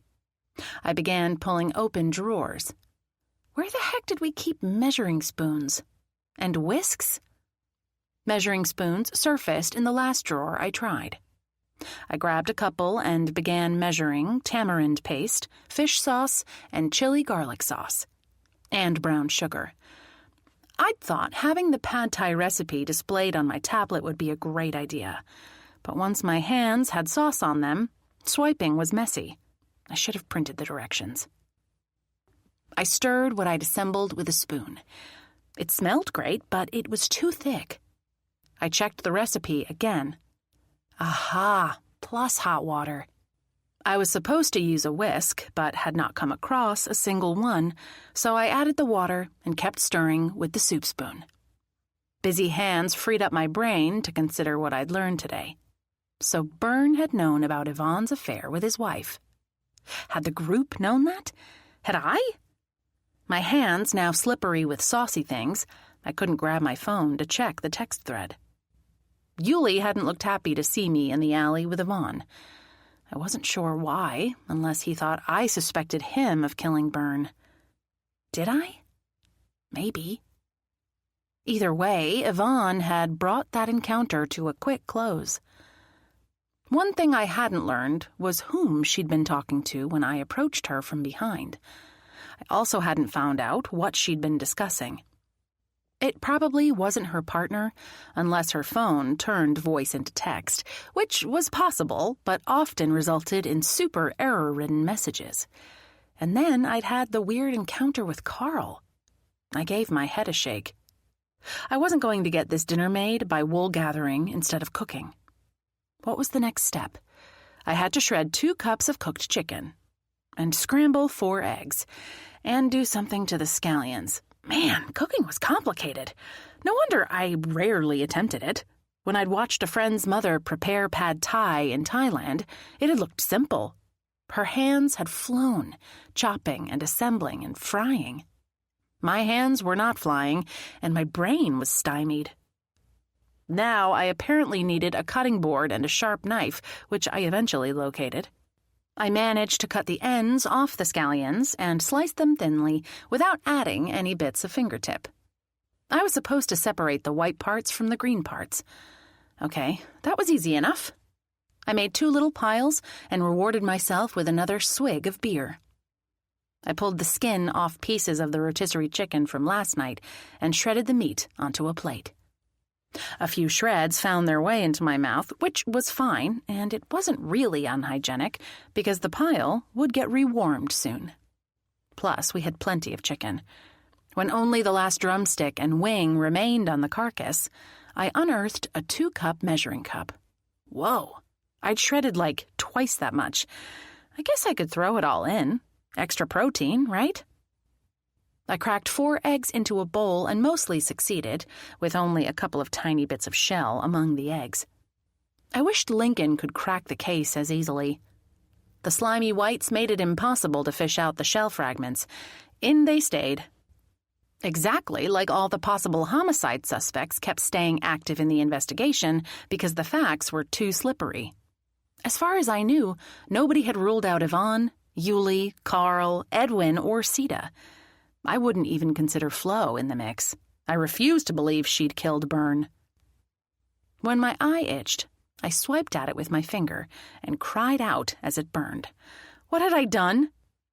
I must have touched the hot sriracha, or a drop had splashed onto my hand. I ran to the sink and closed my eye, splashing running water onto it over and over. Straightening, I dabbed the eye with a paper towel.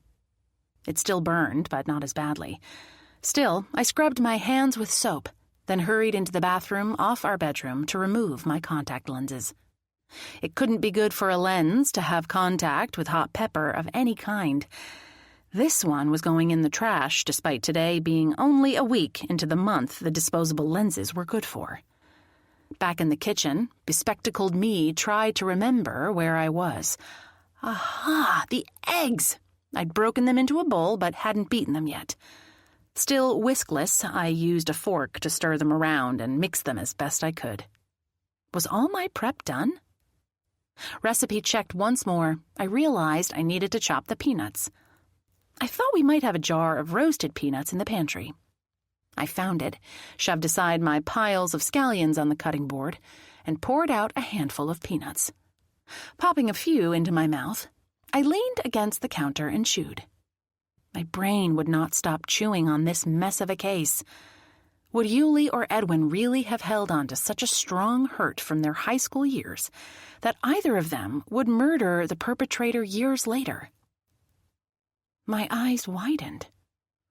What if Byrne was not only a strict and unfair teacher, but also an abuser of young people, boys in particular? The thought was horrible, but it certainly happened. Had the teacher been in a position to be alone with kids? Maybe he'd taught Sunday school at the church, or he'd abused the students he'd arranged to intern with Flo. She hadn't been happy with that arrangement. Was there more to the story? So many questions, and no way to answer them right now. Instead, I retrieved the knife and applied it to the peanuts, which resulted in peanut bits flying all over the kitchen, plus my swearing out loud. Oops. I glanced at Belle, but she seemed to be snoozing on her roost. How was a person supposed to chop peanuts without making a mess? Gently, perhaps.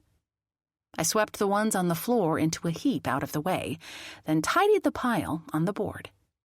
I thought I'd seen Tim chopping vegetables once, with his left fingers carefully holding the flat of the knife's tip end while levering the handle up and down. That worked, mostly. I scooped the chopped nuts into a measuring cup. Not quite enough. I added more, ate more, carefully chopped more. And, as with the chicken, I now had too much. Who doesn't like a few extra peanuts? I glanced down at a pecking sound. Belle was helping herself to the pile of spilled peanuts on the floor. I let her. We kept the kitchen floor clean enough. Tim still hadn't returned, so I didn't think I should start cooking yet, or it would all be cold. I stuck the chicken carcass back under its foil and stashed it in the fridge, then cleaned up what I could. I'd settled in with clean hands and phone at the kitchen table when a noise came at the back door. For a brief moment, my heart thudded. Someone could be breaking in. I was positive I'd locked it. Then the lock clicked, the handle turned, and Tim hobbled in, looking distraught and in pain. Chapter 39. My caring, talented, beautiful, athletic husband had stepped in a pothole. "It was dumb, I know," he said. "I wrenched my ankle, but I was able to limp home." "It wasn't dumb." I got him settled at the table with his foot on a chair and an ice pack wrapped around his ankle. The town is always behind on repairing the streets, and we both know how roads sprout new potholes after every winter. Also, you could have called me. I would have picked you up anywhere. "I know, sweetheart." He gave me a wan smile. "I was almost home. It really was stupid of me. I wasn't watching where I was running." I kissed his forehead. "Do you want water, beer, or a stiffer drink? Brandy?" "A big glass of water would be great, thanks. And a few ibuprofen. And then maybe a beer." "You got it." I delivered the water and the bottle of pills that should reduce both the pain and the inflammation. I stroked his hair, which was sweaty. "Would you like a dry shirt?" "You read my mind, Mac." I came back with a long-sleeved cotton t-shirt from the 7-mile Falmouth Road race he'd run last summer. He grimaced when he saw the shirt. "I hope I didn't do real damage to my ankle." "When is this year's race?" "In a month. I should be fine by then." He might have to miss the race, but I didn't remind him of that possibility. Instead, I hugged him. "Yikes. And what about work?" He cast his gaze around as if for a solution. "I can't bake if I can't put weight on this foot." "Tim." I set my fists on my waist and kept my tone gentle. "Let's assess in a couple of hours. If you have to close the bakery tomorrow or scale back what you offer for a day, worse things have happened, right? Plus, you have employees and Isaac, your assistant baker. All of them are well-trained in running your business." "You're right. Of course." He drained the water. "Ready for that beer?" "Yes. And is that a jar of peanuts on the counter?" "Want some?" I poured nuts into a small bowl and also delivered a cool beer, carefully decanted into a pint glass. "Please," he said. "So, it looks like you got your prep done without my help." "I seem to have. Should I get going on assembling dinner?" Tim extended his hand. "Come here first." He pulled me onto his lap and wrapped his arms around me. "I'll hurt your ankle," I protested, despite how good it felt to be in his embrace. "Am I wincing? Stay here. You're good." We sat like that without speaking for what seemed like forever. "Son of a bee." Belle again mimed Malik's male voice. A rumbling laugh burbled up in Tim. I sat back. "Where did she get that?" he asked when he caught his breath. I told him about the Parrot Buddies app. Next time, if there is one, I'll screen who the human is, or see if the birds have references. I can only hope Belle forgets what she picked up if she stops hearing it. "Good idea." "Do you know what a group of parrots is called?" I asked. He shook his head. "It's a prattle of parrots." "Which is perfect." Tim munched on a few more peanuts as his expression grew more serious. "Mac, honey, there's more about Jamie I need to tell you." I fetched my own half-consumed beer from the counter and sat again, my hand on his. He took in a breath, as if girding himself. "Jamie told me she's pregnant again." "Wow." I gave a slow nod as I took in the news. "Is the father in the picture?" Tim's grim look was my answer. "When is she due?" I asked. "Soon, apparently. It's been months, Mac, and she didn't say a word to me, nor to our parents. My feelings swing back and forth between being heartbroken for her and furious she let it happen. Again." "I can understand that." "Has she never heard of the pill? I mean..." He flipped open his palms in a what-gives gesture. "Her 4th child," I murmured, when we hadn't conceived even one so far. "Exactly." He gazed at me. "I'm sorry I didn't tell you earlier. It was a lot to get my head and heart around." "Please don't apologize. I knew you'd tell me whatever you were worried about when you were ready." His stomach growled in response. I laughed as I stood. "Dinner assembly shall commence." I headed back to the counter and tapped my tablet back to life. Uh-oh. I was supposed to have drained and rinsed the noodles after 10 minutes, which was a long time ago. Do we have a strainer? A colander, perhaps. Tim smiled sweetly at my incompetence and pointed to a bowl-shaped thingy full of holes hanging from a hook above my head. I thanked him. I set the colander in the sink and poured the bowl of noodles and water into it, and stared. They're all, stuck together. Wait, I'm supposed to rinse them. I ran water over the translucent strands. I jabbed them with a fork. Still glued together. I faced Tim. What do I do now? Bring me the tablet. He extended his hand. Rest the colander over the bowl and bring those over too, and 2 forks. I did as he asked. Belle came to from her postprandial nap. Hey, handsome, bring me the tablet. Snacks, Tim? She finished with a wolf whistle. Hey, Belle, he said. Good girl, but I think it's bedtime for Bonzo. What does that mean? I asked. He laughed. It's a reference to a super old pop culture film that Ronald Reagan acted in. Bonzo was a chimpanzee they tried to teach human morals to, using 1950s child-rearing practices. Got it. Belle, Tim's right, I told her, and you're my favorite, Bonzo. While Tim investigated how to rescue our dinner, I got Belle in her cage. I drew down her cover, even as she muttered, "Bedtime for Bonzo," into her slumber. 20 minutes later, we sat down to a delicious pad thai dinner, served over linguine. After working to separate them, Tim declared the glued-together rice noodles a lost cause. I'd used the entire package, so we pivoted to one of the boxes of pasta we always stocked in the pantry. I pretty much redeemed my reputation with the sauce, and the combo wasn't bad at all. I'd say this was a success, Mac, Tim said. I mean, other than the noodles. Cooking is so complicated, I said. All that stuff to prepare, all at once? I don't know how you do it. He smiled. There are tricks, sweetheart. And as with anything, experience is a big help. But I'm proud of you. Thank you. No night's a good one to twist your ankle, but if you had to do it, tonight was a perfect time. I actually got dinner on the table, and you didn't have to. I appreciate it. Listen, I overheard a conversation this morning. You might be interested to know that Reba and a woman named Sita were chatting in the bakery today, maybe near noon. Tim took another bite. Seriously? He nodded. You and I haven't talked about the case at all, which is fine, I said. But Sita Spencer is one of the persons of interest in the homicide. At least that's what the cozy capers think. Did you hear what she and Abu Reba were talking about? Not all of it. It seemed they had been teachers in common. Maybe Sita had taught at Westham High? I'm not sure. Thanks. I'll quiz my grandma tomorrow. I forked in one more piece of chicken. As we both know, she can make friends with anyone in about 2 minutes flat. Every time. It's an art.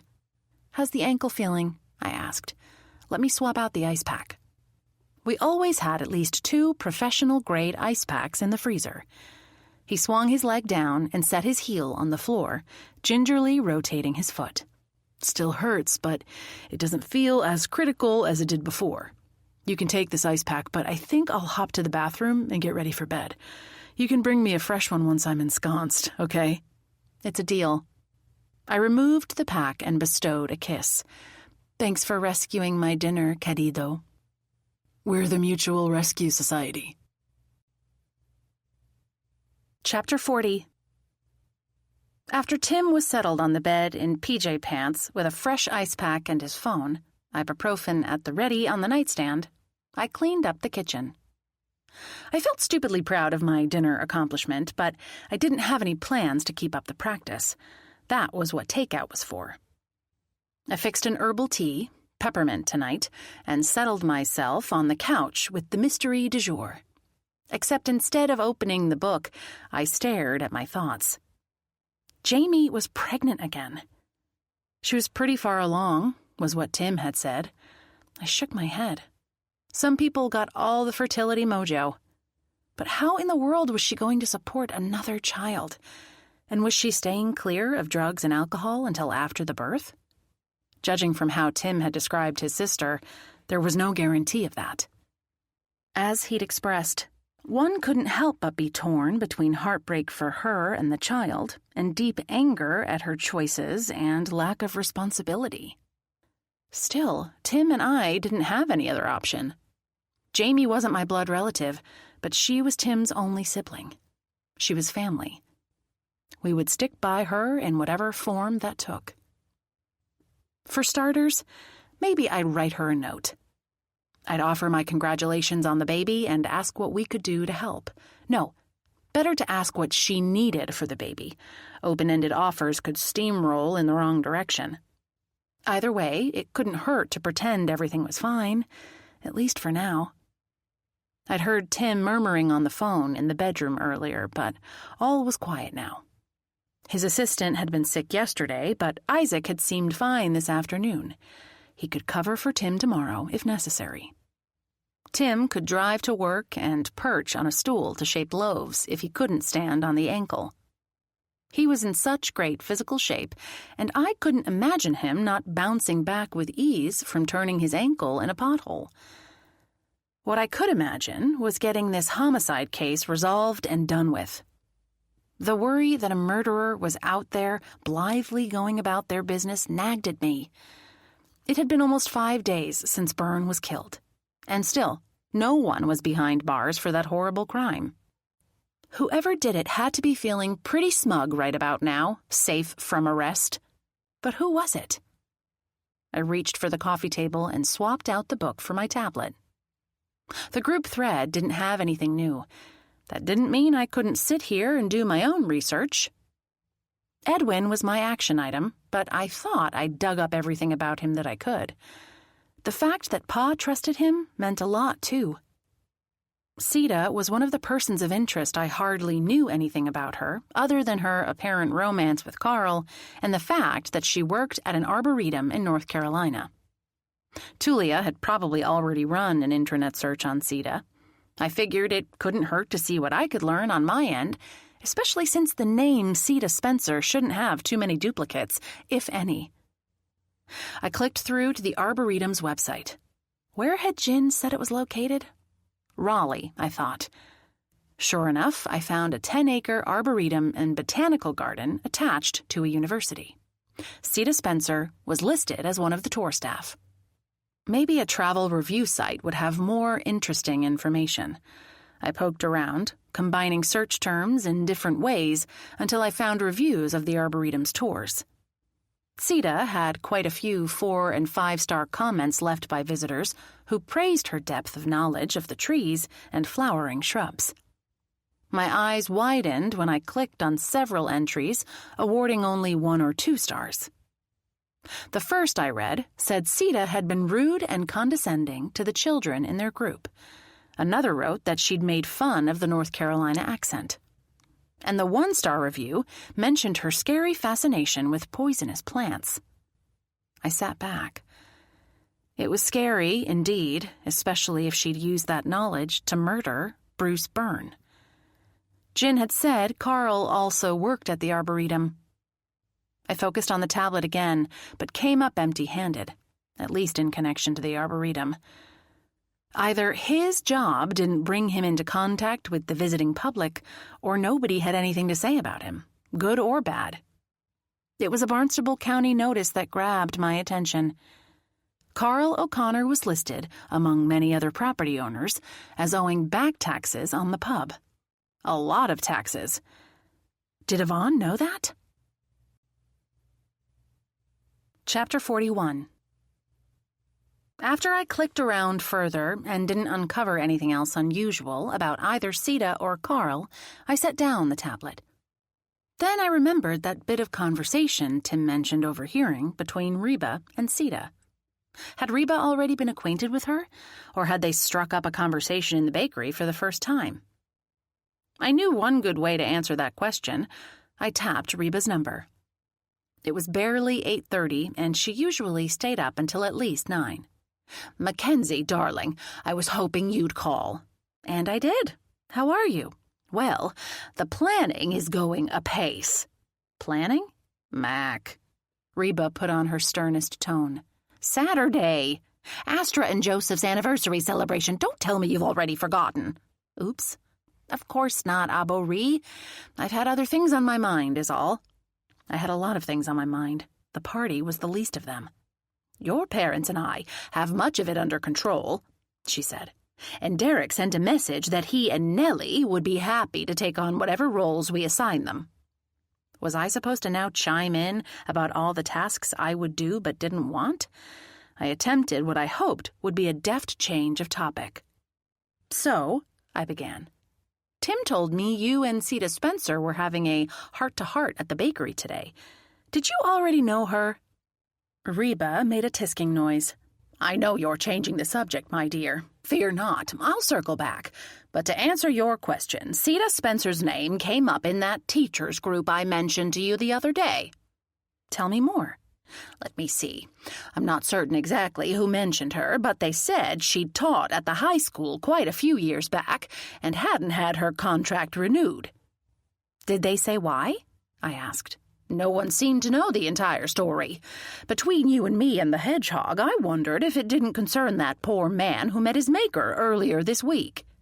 I'm wondering that too. Maybe the hedgehog also wondered. How did you know she was Sita when you saw her today? Honey, love, have you ever ordered a coffee to go? Yes, many times, I said. Did you have to give your name and then it was called out when your order was ready? I snorted. Silly me. Got it. And hers is a unique name. What did the two of you talk about after Sita picked up her order? You know, a little of this, a half dozen of that. My grandmother, queen of the mixed aphorism. Again, I waited. I did have it in mind to telephone you, to be honest, she said. But what with all this gala planning, it flew right out the top of my head and continued straight on down to P-Town. I groaned silently. So, the party was a gala now. Great. Did you learn anything from Sita about why she left the high school? I asked. Only a whiff. What does a whiff mean? It appears she had received excellent peer reviews and student evaluations, but the chair of her department, according to Sita, manufactured a reason not to renew her contract. Let me guess, I said. The department chair was Bruce Byrne? Yes, indeed. Naturally, I brought up the recent homicide. As one naturally does. I loved my grandma with a passion, but especially at moments like these. Her casual sleuthing wouldn't rouse anyone's suspicions. And Miss Spencer did not appear to be a bit heartbroken by the man's death. I do believe I detected a bit of a grimace when his name came up, as if the cream in her coffee had gone off. Or perhaps it was a sneer. Was she with a man? A tanned, fit-looking dude? It didn't appear so, Reba said. Why? She's apparently in a relationship with Carl O'Connor, who owns the Rusty Anchor pub. He had a history with Mr. Byrne I haven't been able to find out about yet. Leave it to me, Mackenzie. I could almost hear her rubbing her hands together, eager to get going. And that could be a major problem, despite what I'd thought a minute ago, about her presenting an innocent front. Aborie, don't you dare start poking into this case. There's a real live murderer out there. If anything happened to you, I would curl up and die. Hey, you will have none of that now. Don't worry, I'll be careful. Nobody thinks a tiny old lady is up to anything, much less providing her favorite PI with important intel. You might have a point, I admitted. But please, please be careful.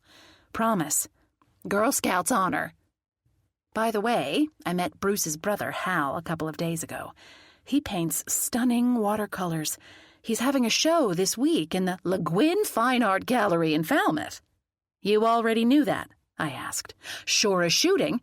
Did a little research of my own. That Malvina's a fine woman, don't you know? She was impressive. Unfortunately, Hal wasn't any help about the homicide, except to confirm that they'd had a difficult childhood and that adult Bruce was a man who could alienate almost anyone he met, which I'd already known. I found middle ground with him, but I can make a friend out of almost everyone I meet. Anyway, Mackenzie, we'll talk tomorrow, she said. Go give a kiss to that fellow of yours. I will. Said fellow was sound asleep with the light on, a lukewarm ice pack on the bedside table. At least he'd gotten himself under the covers before heading into snooze land. I kissed his cheek, grabbed the ice pack, and switched off the lamp. I only wished I could switch off my thoughts as easily. Chapter 42. As we usually did, Gin and I accomplished our pre-walk stretching in front of Salty Taffy's the next morning at about 7 o'clock. Her candy store was a popular destination for tourists and locals alike, and it also provided her and her partner, Eli, with an apartment upstairs. You can't beat a 30-second commute to work, especially when your workplace is filled with artisanal fudge, every flavor of saltwater taffy, chocolate truffles, and giant spiral lollipops, among other treats. "The group thread has been so quiet this time around," she said. "I was thinking the same thing. What you added last night about Seda Spencer having taught at the high school has been the only new piece of information, although it's an interesting one." "Agreed. You haven't been able to dig up anything about Carl?" I asked. "No, but didn't you say you'd asked him how he knew Mr. Byrne?" "I tried. He basically refused to say how, only that he'd known him in the past." "Have you spoken with Zane at all lately?" I glanced at Jin. "He seems to have gone quiet." "No, with any luck, he'll be at non-happy hour later." "Right." I did one last side-to-side stretch. "Shall we?" "Sure." We began our brisk pace down Main Street toward the access path that led to the trail. It was one of those perfect summer mornings of cool air, full of birdsong and early sunshine. The cloudless sky meant it would be hot later, but that only brought thoughts of a salad with local tomatoes and cucumbers, sweet corn on the cob, grilled chicken, and a frosty gin and tonic. "Did you see what I wrote about taxine yesterday?" I asked. "I must have missed that." Lincoln said it was the poison in Byrne's system, and Flo found out it comes from the U plant.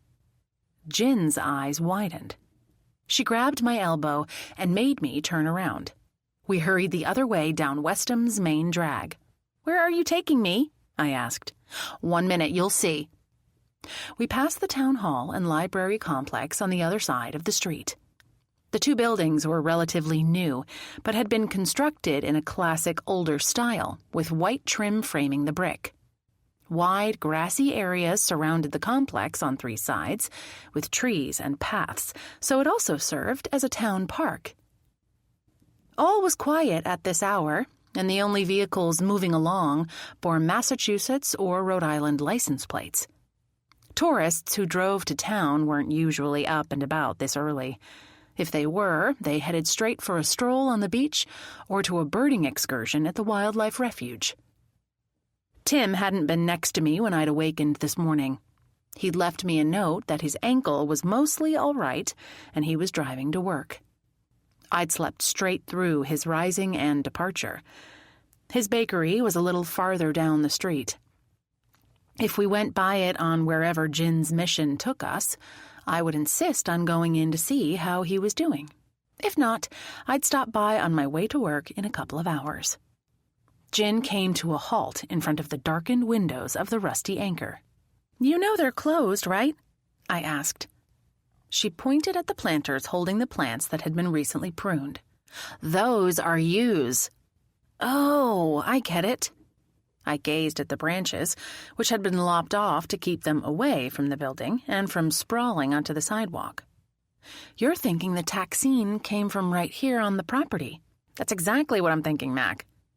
"All right, so it could have been a person associated with the pub, but anyone passing by could also have snipped off a few branches." "On Main Street?" Her voice rose. "Okay, in the wee hours of darkness. The thing is, Jin, yews grow all over the place. The taxine didn't have to come from these particular plants." She scrunched up her nose. "You're right. It did seem too easy." "Thanks for showing me, but I'd like to get back to our walk. Can we do that?" "Let's go."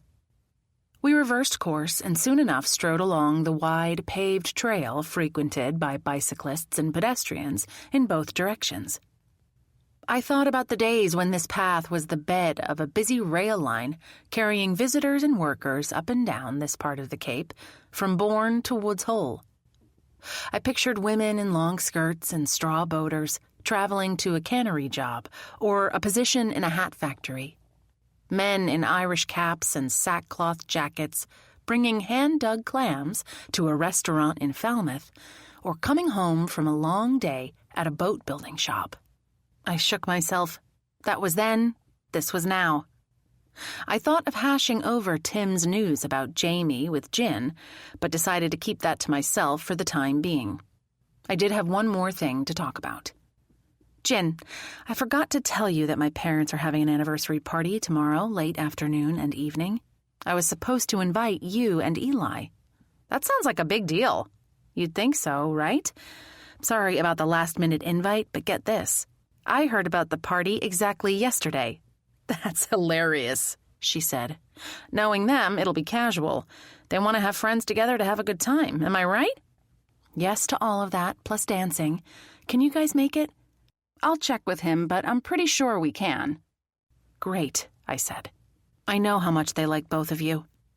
We strode along, swinging our arms, getting our heart rates up in air that smelled of salt, softened by the sweet fragrance of deep pink Rosa rugosa.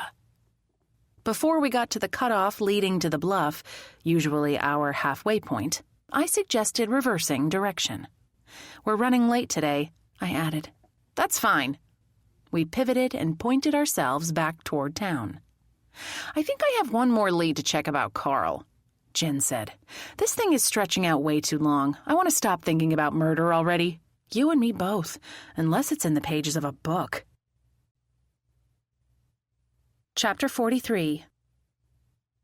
After I arrived home, I zipped through a high-speed shower and got myself ready for the day without dallying. While I was eating breakfast, I stayed away from another screenplay date for Belle, who blessedly seemed to have forgotten all about both Malik and his bad language. I felt bad about denying her that social outlet, two-dimensional though it was. But it seemed to include too much potential for problems, especially if I left her alone with a device connected to the outside world. We'd already been down that road. She pottered around the kitchen, humming, while I took a minute to see if anything new had come in on our group text. Tulia had written, Sita Spencer has sister who lives locally. Am trying to track down name, address, etc. Talking to Sita's sister could be useful, as long as they weren't co-murderers. I also wrote to the group. Yvonne mentioned her relationship with Burns' wife when I ran into her in alley behind pub. She'd been having phone convos she hadn't wanted me to hear. Yuli was Zane's action item, but Zane was incommunicado. I'd like to know what was up with the dapper distiller. His being out of touch this way wasn't like him. In the interim, I wondered if Tim had any information about Yuli. They were both local bakers, after all. I'd see if I could find a time to ask my darling husband. I popped in the last bite of granola, milk, and blueberries, and cleaned my bowl and spoon. Coffee could wait until I got to Mac's Bikes. I stopped and listened to Belle. She was now humming an exact imitation of the theme song from NPR's All Things Considered evening news program. It was a show often on our kitchen radio while Tim prepared dinner. I supposed I should be glad Belle so far had never picked up car alarms to perform. I stroked my bird's head. Tim will be home this afternoon, Belle. You be good now. She let out a wolf whistle. You be good now. Tim will be home. You be good now. I smiled and locked the door behind me, pointing myself toward downtown and my livelihood. Before I reached Mac's Bikes, I made an important stop. I stepped into the fragrant kitchen of the bakery at about 8:30, since it was directly on my way to work. Amid swoon-worthy scents of yeasty loaves, crusty sourdough, and sweet pastry, Tim perched on a stool, leaning over the wide, stainless counter with 100 round loaves of bread in front of him. He was wielding a handled razor blade holder to score the top of the loaves, one after the next.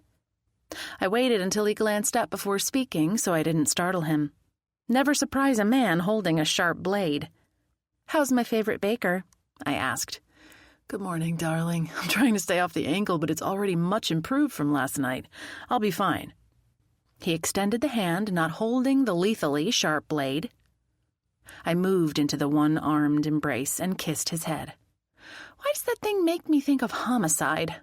A shiver ran through me. Only you, Mac, would see a llama and think about how it could be used to do harm. He shook his head, but his expression was a fond one. Is that what it's called? It's spelled like lame, but pronounced lam. Whatever the spelling, I can't help how my brain works, I said. Listen, I don't want to keep you, but I thought I'd see how you were doing. Thanks. He continued slicing across the top of bowl after bowl. I'm better simply seeing your lovely face. You were sleeping so soundly this morning I didn't want to wake you. Yes, I completely missed you. I often woke for a good morning kiss when Tim slid out of bed in the early morning darkness. Hey, Tim. Hey, Mac. You know Yuli Cabral, right? I've met him, yes. Do you know anything about his past? I asked. I don't know much of anything about him, actually. Yes, we're both bakers. I think he mostly bakes cookies and brownies for pub customers who want dessert, and he's a beginner. He inquired about a job here before he began working at the Rusty Anchor, but I needed a well-trained baker, an employee well-versed in both breads and pastries. Like Isaac. Exactly like Isaac. The United States Navy taught him well, and he had years of baking experience before I hired him, despite his young age. Tim glanced up. Sorry I can't help, but I really don't know Yuli at all. I hear you. Well, I'm off to open the bake shop. Take out pizza for dinner tonight? Sure. I remembered the not happy hour arrangement. Except the book group is meeting at the end of the day to hash through what we know about the case. We're going to Jimmy's for not happy hour, and we usually end up eating too. Do you mind if I miss dinner? My dear wife, I am in my mid-30s and fully capable of ordering a pizza for myself. I only hope the police will make an arrest and take all this off your shoulders. You and me both. And so you don't worry. Isaac said he'll bake the cake for your parents tonight. That way it'll be cool and ready for me to decorate tomorrow. Perfect.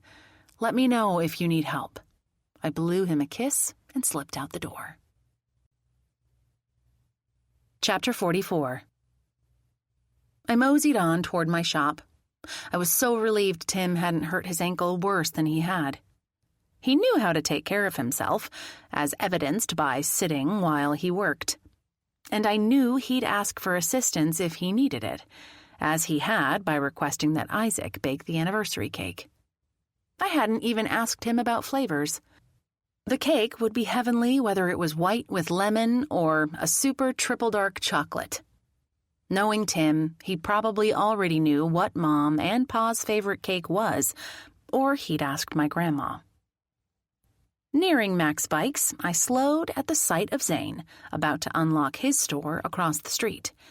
Did I have time for one more detour? Sure. I crossed over. Good morning, Zane, he jerked, dropping his key, and whirled. Mac, you startled me. Sorry. He was not his usual dapper self. His bow tie was askew and part of a shirt tail hung untucked. What's bothering you, my friend? I kept my tone gentle. You haven't been around, and it seems like the last time we spoke you were avoiding my gaze as well as my questions. Is everything okay? Not at all, he whispered. Almost nothing is okay. He fumbled on the ground for the key, but his hand shook when he tried to insert it into the lock. Let me. I held out my palm and waited for the key, then easily opened the door. He stepped in. Thanks, Mac. Come in and please lock the door behind you. I followed him inside, turning the deadbolt once I was in. He kept going, into the back, so I did too. I'd only ever been in the retail section. Behind the employees-only door were shelves and stacks of boxes with labels indicating all kinds of wines and spirits. Cases of beer paraded in rows, and the cool air was scented with hops.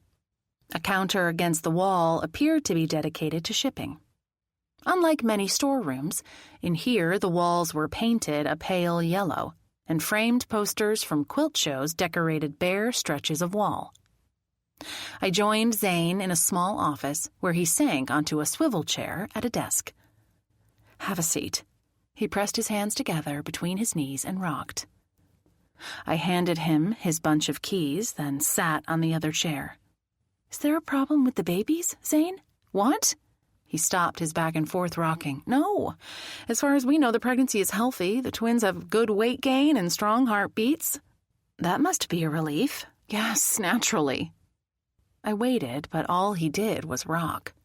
Zane, please tell me what's going on. He raised his gaze. The babies are fine. It's our friend, the mom, where the problem lies. Is she sick? I hoped she wasn't an addict like Jamie. No, Leilani is fine, he said. I mean, it's not her exactly, but you're not going to believe who her sister is. How long was he going to drag this out? I loved Zane, but I also had a shop to open. I cleared my throat. Try me. Her sister is Sita Spencer. Whoa. I sat back. Did you know that earlier in the week when we met? No. He kneaded his hands as he gazed at me with troubled eyes. Mac, what if our baby's auntie is a murderer? That would be dreadful. I leaned forward and laid my hand on his knee. But as long as the mom... What did you say her name was? Leilani. What a beautiful name. Anyway, as long as Leilani had nothing to do with the homicide, everything will be fine for her and for the twins. But tell me, did you pick up some new information to make you think Sita was involved in Byrne's death? Maybe. He wrapped his arms around himself. What does maybe mean? Yesterday, Stephen and I went to Leilani's house to pick her up so we could all go to her midwife appointment together. Sita and Carl were coming out of her house together and they were arguing. I couldn't help overhearing. When Carl realized I might have heard him, I tell you, his glare could have nailed me to the wall. It was terrifying, Mac. Nobody's ever looked at me like that. What exactly did he say to her? I asked.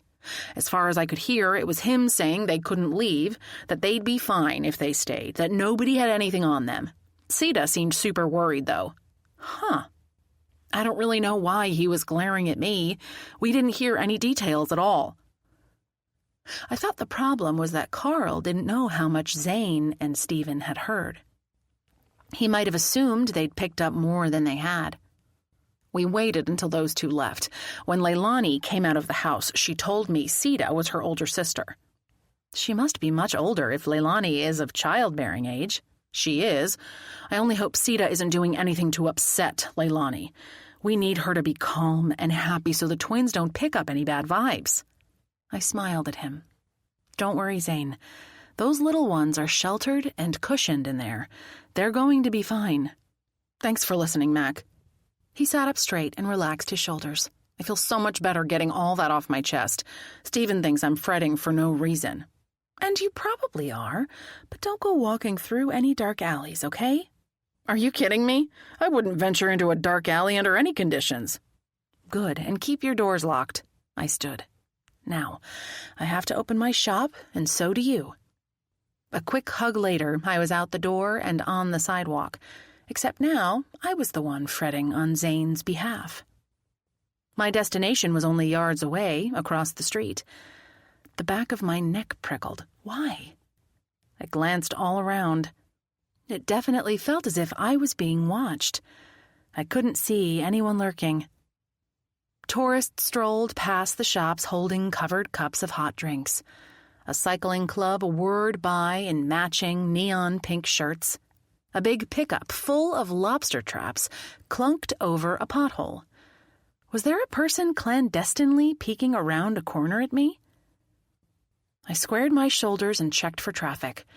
As soon as I crossed and put a foot on the curb, I spun around. Nope. I still couldn't see the cause of my goosebumps. I was in somebody's sights, and I didn't like it. Chapter 45. All the way through my Max Bikes opening checklist, my thoughts kept returning to Carl and Sita and the non-specific conversation Zane had witnessed as they stood on the sisters' front stoop. The mention that nobody had anything on them was particularly worrisome. It could refer to a lesser crime than murder, I supposed. But if they had been talking about Bruce Byrne's homicide, it meant the two of them at least knew about it, whether they both had a hand in the actual deed or not. Should I have urged Zane to tell Lincoln what he heard? Probably. Except that might freak out my friend even more than he already was. Me, I was still a little freaked by feeling I was being watched. I kept moving. Letting a nebulous worry slow me down was no solution. I headed outside and stood for a moment, savoring this still perfect summer morning. Westham was coming to life with the smell of bacon wafting my way. 2 lycra-clad women hurried by, toting yoga mats, while a family perched on a bench across the way, nibbling pastries out of white bags. A van pulling a trailer full of brightly colored kayaks bumped along the road. But my brain was distracted from being truly present in the sacred here and now by thoughts of homicide. As I fitted the open flag's pole into the holder outside the door, it occurred to me that nobody was talking about how Byrne was poisoned, how the taxine had been administered. That is, nobody in the Cozy Capers group. I hoped the authorities already had their logistics figured out. Did the toxin taste bitter? Many plants did as a protective measure against animals foraging on them. If so, the taxine would have had to be disguised in a sweet cocktail or a substance that was already bitter, like a drink with a heavy dose of bitters or a bitter liqueur. I thought on. Maybe I was on the wrong track. Byrne had died in a bar, but he might not have ingested the fatal substance in an alcoholic drink. What if, as had occurred to me after seeing the pileated woodpecker, Byrne had been injected with the poison, or had it been administered to him by another means? Except the even more important question was, who lured him into the bar after hours, and how did they manage that without being seen? If Carl and Sita had been the murderers, they might have invited Byrne for a late drink to talk about old times under the pretense of forgiving him for ruining Sita's teaching career. Yvonne could have invented a story about wanting to finally apologize for her affair with his wife. Yulie or Edwin might have made up an excuse about wanting to ask Byrne for career advice. If I could find the time, maybe I'd pop by Westham Assisted Living and have a chat with Yulie's grandfather, Al Cabral. Not to ask, "Do you think your grandson is capable of murder?" but to sound him out and learn more about Yulie. That kind of excursion would require me firing up Miss M, though, and right now she was safe and snug in the driveway at home. I glanced up to see a dark-haired, slender man wheeling a bike toward me. Ah, yes. I ran a bike shop, not a PI agency. I took another look and realized the man with the bike was Yulie Cabral, exactly the dude I wanted to see. I watered the plants in the window boxes while I waited, then greeted him. "Hey, Mac." He ran one hand through his thick hair in a frustrated gesture. "My car broke down, so I rode my bike to work, except it has a wicked low tire. Can I leave it with you for the day?" I squatted and squeezed the front tire, which was rough under my fingertips. The wheel wasn't only wicked low on air, it was cracked and dry. I stood. "Sure, but you might need a new tire. That one's in bad shape." I peered at the back wheel. "So's the rear tire." "But can you fix them today?" he asked. "We should be able to, but I'll have to check with my mechanic when she gets in." "Will it cost much?" "I can't say until we assess the condition," I said. "I'm sure it'll be a lot less than getting your car fixed. That's the thing. The car was a junker when I bought it, and I can't afford repairs right now." The bike was a bit of a junker, too, but I didn't say so. He pressed his lips together and gave his head a slow shake. "I work so hard at the Anchor, and Yvonne pays me peanuts. I deserve a lot better." "I thought Carl O'Connor owned the pub." "He does, but Yvonne makes all the decisions, and he usually just rubber stamps them. Except for this week, now that he's here in person, man, he's got his finger in every single pie, no matter how small. It's infuriating." "You sound unhappy there," I said. "Have you looked for work elsewhere?" "Like at your husband's bakery, Mac? Brunel wouldn't hire me, you know. He told me to go get experience under my belt." "And that's what you're doing, right?" "Sure, and now I'm working for a murderer, too." "What do you mean? Did he have information on Carl?" "I mean, I think Yvonne had it in for Mr. Byrne from way back. She's a chef. It would have been easy for her to, poison him." "Whoa." I gave a slow nod. That hadn't been the answer I'd expected. And had he mentioned poison as a wild guess? If he hadn't, then something was fishy about him knowing poison had caused Byrne's demise. I didn't think the method of death had been made public. "Why would she have it in for him?" I asked. I'm not quite sure. Stuff from their past. Perhaps Byrne had been blackmailing Yvonne about her affair with his wife all this time. "Does the pub have security cameras in the alley or out front, do you know?" I asked. Now you sound like the police, Yuli said. No, we don't. Carl's always been too cheap to install them. He said Westham is a safe place. Yeah, it wasn't safe for Mr. Bruce Byrne. It wasn't. You must have had him as a teacher at Westham High.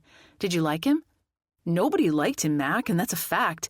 He was unfair, manipulative, and a raging homophobe to boot. I hadn't heard that last part. You heard it from me. But you can ask anyone else who has ever been associated with that school, Yuli said. They'll tell you. I don't happen to be queer myself, but I was in the Rainbow Club at school, as were several gay friends. Mr. Byrne did his best to get the club shut down. When he couldn't, he tried to make our lives miserable. He wasn't anybody's idea of a good role model, even when I had him, I agreed. It's hard to understand why the district kept renewing his contract. Orlean drove into the shop's parking lot and parked at the far end. "Here's my mechanic now," I said. "I can ask her about fitting your bike into the schedule." "Hey, Orlean." Yuli raised a hand and smiled at her as she approached. "Morning, Yuli, Mac." "Looks like you two know each other," I said. "Yep," Orlean said. "Got a bike for me to make rideable?" She grasped the handlebars. "Yes, please, if you have time." Yuli shoved his hands in his pockets. "Can do. I have your number." She lifted the front of the bike and wheeled it in on the back tire. "I'm off to work," Yuli said. "Thanks, Mac." I watched him hurry down the street. I had no idea how he and Orlean were acquainted, but my mechanic of few words was a woman of many surprises. Maybe I should ask her about the homicide. She probably already knew who murdered Byrne. Chapter 46. The shop got too busy for me to talk about the homicide with Orlean, which was fine. I doubted she'd be comfortable with the topic. Amid the chatter of shoppers and sounds of Orlean clinking tools and running the air compressor, I managed to send my grandma a text asking if she'd unearthed anything yet. She responded immediately. Not yet, but soon. I could live with that. I'd have to. Jen said she had one more resource to check out about Carl. So far, she hadn't offered anything up. I was sure she was as busy with salty taffies as I was with Mac's bikes. A gorgeous summer day in July at the start of a weekend promised no less. Still, even as I sold socks and pumps, helmets and tire repair kits, shorts and lip gloss, my mind turned things over in the background. 3 adults rented bikes. A family asked to extend their rental through Monday, now that the rain was over, but I had to break the news that their bikes were already reserved by another party.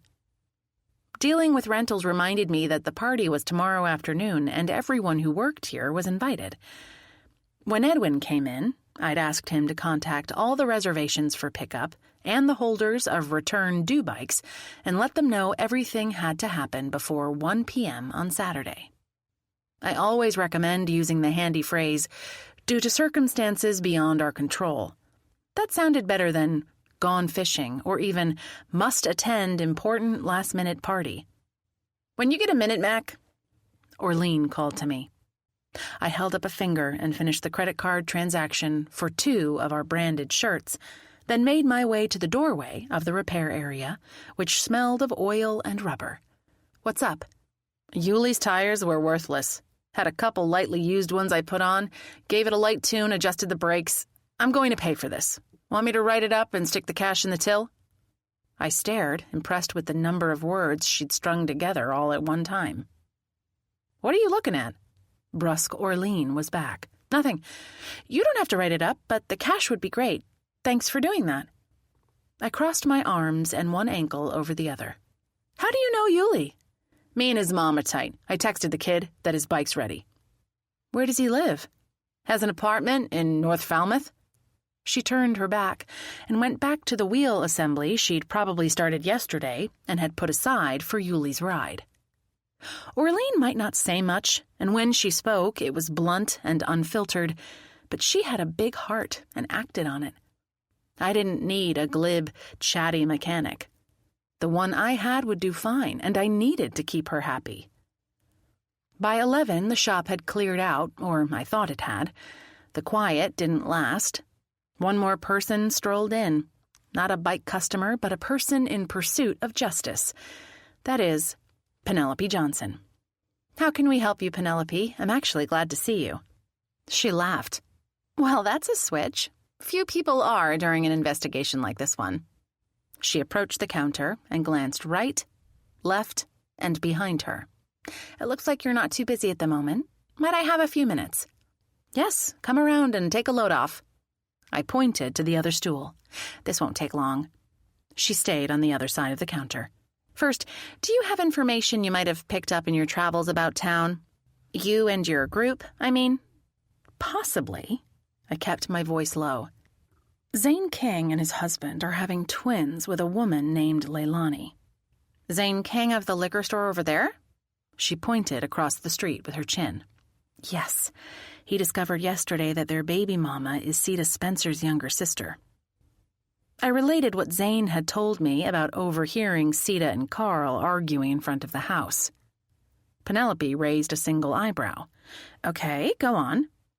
"Yuli Cabral seems to think Yvonne might be the bad guy. You and Lincoln know about her affair with Byrne's wife, right?" "Yes." "Yuli himself described Byrne as a homophobe of the worst order," I said, or something to that effect. "Is Cabral gay?" "He said he isn't, but that he's an ally and was part of the Rainbow Club." I thought Jin sent Lincoln a photo of the Westham High yearbook that shows the club, including Yuli as a senior, with Mr. Byrne glaring at them. Hadn't she sent it? "I'll ask him," she said. "What else?" "Let's see. My grandma happened to have a little chat with Sita Spencer. I'm sure you already know that Sita taught at the high school but didn't get her contract renewed." I waited, but Penelope neither admitted nor denied knowing, so I continued. Sita told Reba she'd received good evaluations and peer reviews, but Byrne didn't like her, and he was apparently permanent chair. That is, czar of the English department. It was my turn to laugh. "Yeah. So, do you have anything to share with me?" She gazed at the corner of the room and lightly drummed her fingers on the counter. Deciding whether to reveal a tidbit or two? Maybe. I could stay quiet as long as she could. It was a skill I'd been working on, and one that came in super handy in conversations about murder. "I think you know about the taxine," she finally murmured. "Yes, but I don't know how it was administered." "Do you?" "We're getting close. I heard a rumor that Byrne himself might have had a hand in his wife's accident. Do you know anything about that?" "It's on our radar," she said. "What about alibis for the time of his death? Security cam footage, all that policey stuff?" Penelope's phone buzzed. She reached into her blazer pocket and checked the display. "Thanks, Mac. Talk to you soon." She turned and strode out the door. So much for an actual exchange of information. Like the last time we'd had a chat, I hadn't learned one new thing. Chapter 47. After Edwin had arrived and was settled, and Orlean had taken her lunch, I told the team I was heading out on an errand. This time I made my way to my father's office at the church. He usually had his finger on the pulse of the townspeople, even when they weren't members of his congregation. Maybe he could tell me about Carl's history with Bruce Byrne. I smiled to see Abba Reba sitting in a cushioned armchair across from Pa. "Looks like I won the double jackpot." Pa held out his arms for a hug. "Lovely as always to see you, my dear." "Likewise, Father dear." After I also greeted my grandma, I sat in the chair next to her upholstered rocker. Reba's feet rested on the small stool Pa kept in his office for her and her extra short legs, because otherwise they dangled like a child's. He also had a water bowl in the corner for when my brother's dog, Tucker, came to visit. The office was filled with books and framed photographs and souvenirs from around the world, an atmosphere of comfort and welcome, with the air spiced by the chai Pa loved to drink. "What brings you calling this fine afternoon?" Pa asked. "Should I leave?" Reba asked. "Please stay, Abori." I gazed at my wise father. None of us in the group can seem to dig up information on Carl O'Connor and any past dealings he might have had with Bruce Byrne. "Why, we were just talking about him, weren't we, Joseph?" Reba said, eyes bright. "You were?" I asked. "He did have dealings, as you put it, but it was years ago," Pa began. "Bruce confided in me once about Carl." Reba nodded with an air of excitement, the chair creaking with her rocking. "It seems the high school hired Carl mostly to coach," my father went on. "But he was also required to teach several academic courses, as all coaches are. The administration assigned him business English and a health and wellness class. He apparently did miserably at both. He made his students equally miserable. Bruce was particularly incensed about the business English class and said the man deserved to be laid off mid-year." "He wasn't fired?" I asked. "No, but as good as," Pa said. "It can be a matter of terminology," Reba piped up. "The union rightly insists a teacher firing may result only after certain egregious behaviors are witnessed and proven." Which I assumed included things like physical violence, sexual abuse, larceny, or conviction for possessing controlled substances.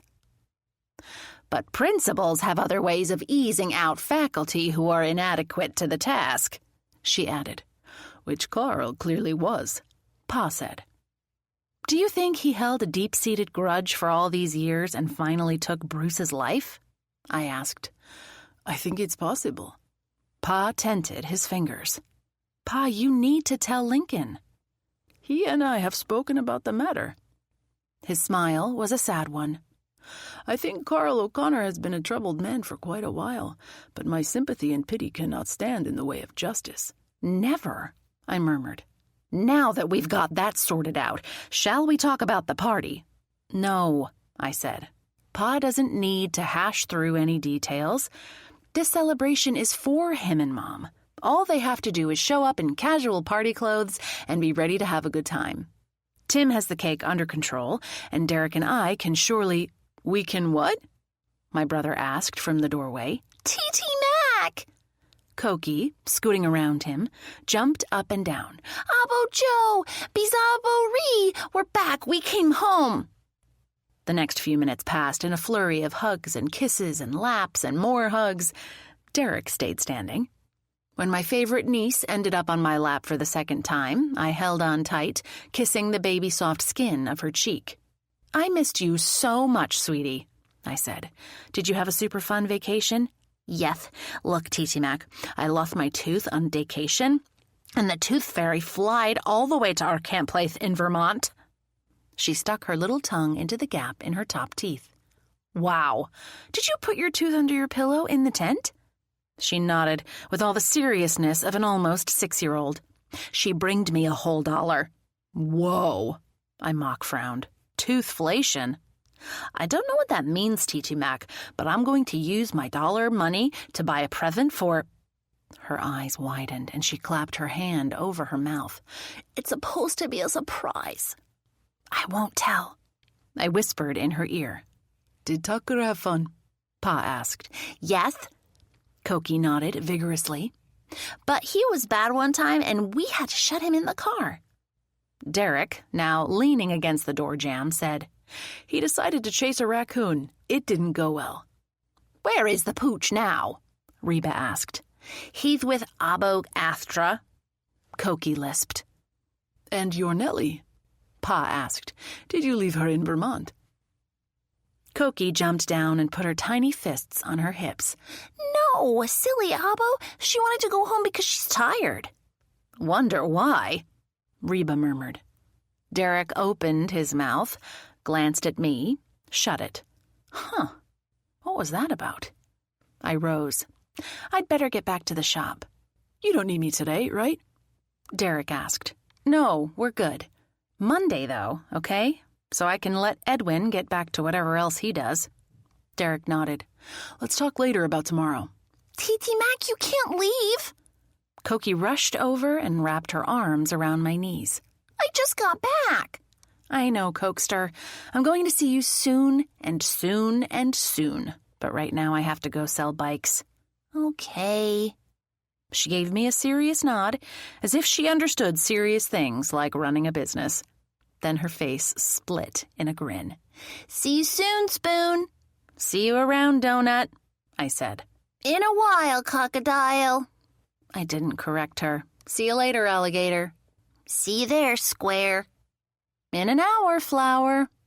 I gave a little wave to the room and hurried out. From behind me, Koki said, In a year, dear. All the energy and all the love were back in town. Exactly how I liked it.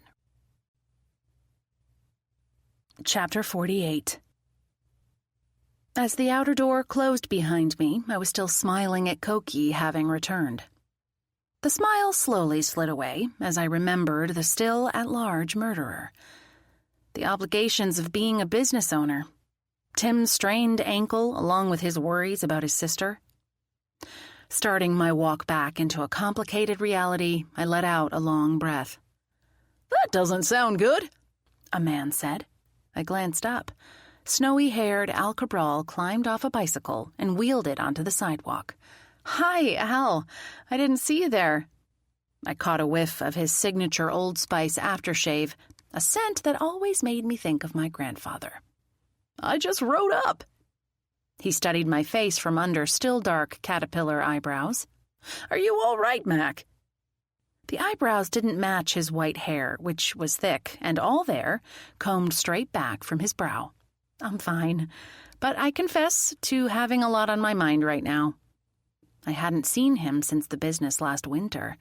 One of the residents in the assisted living facility Al managed had been connected with the murder of the poor skeleton Tim and I had unearthed behind a wall in our cottage, a wall now part of the new downstairs suite. He stroked his thick, salt and pepper mustache. Is it connected to this week's unsolved homicide? Part of it, yes. Huh. Earlier today, I thought about going to visit Al. Maybe I could take a minute now to accomplish the reason for that visit. Do you have a minute to chat? He gave a look at the church, then gazed at me. I do. I was on my way to talk with Joseph about a matter, but you're here, and so is a bench. Your father will wait a couple of minutes if I'm late. Shall we? He gestured to the bench set to the side of the walkway that led to the minister's office. After he perched at one end of the bench, I joined him at the other. A clutch of teens paraded by on the sidewalk, the girls in makeup and impossibly short shorts flirting with boys in baggy shorts and flip-flops. 3 pairs of retirees on big, shiny motorcycles putted past, their machines blessedly well muffled. I know of your past experiences assisting the authorities, Mac. Al began. Are you doing so again with this case? Not in so many words, but my friends and I are trying to discover a few things. Several of the people the police seem to be interested in were taught by the victim, who was a high school teacher. I had him as a teacher, too. I glanced at Al. He must know Yulee was one of those people of interest. I see. You might have heard that my grandson has been questioned. I have. I kept it at that. I cannot conceive of that young man hurting anyone, Al said, his voice slow and ponderous. The authorities do not care for his grandfather's opinion, however. Did you know Bruce Byrne at all? I couldn't sit here and quiz a grandfather about his grandson, but Al had lived in Westham his whole life. He might have a clue about the dead man. A little. Did he live in Westham? No, in Falmouth, I believe. But I attend services here at the UU Church, you see, as did Bruce. He was not the easiest man to be around, however, and I chose to keep my distance, as I try to do with anyone who projects negativity. I've long thought Bruce must have had a difficult upbringing to have become such an unhappy and fault-finding adult." "My grandmother said something similar about his past," I murmured, although her comment had been about the tragedy of his wife and stepchildren's accident and death. It was Hal who'd confirmed the difficult upbringing both brothers had had, and the opposite ways they'd chosen to deal with its repercussions as they matured. "Reba Almeida, now there's a fine woman," Al said.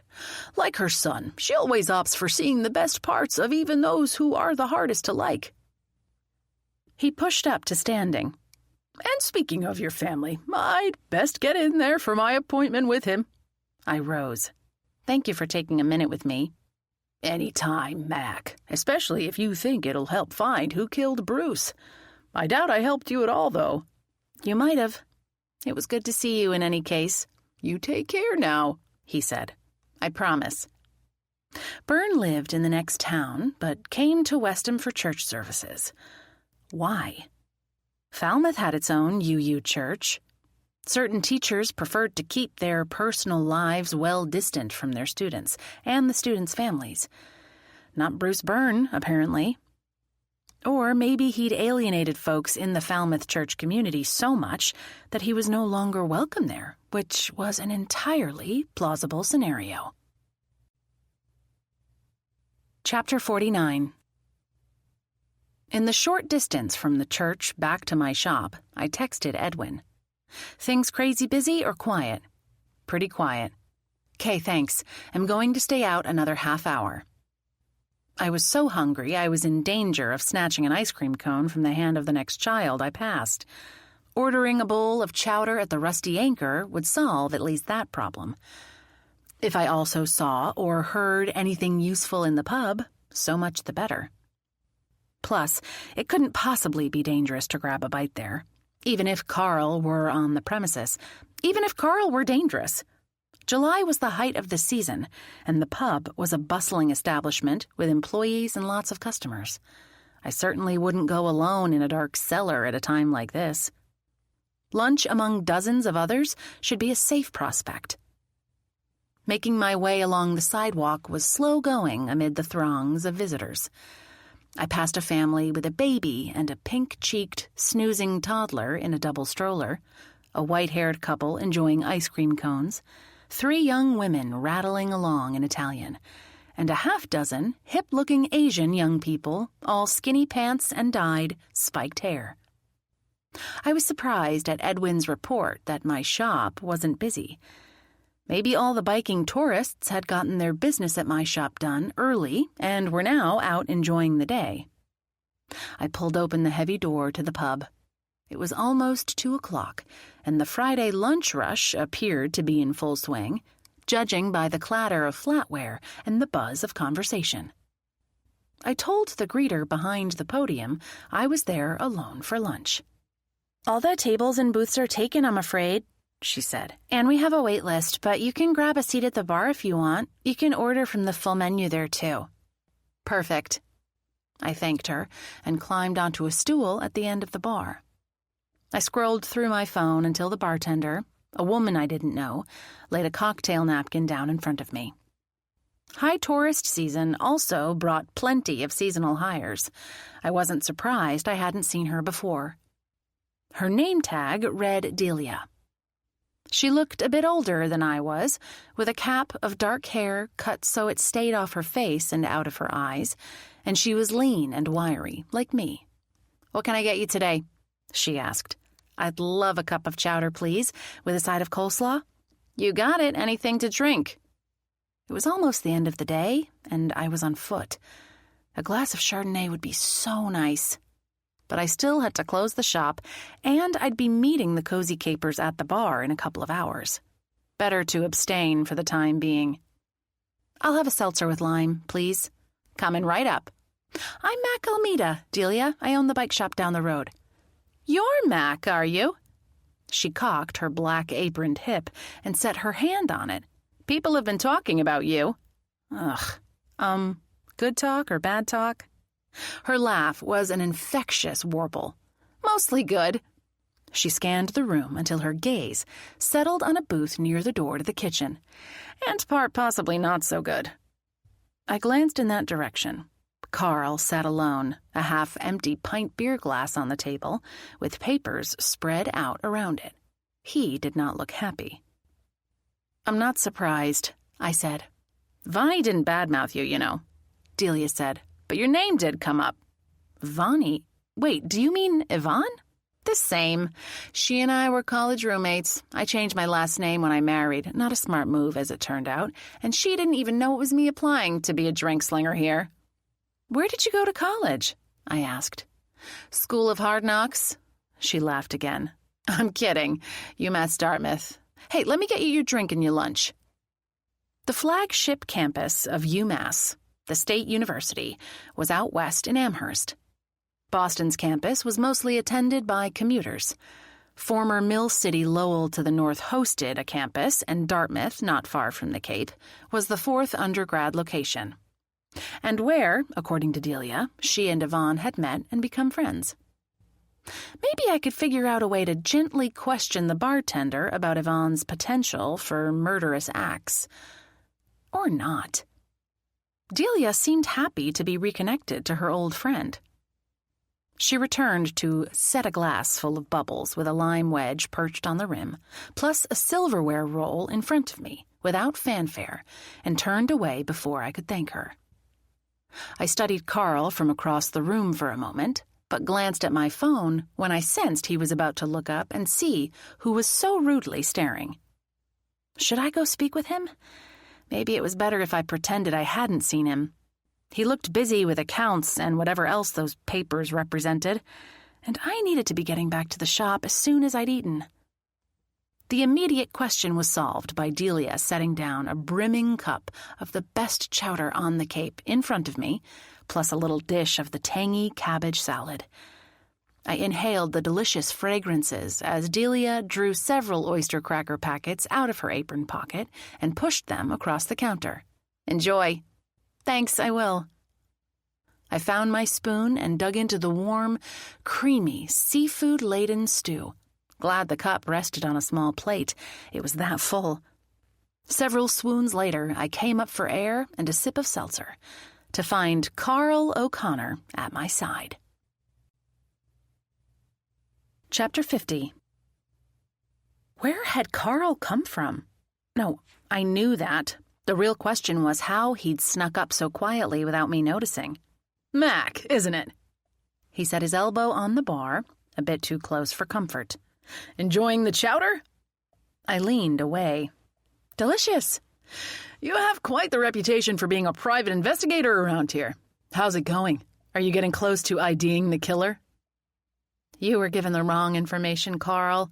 I own a bike shop. Like all the other business owners in town, I want to see this homicide solved and done for. Don't you?" "Naturally." Up close, like this, the lines in his face were more obvious, as was a little patch of facial hair on his cheekbone he'd missed shaving. His hair, rather than appearing stylishly gelled, was nothing more than greasy. His breath smelled of stale beer. Ick. Good. Anyway, figuring out a murder is the responsibility of the police, not me, I added. "Still, the police don't seem to be doing much, do they?" He leaned even closer into my space. I scooted my stool back a skosh. "I'm not sure. I wonder if the authorities are looking for a person who had connections with Byrne through the high school." He shifted his gaze away. His jaw tensed. "It happened before my time, but I heard he might have laid off your girlfriend from her teaching position at Westham High School," I said. "Sita, right?" He relaxed his shoulders. "Where did you hear that?" "What, that your girlfriend's name is Sita Spencer? She told me herself when she bought your birthday present." "Oops." I covered my mouth. "Did I spoil the surprise?" "No, I meant where you heard Bruce was involved in canning Sita." I shrugged. "Can't remember." I sipped my drink. "Does she teach at a different school now?" "After a fashion. She leads tours at an arboretum and gives workshops on plants native to the region." "Sounds interesting. South Carolina, I think she said, right?" I savored another bite of chowder. North Carolina. Raleigh. You must have a whole different set of plants down there. What do you do for work, Carl? I mean, other than owning a pub. He glanced away. Also employed at the Arboretum in Raleigh. He lifted his chin. And I own several investment properties up here. He sounded defensive about the Arboretum job. Maybe he did maintenance or worked as a gardener. Nothing wrong with that, unless it conflicted with his image. Did I dare push him for more about his own connection with the victim? Probably unwise. It hadn't gone well the first time, but what the heck? The days without a resolution to the case were piling up. Educating kids can be a hard profession. I don't blame Sita for changing her focus. Did you ever do any teaching? What's this, 20 questions? The pseudo-friendly expression slipped off his face, including the smarmy smile. If you're looking for the killer, you might want to look closer to home. I heard one of your employees had a pretty big beef with poor dead Bruce Byrne. What do you mean? I asked. He had to be talking about Edwin. What did Carl know about him? Which employee of mine are you referring to? He crossed his arms and shook his head, smirking. I'm sure you know exactly who I mean. Delia slid down the bar. Hey, no harassing the customers, boss. She kept her tone light. I smiled at her and inwardly thanked her for her sense that this conversation needed a bit of intervention. Wouldn't dream of it, he said. Enjoy your lunch, Mac. He started back toward his booth but veered into the kitchen before he got there. To harass Yvonne instead of me, I expected. Delia frowned. I've been enjoying working here, but if Carl's going to stick around, I might have to look elsewhere. That man has major problems. Seems like it. I mean, she lowered her voice. He's a personal slob, for one thing. For another, he thinks he's God's gift to the ladies, which he's totally not. And he's been trying to tell all of us, but especially Vonnie, how to do our jobs. For starters, the dude has zero idea about the art of bartending or keeping the customers happy. And cooking? Forget about it. Yvonne mentioned the micromanagement to me yesterday. Carl must be pretty insecure. You think? Or maybe the finances aren't working out for him? I added. It was possible, based on that notice I'd seen about him owing back taxes on the pub property.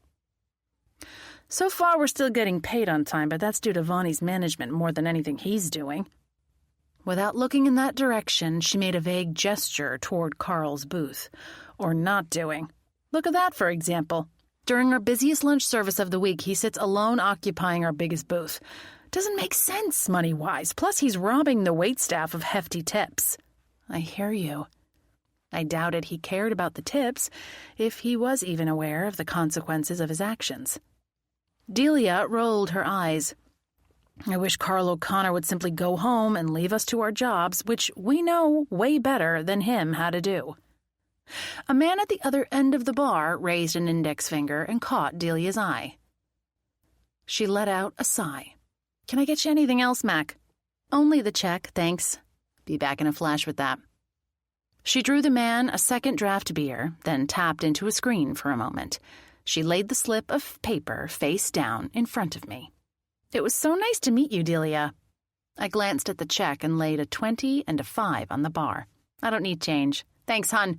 Good to meet you as well. Can I ask you one quick question? Hit me. She slipped the cash into her apron pocket. Please don't take offense, I began.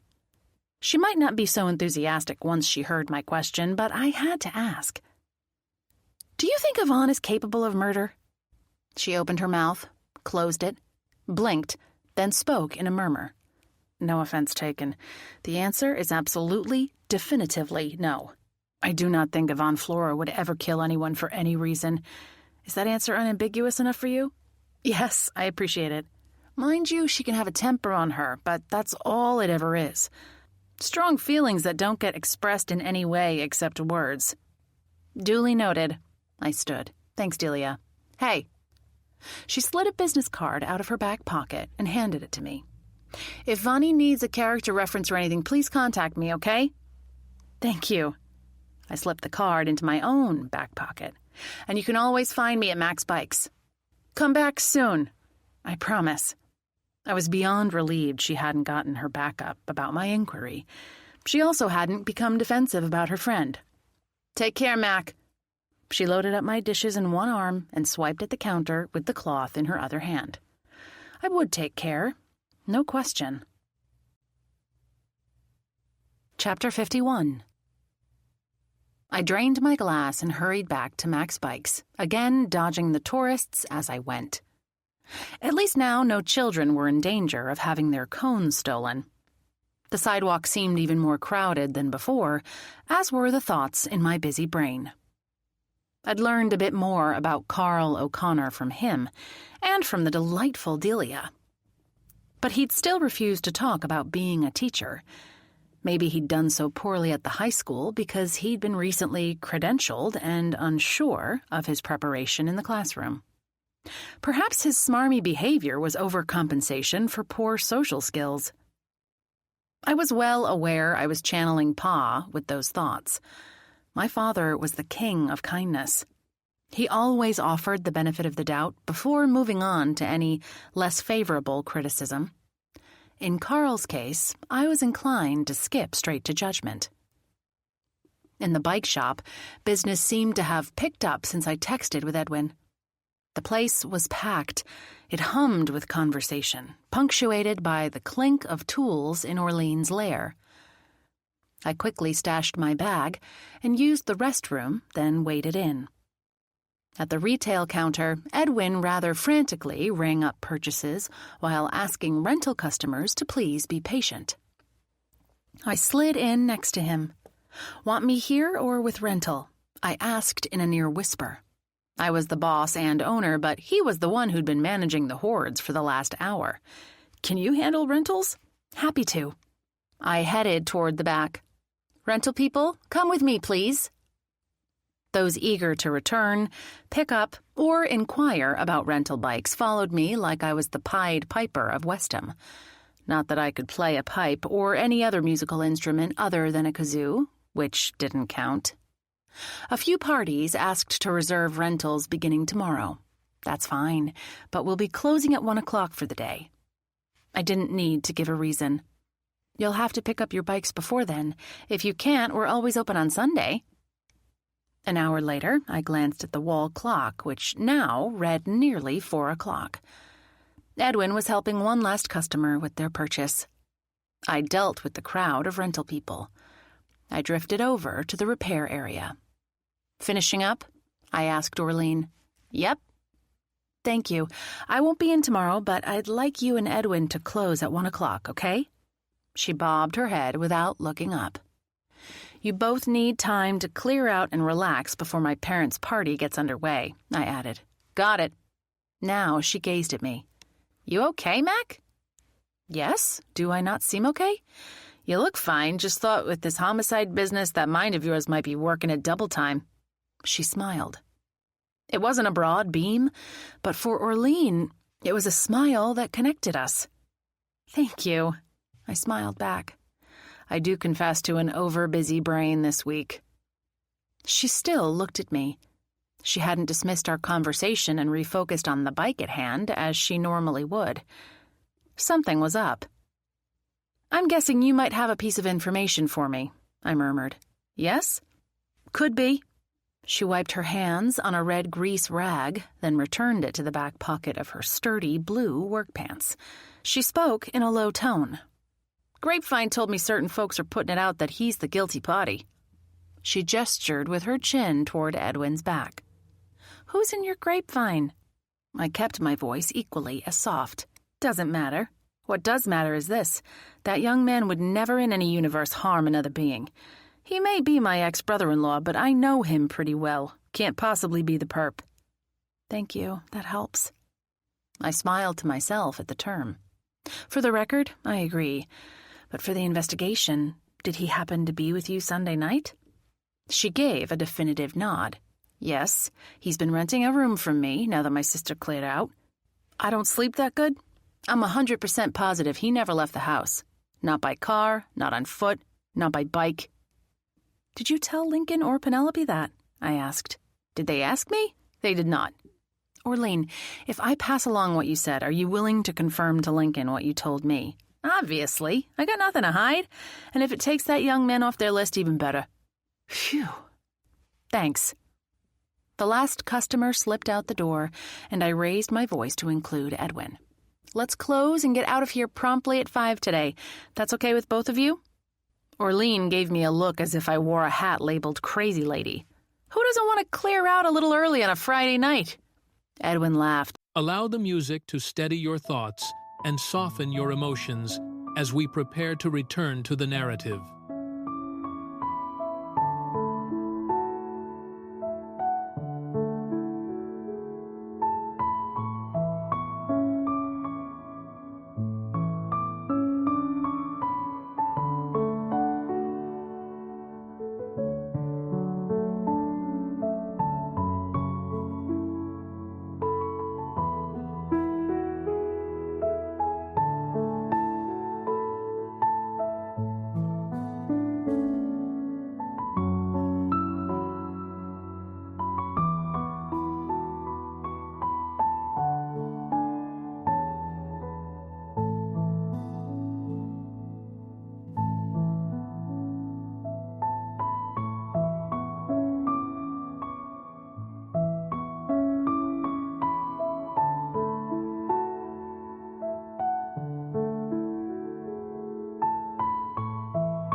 What she said. Sounds like a plan. Edwin, were you able to get in touch with the rentals due to be returned or picked up tomorrow? All set. Thank you, I said. I appreciate it. Had to send an email for a few who gave a landline instead of a cell number. I mean, who even has a landline these days? Right? Plus, they're on vacation, so they're not even reachable that way. I stepped out into the sunny parking lot and pressed Lincoln's number. His cell number. Haskins. His tone was abrupt. What's up, Mac? I'll be brief. I'm sure you're busy. Orlean told me Edwin Germain rents a room from her. She says she can attest to him not leaving the house by any means Sunday night. Thought you should know. Interesting, thank you. She said the police never asked her about him. Didn't he tell you all that was where he's living? It's been a full and difficult week, Mac. That's all I can say. Do you have anything else for me? Maybe. I was having lunch at the Rusty Anchor a couple of hours ago. Carl O'Connor approached and leaned way into my personal space.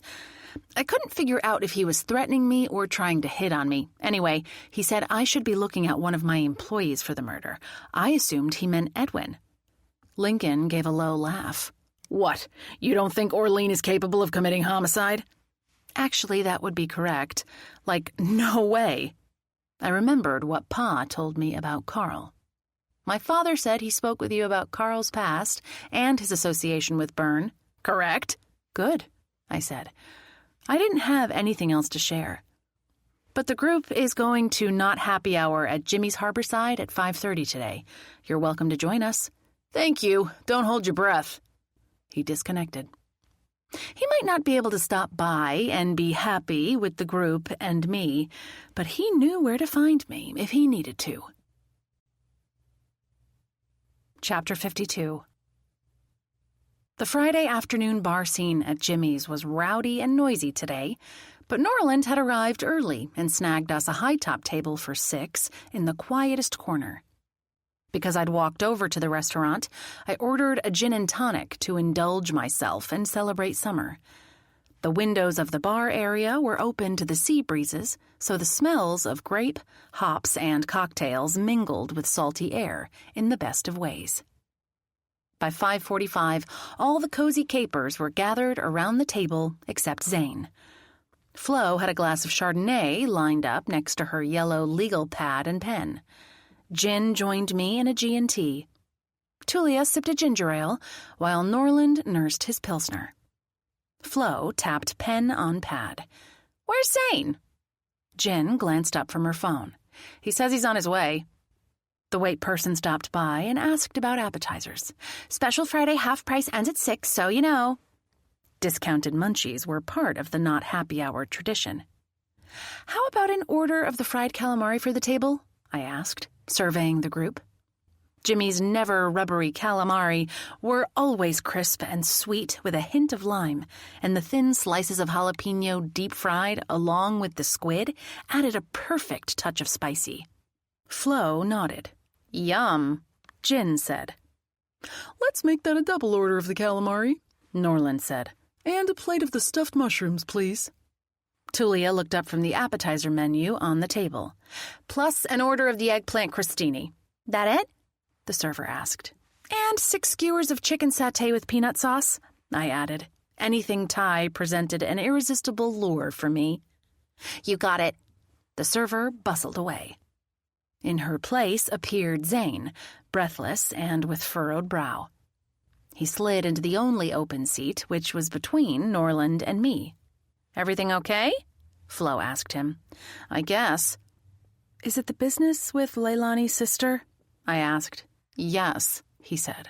On her way back from the midwife, Leilani confessed she'd never been close to Sita and wished her sister hadn't come back to town. That's heavy, Tulia said. It was. I couldn't imagine not wanting a sibling of mine to return to where we'd grown up. The server set down the satay skewers and a plate of stuffed mushrooms that smelled so good my stomach growled out loud. Each was mounded with a delicious-looking filling of crab and sun-dried tomatoes, topped with breadcrumbs and browned cheese. The wait person took Zane's order for an Oregon Pinot Noir and left. Who's Leilani? Jin asked. At the same time, Flo said, Sita Spencer has a sister. Right. Neither Zane nor I had shared with the group what he'd told me this morning. I pointed at him. It was his story to tell.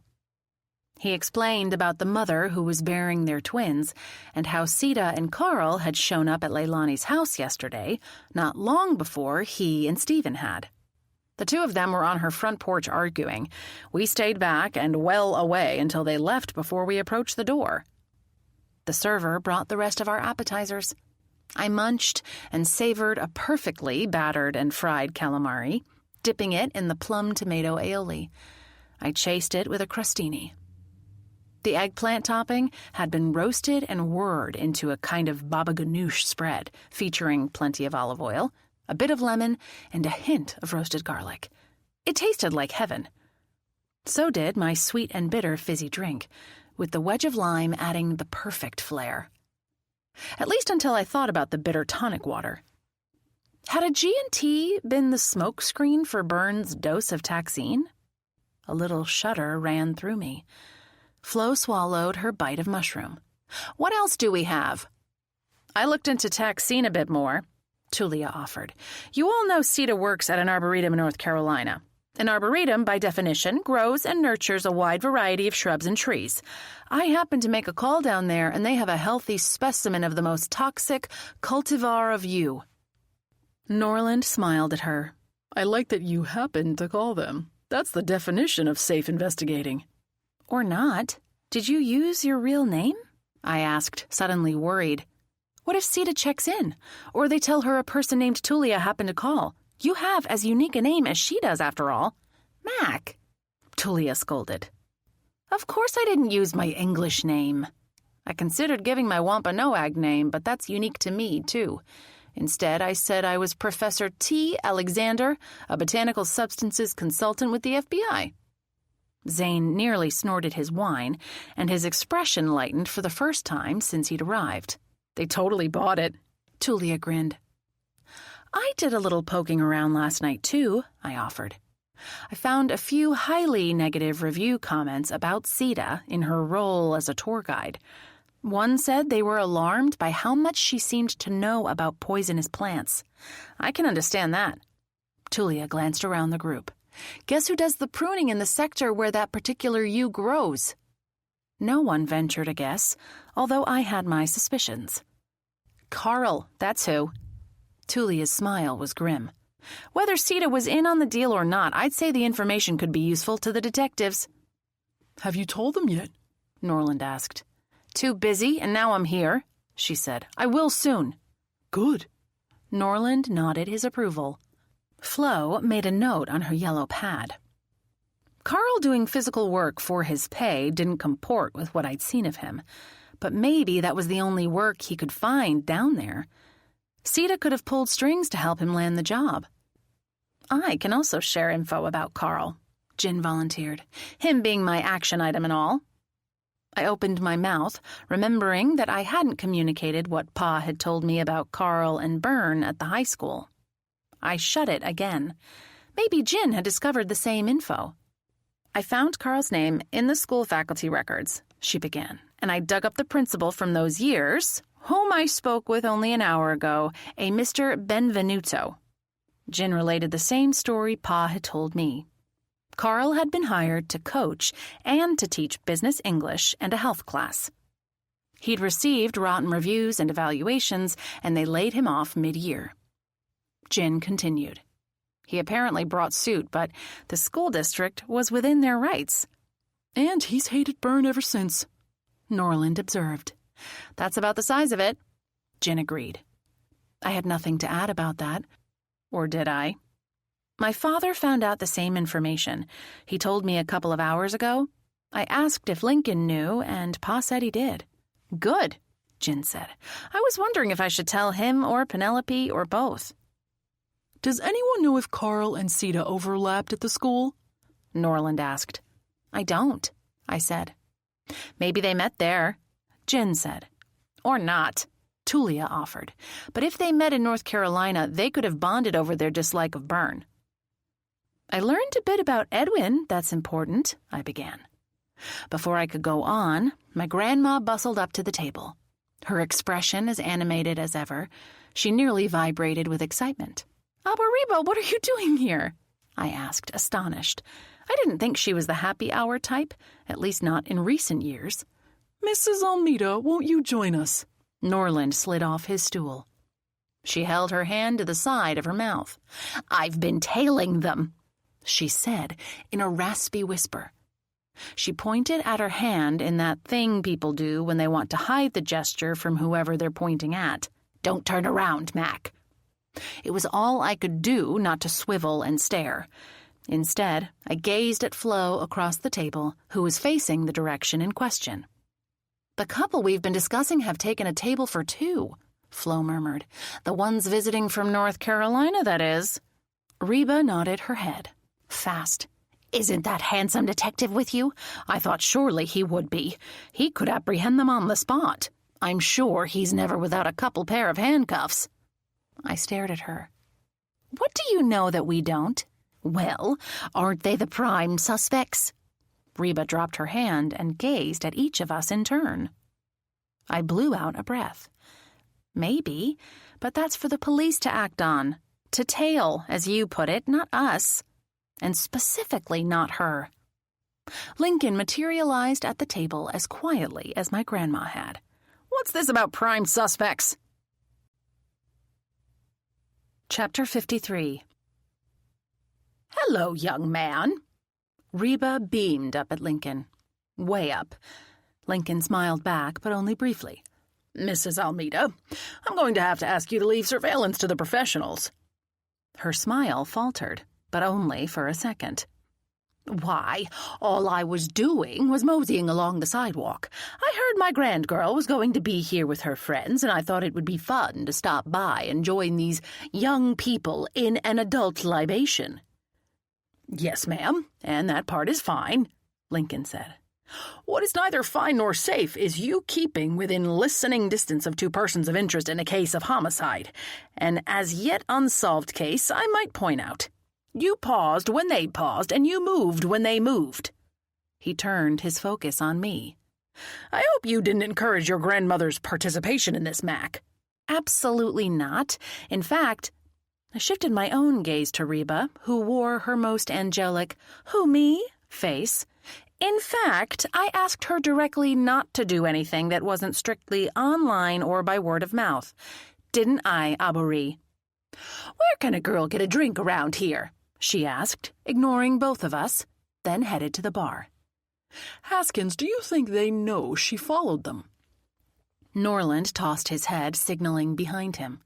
"I don't believe so," Lincoln said. "I was actually surveilling them from my vehicle. But under no circumstance does Mrs. Almeida walk home alone. You all understand that?" Every one of us nodded. "You either, Mac," he said. "None of you, in fact. Not until we have an arrest. Now, quickly before she gets back, do you have any news for me?" "We were talking about Edwin before Reba showed up." Flo pointed her pen at me. "He was Mac's action item." "Right," I confirmed. "He's renting a room from Orlean. She said she'll swear he didn't leave the house Sunday night or early morning. I already told Lincoln." Flo jotted that down. "Alibi sounds watertight." "Zane, have you found anything on Yulie?" Flo asked. "I'm sorry." He shook his head. "This week has been all baby stuff all the time." I doubted that situation would change any time soon for him. Would I be in his shoes in the near future? Knowing full well how I could obsess over details and how desperately I needed my life to be well organized, I could imagine barely being able to run my business and being pregnant at the same time, to say nothing of acting the role of an amateur sleuth. Don't worry about it. I only hoped I would remember not to worry when the time came.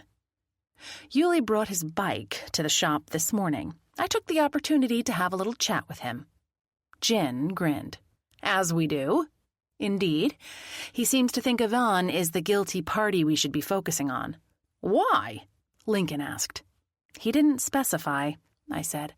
"Something from their way past, maybe the thing with Burns' wife?" Lincoln bobbed his head without actually agreeing to anything. "Yulie also said that Carl is micromanaging all the staff in the Rusty Anchor this week," I said. "That includes Yvonne, who normally runs the place. Nobody who works there likes it, and Yulie mentioned how much Byrne disliked LGBTQ people, and that he tried to get the high school Rainbow Club disbanded." Jin nodded. "My daughter told me about that a bit, too." "Orlean is apparently close to Yulie's mom," I said. but I don't know if he has an alibi. She did say he lives in North Falmouth. I spotted my grandma chatting up the bartender. "Tulia, tell Lincoln what you learned from the Arboretum." She repeated her information about the taxine produced by the extra-toxic variety of yew at the Arboretum and about Carl doing pruning for the organization. "Thank you," Lincoln said. "Mac, you should know that Carl O'Connor came to the station and attempted to file a complaint against you for harassment." I peered at him. "He did what now?" "It was a spurious complaint, and we did not accept it. Is there any truth at all to the story?" "No, there is not. I've barely set eyes on him all week. I told you I was in the pub this afternoon for a cup of chowder. If anything, he was harassing me. You can ask the bartender, whose name is Delia, if you need a witness. She saw the whole thing." Tulia's jaw dropped. She closed it. Lincoln blinked, and again. Tulia's gaze shifted to Lincoln and away, but she didn't say anything. "What was that about?" "Understood," the detective finally said. "Please give his table a wide berth when you leave here tonight." "Yes, sir," I said. "Stay safe, all of you." Lincoln flashed another perfunctory smile and strode away, which was also away from wherever it was behind me that Carl and Sita sat. "What's this about Carl in the bar?" Zane asked.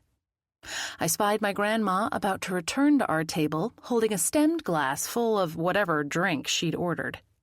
"I'll text it to the thread. I don't want her to hear." Norland helped Reba onto his stool, then dragged over another one for himself. I ordered another drink when the server came by, as did Zane and Jin. None of us breathed another word about the murder or any of the prime suspects for the rest of the evening. But I knew more brains than mine were rolling over information and thoughts on exactly that topic. Chapter 54.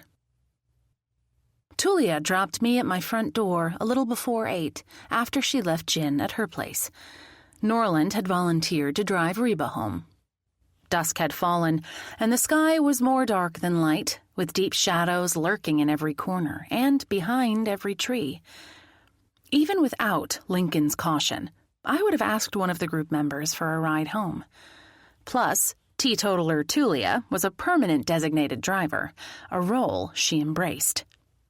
"See you at my parents' party tomorrow, right?" I asked her after I thanked her for the lift. "Wouldn't miss it for anything." "Drive safely home," I called to her through the open window. "Always, Mac." The lights of our cottage were on inside and out, and the sight warmed my heart. I'd called Tim before I went to the restaurant. He'd said his ankle was okay and that he'd be home all evening. He might already be asleep by now, but I hoped not. The best sight in the world greeted me when I walked in the front door. My wide-awake husband beamed me a gentle smile from where he sat, foot elevated on a cushion on the coffee table. Swing music played softly from a Wi-Fi speaker. He set down the book he'd held and extended his other arm wide open to welcome me. I dropped my bag and slid into his embrace. I loved his scent, a mix of rainwater shampoo, bread, and a healthy man. After an entirely satisfying exchange of affection, I sat back. "How's the ankle, husband of mine?"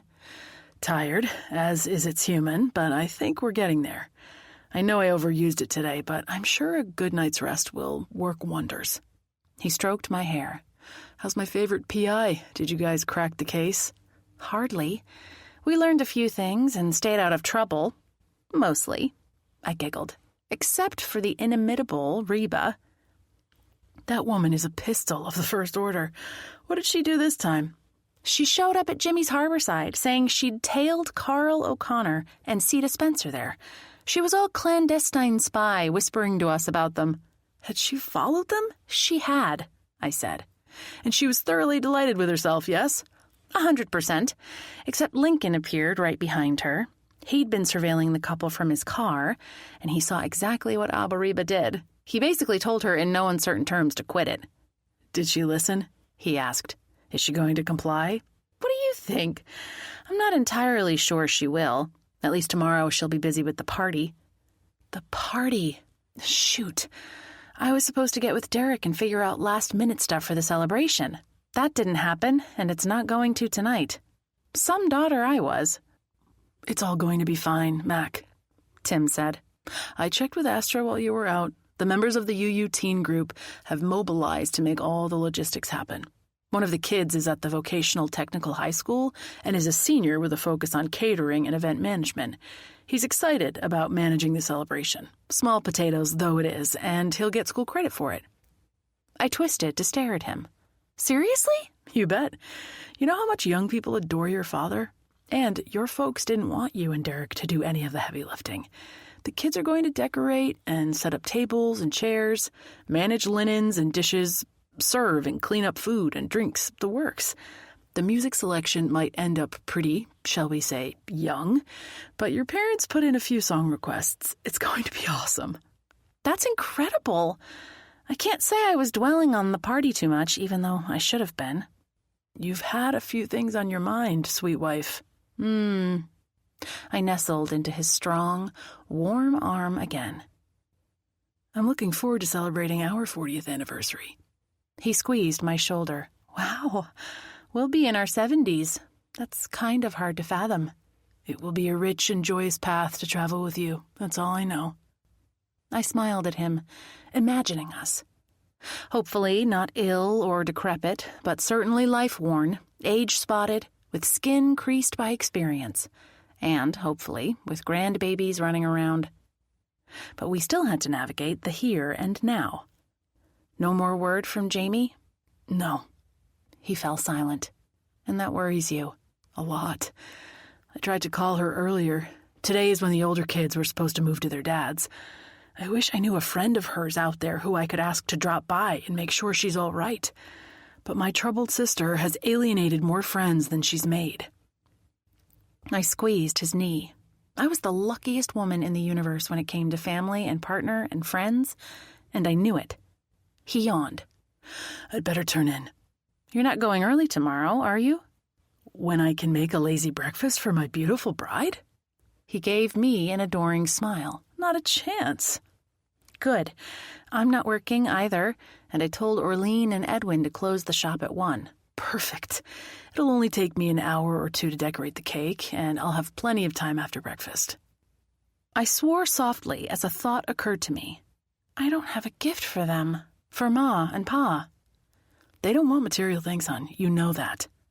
He pulled me in close and engaged my lips in a most luscious kiss.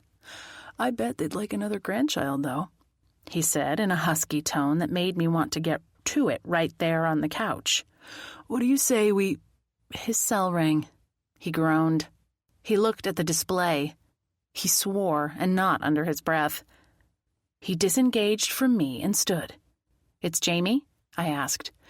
It is. I'm sorry, my love. I have to take it. You too. Go. He connected the call and disappeared into the bedroom, closing the door behind him. Poor Tim. He was the most superlative person I'd ever been with, and he had the least functional sibling in the world. I wandered into the kitchen and ran a full glass of water. I sat at the table, sipping and thinking. Tim had called my mom about party arrangements. He cleared his work schedule for tomorrow. He had even put Belle to bed, and he'd been about to take me to our own bed. It was true. I'd once again entered my ovulation window, but we had a few days yet this cycle. I was well aware my parents would love the gift of another grandbaby, or more than one. Who knew? Maybe Derek and Nellie would have a child. Granted, my bro was in his early 40s, but Nellie was younger than me. Little kids keep you young anyway. Plus, Koki would be ecstatic to have a younger brother or sister, and certainly to have a cousin. Pa would say it was in God's hands, whether Tim and I conceived a child or not. And I supposed it was. Chapter 55. Water consumed, I grabbed a Tim-baked peanut butter chocolate chip cookie and headed back to the couch. Murmurs of conversation still filtered in through the bedroom door. I didn't want to disturb Tim's call with Jamie, and I was too wired to go to sleep yet anyway. Before I settled in, I went around and made sure all the doors to the outside were locked. I closed blinds and curtains on any windows facing the street. A murderer at large left no room for carelessness. Back on the couch with my feet up, I checked the group thread. Norland reported escorting Reba all the way to her apartment door and making sure she was safely inside with the door locked. I thumbed a quick message to him. Bless you. Tulia had written that Sita posted on social media a photo of her Jimmy's Harborside lobster salad. Tulia added an interesting bit. Sita included a touch of snark in the post saying, "Watch out for nosy Nancy's in the JH bar." So, she'd seen us putting our heads together.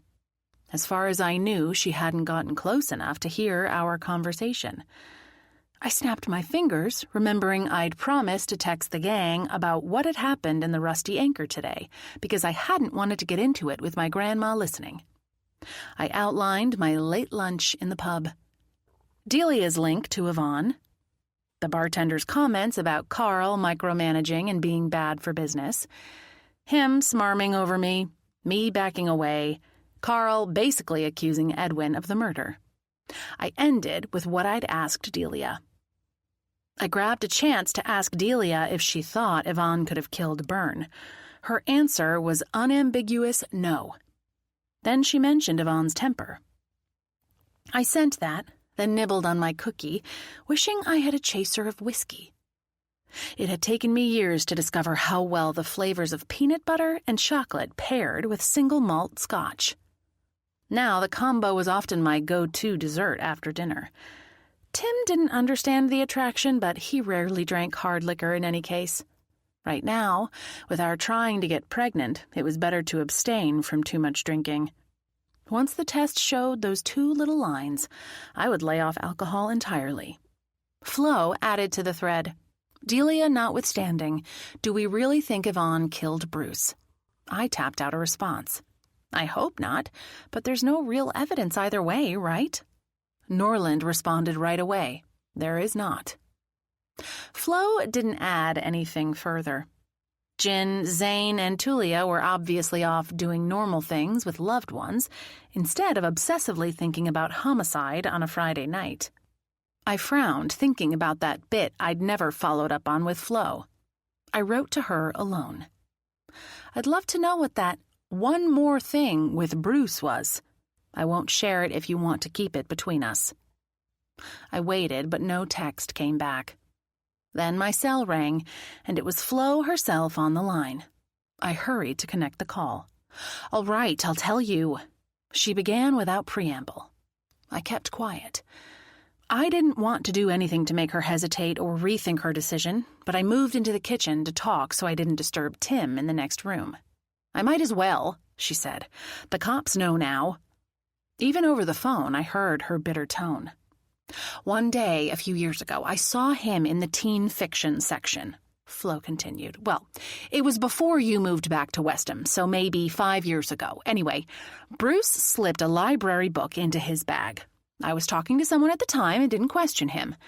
Mac, the youth librarian, came to me a while later and said we had a number of books missing from that section.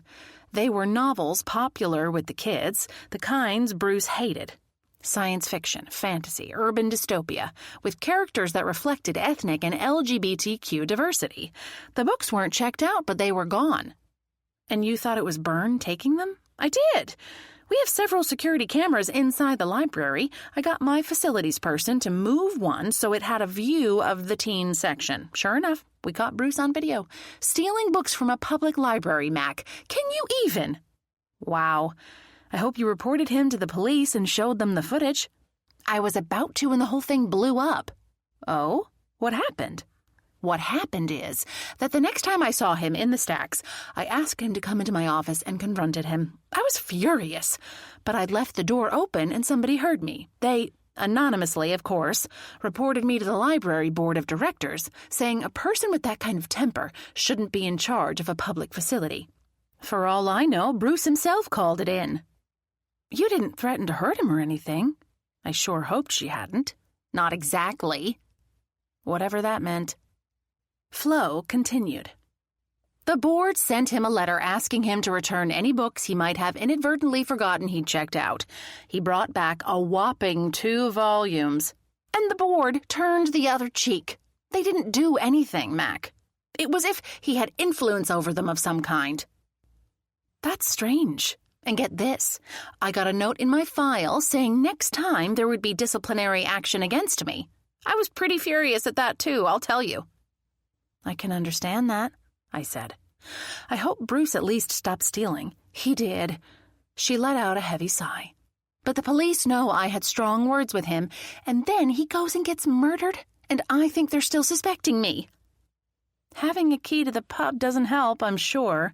Not at all. Listen, I have to get to bed. I'm beat. Thanks for sharing that story with me, Flo.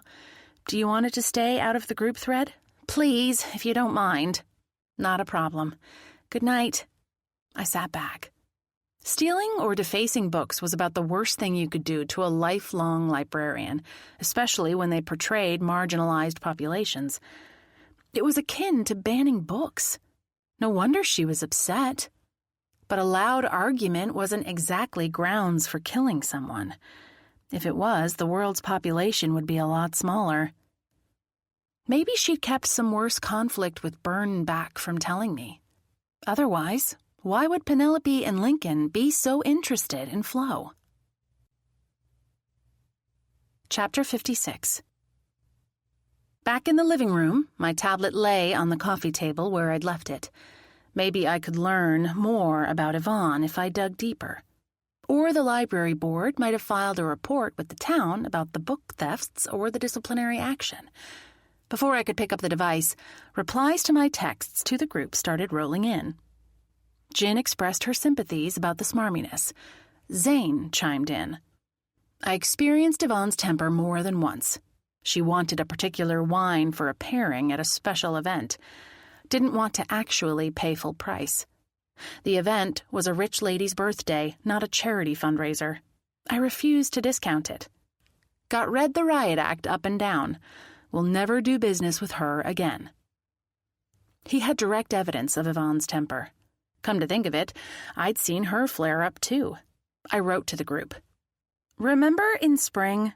I came across Y in pub kitchen, appearing to threaten chamber director with a lethally sharp knife.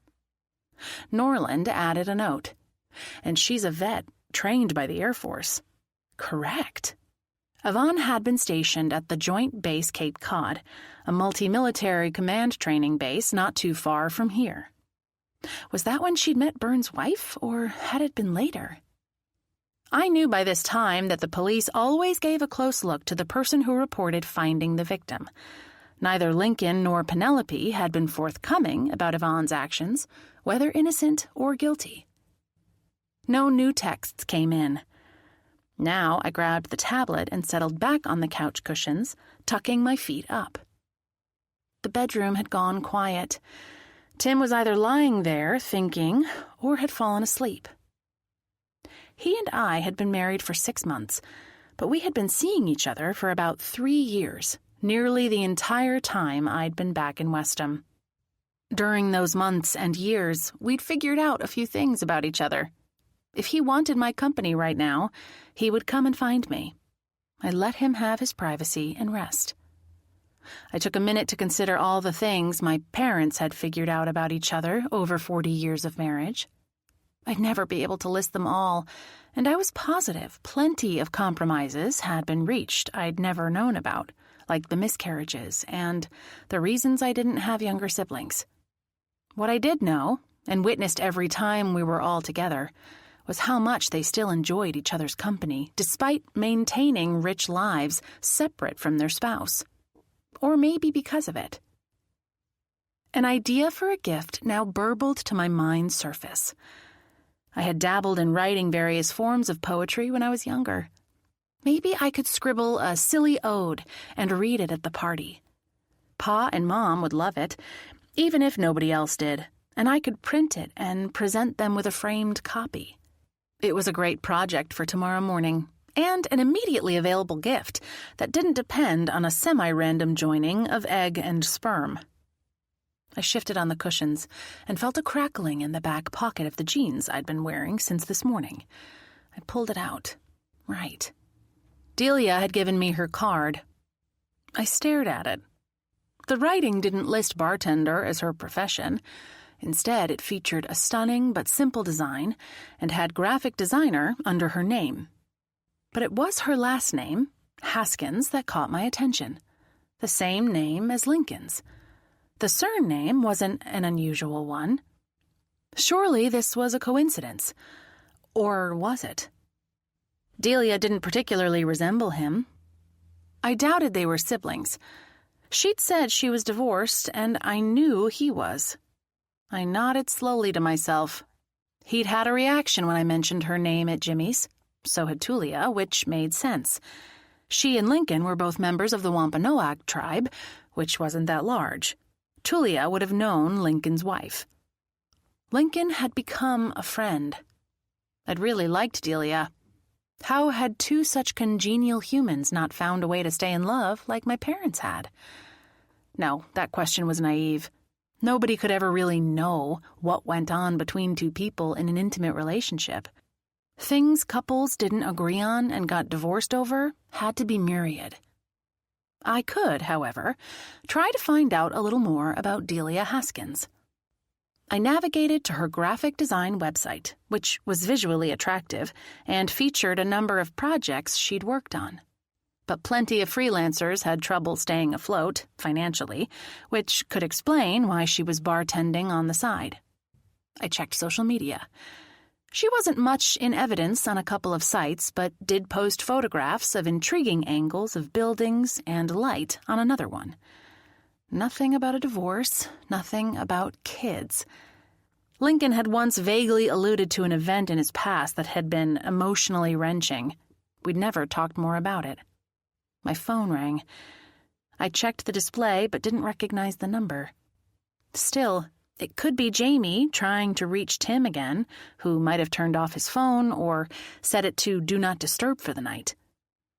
I didn't know her number by sight, and these days the first 3 digits in a cell number, the area code, didn't necessarily tie that number to a specific region, so people didn't have to change their number when they moved. I'd better get this in case it was her. I connected and said hello. No one spoke, but it wasn't dead air. The faint sound of breathing came over the line. "Hello?" I asked. "Who's there?" Crickets. "Hello?" I pressed. "Who is this?" Silence. I jabbed at the phone to disconnect the call. The hair on my arms stood up. My neck prickled, and a shiver ran through me. I hoped the call hadn't been Jamie in trouble. But if it wasn't, someone else had called me to say nothing. I didn't like that at all. Chapter 57. By 8 the next morning, I sat bleary-eyed in glasses, a t-shirt, and soft pants, nursing my first cup of coffee at the kitchen table. Tim chopped and sautéed, filling the kitchen with delectable aromas and the yummy sounds of someone making my breakfast. Both of us hiring reliable weekend help for our businesses had been a great move. I loved being able to relax on Saturdays and Sundays. Tim did too. He set a plate of warm blueberry muffins on the table and kissed my forehead. "How was your call with Jamie?" I asked. "Kind of nutty," he grimaced. "She was all weepy and despairing, saying she'd never see Timmy and his sister again." He headed back to the stove. At least she was taking care of Ella. She said she had to go make her dinner. "That's good. Do you think she's taking care of the babies she's carrying, too?" "If you mean not using or drinking, I honestly can't say. And this time I didn't even ask. She was having a bad enough day, but at least she didn't sound wired, dopey, or messy drunk." "Glad to hear it. And then you fell asleep?" He turned with a soft smile. "I did, Mac." "I did, Mac." Belle piped up in Tim's voice. "I did. Kind of nutty. Snacks, Mac." She waddled over to my chair. "Belle, you had breakfast," I said. "You can have snacks later." "Snacks later." She switched to my voice. "Snacks later. Belle's a good girl." She finished off the repertoire with a wolf whistle. Belle could brighten anyone's day. "Your ankle feels okay today?" I asked Tim. "I don't notice you limping this morning." "I'm definitely on the mend. I have to be able to dance with my beloved wife this evening, don't I?" I returned his smile and sipped my coffee, admiring the view of his quite remarkable rear end as he returned to his cooking. When I remembered last night's call, though, I stopped smiling. I found the number the breather had called from and read it out loud to him. "Does that ring a bell?" "No. It's not Jamie's, right? I mean, could she have gotten a new phone and changed her number?" "I'm quite sure she didn't," he said. "Why?" "That number called me last night, but whoever the caller was didn't say anything. I heard breathing. Not heavy, icky breathing, but it was the sound of a person on the other end." "They never spoke?" "No, even though I kept saying hello. In the end, I disconnected, but it gave me the creeps." He folded over the omelet and flipped it in the pan with one deft move of his wrist. A minute later, he set a plate in front of each of us. "Dig in while it's hot." He sat kitty-corner from me. I reached for his hand and squeezed it before picking up my fork. "Thank you." The onions were sautéed until they were nearly caramelized. The sliced mushrooms were soft and aromatic, and the now melted, grated manchego cheese added the perfect finishing touch. "You're welcome," he murmured. "You know I love cooking for you, sweetheart." How lucky was I? So I figured out a gift for my parents. I mean, one I can produce today. "Yes?" I described the poetic ode I had in mind. "I'll print it out and stick it in a frame. I think they'll love it." "You've always said how much Astra encouraged you and Derek to give handmade gifts," Tim said. "Are you planning to write a sonnet like the bards?" "No, I have more pedestrian goals. I'm going to try making up a set of limericks." I bit into a perfect muffin. At home, Tim made them with whole wheat flour and half the sugar, so it was nutty and not too sweet, plus juicy with fat blueberries. I rolled it on my tongue. "Cinnamon?" "Exactly. I think it brightens the flavor." He tilted his head and tented his fingers. "There once was a baker from Bourne who didn't like cooking with corn. He staged a revolt and caused quite a jolt, that crazy old baker from Bourne." I snorted. "Yeah, like that." "I once knew a girl from the Cape who had the most luscious of napes. We snogged with the tide. I made her my bride, that beautiful girl from the Cape." He leaned over, pulled me close, and nibbled the back of my neck. "Hey, you! I ate a mouthful of muffin," I protested, even though I loved both the limerick and the nibbling. We chatted and ate and enjoyed our quiet morning together, which ended up including a delightful dessert of prospective baby-making before he took off to decorate the anniversary cake. Chapter 58. By 10 o'clock, I was showered and dressed in respectable shorts and a top, in case I needed to run out for anything. My contact lenses were in, and I'd restored the kitchen to a food-safe, scrubbed-down condition. I grabbed my keys and my laptop. "Come on, Belle, let's go hang out in the tiny house." "Home, Mac? We're going home, Mac?" "Yes, Belle. The tiny house was our home." She was so darn smart. She and I had lived together in my tiny house until last December, and I knew she still loved it as much as I did. I unlocked the tiny house and left the door wide open. The screen door would keep the bugs out and let in the fresh air. Belle had hopped from chair to table to floor. She made her way up the ladder like stairs, leading to the sleeping loft, chattering all the while. I laid the laptop on the drop-leaf table, the one I'd never refinished, and wandered through the 400-square-foot structure, remembering. There was the love seat where Tim and I had loved as well as hashed through our relationship goals. The empty space where Belle's cage and roost had sat, and where I had put her to bed every night. The bookshelf Belle's BFF and shopping gal pal Alexa had sat on top of. The window at the rear of the house, next to where a small outside deck jutted out from the structure. I glanced up to the loft. The way the light was right now, The wide, foot-high, clerestory window reflected the parrot's image back to her. She preened and turned this way and that, apparently admiring her own reflection. "Hello, gorgeous," she muttered in Tim's voice, then switched into Malik's. Can you believe that flaming socialist? I wanted to throttle him, son of a bee. Belle? I used my sternest voice. "That's not appropriate. Come on down." She preened at her own image. "Come down, Belle." I stood, fists on hips, pointing at my feet. "Now! Do you want to go back to the cottage alone?" Come down now, come down now. She hopped down the stairs, one at a time, muttering all the way. Cottage alone, Mac. Good girl. I drew a zipped plastic bag of grapes out of my pocket and poured them into a small dish. Here's your snack. Now please be quiet. I need to write a poem for Astra and Joseph.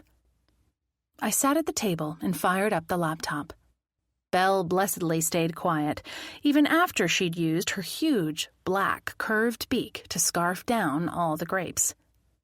As a mockingbird outside ran through its borrowed repertoire of songs, I thought about my beloved subject matter. My parents had met on the island of Nantucket, a ferry ride from here through the Atlantic Ocean and Nantucket Sound. Mom, already widowed for a year, and toddler Derek were staying with her aunt and uncle there, who had kindly offered a rent-free suite until Mom figured out what was next for her life. She'd found a job managing ferry schedules for the Steamship Authority, and Pa had been interim pastor at the UU Church on the island. I could work with that. Tim had put the idea into my head of writing an ode comprised of limericks. I began typing. There once was a pair on Nantucky, both young and ever so plucky. It turned into love as if sent from above. Their marriage is way more than ducky. A wedding came soon for the pair, a baby girl next for to share. With Big Brother 2, the house was a zoo. Still, love and much fun filled the lair. Our Astra and Joseph they raised, two siblings quite different but praised. A grand girl named Cokies, a darling, no jokey. Even Reba declared, "I'm amazed." This couple, they lead separate lives, and neither one breaks out in hives. Together they cook, and plans they do book. Their marriage now marks 8 times 5. I sat back. How does this sound, Belle? I read through all 4 corny verses. I was no expert, but my goofy ode seemed to have the right rhythm and the appropriate number of syllables in each line. I think I need one more verse, don't you? Maybe one more in conclusion. Or another one about each member of the couple. I was sure I could write one focusing on Mom's profession as an astrologer, as well as her role as an artistic and loving mother, daughter-in-law, and grandmother. I could easily pen another about Pa's life, calling to be a minister, and his well-earned reputation as everyone's favorite confidant and sounding board. Cokie would be satisfied the ode included her name, and I'd slid in Reba. But how much of this should be about the rest of the family? The spotlight should be squarely on the enduring marriage we were going to be celebrating in a few short hours. To pastor became Joseph's calling, helping up those who find themselves falling. He listens and counsels with grace, not a hard sell, preaches peace to those who like brawling. That one might need a bit of revision. My fingers were poised to type a verse about Mom when a shadow crept across the side window.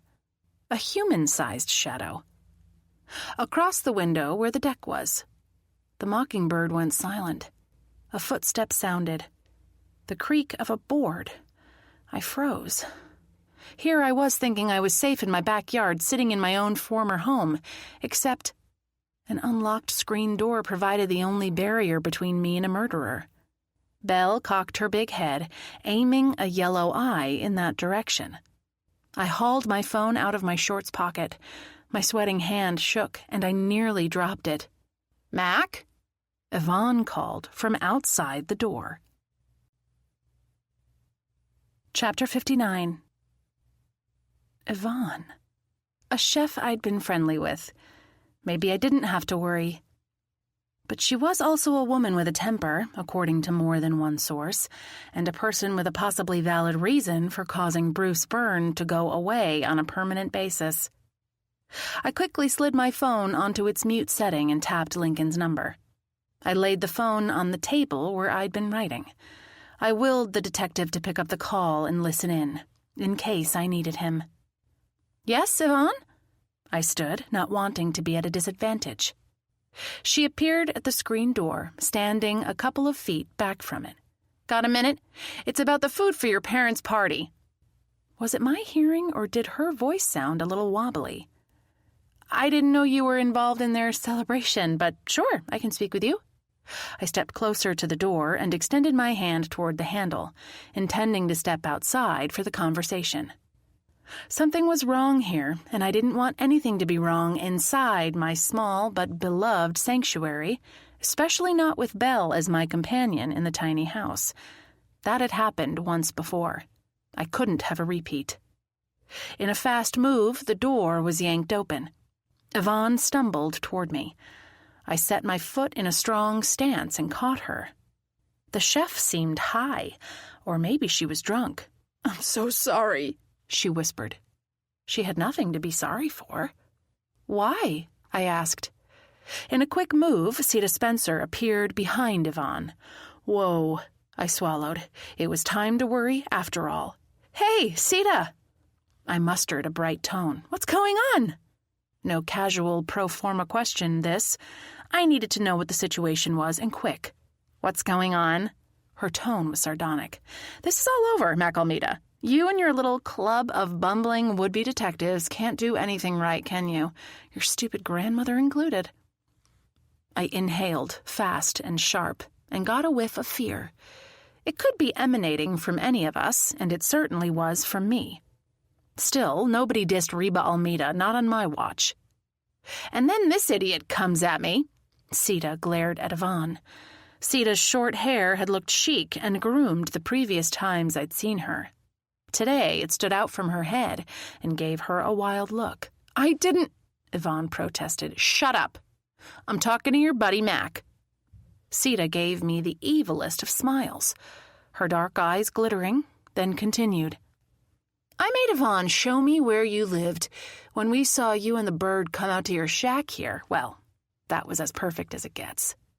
She grabbed Yvonne's left upper arm with one hand and slid a syringe out of her bag with the other. "No!" Chapter 60. Yvonne's face paled. She gasped and tried to pull away. In contrast to her usual attitude of being tough and competent, her apparent terror right now made her seem almost frail. I tried to swallow down my own fear. "Sita, what are you doing?" I stepped closer, but she brandished the syringe at me. I took a step back. That thing likely had a lethal dose of Taxine. "She was on to what Carl did," Sita snarled. "I'm not going to have her ruining his life, or mine." "What Carl did?" "I'm not on to anything. You have to believe me." Yvonne's eyes pleaded with me. "And you're next, Mac." Sita again pointed the syringe at me. I kept out of reach. In my periphery, I spied Belle listening closely, and silently, for once, thank goodness. She edged closer. I willed her not to come within Sita's reach. If there was such a thing as human-parrot mental telepathy, let it work now. "What did Carl do?" I tried to keep my voice from shaking. "Like you don't know," Sita scoffed. "Believe me, I don't." I strongly suspected she knew he killed Bruce Byrne, though. Maybe Sita had even helped him do it. She seemed desperate for him not to go down for the crime. Her being desperate could work in my and Yvonne's favor. Maybe. I figured dragging out the current conversation was one of our only hopes of surviving this horrible situation. The heroine often tried nudging the bad guy to keep talking in the cozies we read. It might or might not work in real life, but the tactic was worth a try since our options were tiny in number. "Do you mean Carl killed that teacher?" I asked. As I did, Yvonne bent her right elbow and brought her palm flat in front of her. She gave me an intent look and made a sharp movement with her left hand, pushing the fingertips into the other palm. She repeated the movement. I didn't know her meaning unless that was an ASL sign. For what, I had no idea.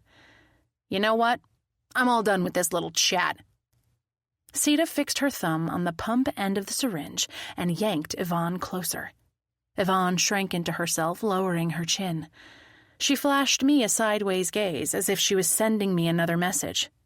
Despite her apparent terror, I got the distinct impression she wasn't shrinking. Instead, she was girding her core as she coiled to attack, like a snake, like a cat. She was a trained veteran in the armed forces, after all. If she attacked, I was all in. "Alexa, call the cops!" Belle shrieked. Sita lost her focus. Yvonne launched herself, butting the top of her head with full force into Sita's face. I smashed the edge of my flat hand on Sita's wrist. The syringe fell to the floor. I kicked it across the room. Yvonne struck at Sita's knee, dragging her foot down the shin to stomp on Sita's instep. Sita cried out and crumpled. She writhed, cursing on the floor. "Got any rope, Mac?" Yvonne asked, frantic. "Wire, duct tape, computer cables, anything." All I wanted to do was grab Belle and run, but Yvonne was right. Sita could rally any second now and come after us. Yes! I yanked open a narrow storage closet where I'd stashed a hank of clothesline rope I'd hoped to string up for free solar laundry drying. Sita screamed. I whirled. Belle stood on our attacker's head, and she wasn't being gentle with those talons. Blood dripped down Sita's face as her hands scrabbled at my parrot. She almost had hold of Belle's legs. I tossed Yvonne the rope. "Belle, please, get off her, now!" Belle cocked her head, regarding me. "Belle's a good girl."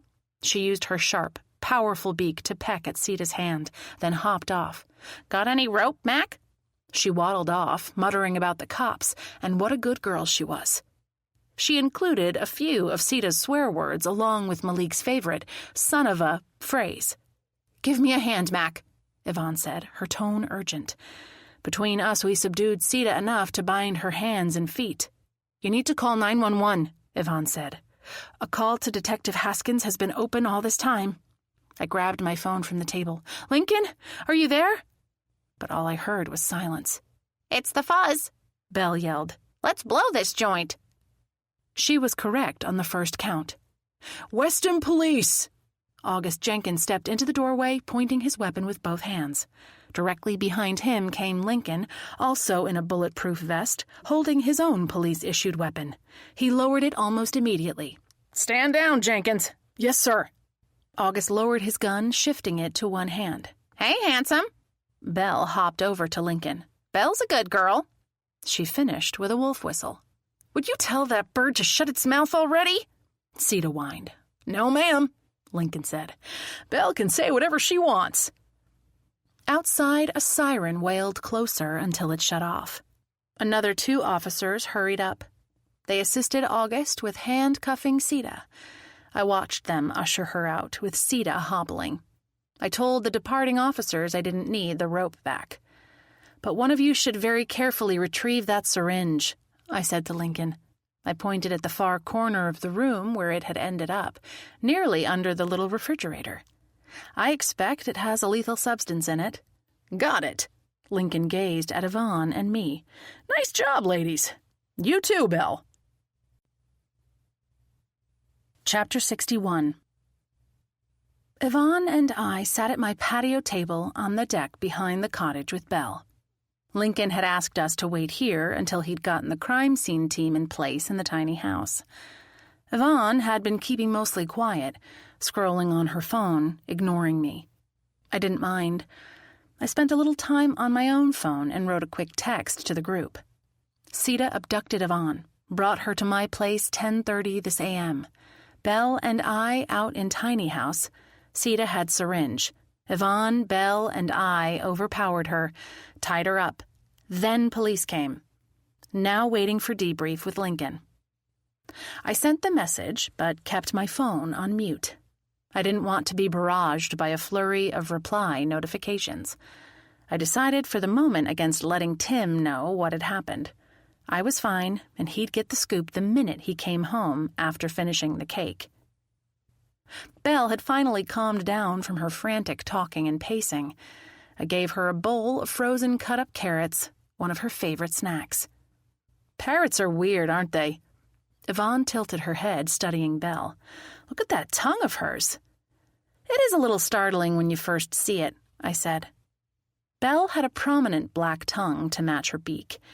She used the beak to pick up small bits of edibles, like the peanuts I'd spilled, and to crack food open, and her thick tongue swept the food back into her throat. I was used to the sight, but it was odd to watch for the first time. I also loved seeing her on her perch, balancing on one leg while her other talon, serving as a hand rather than a foot, held something like a pomegranate to bite away at. The snack calmed Belle, who now perched quietly on the arm of my chair. I had calmed down as well and could finally settle into my surroundings.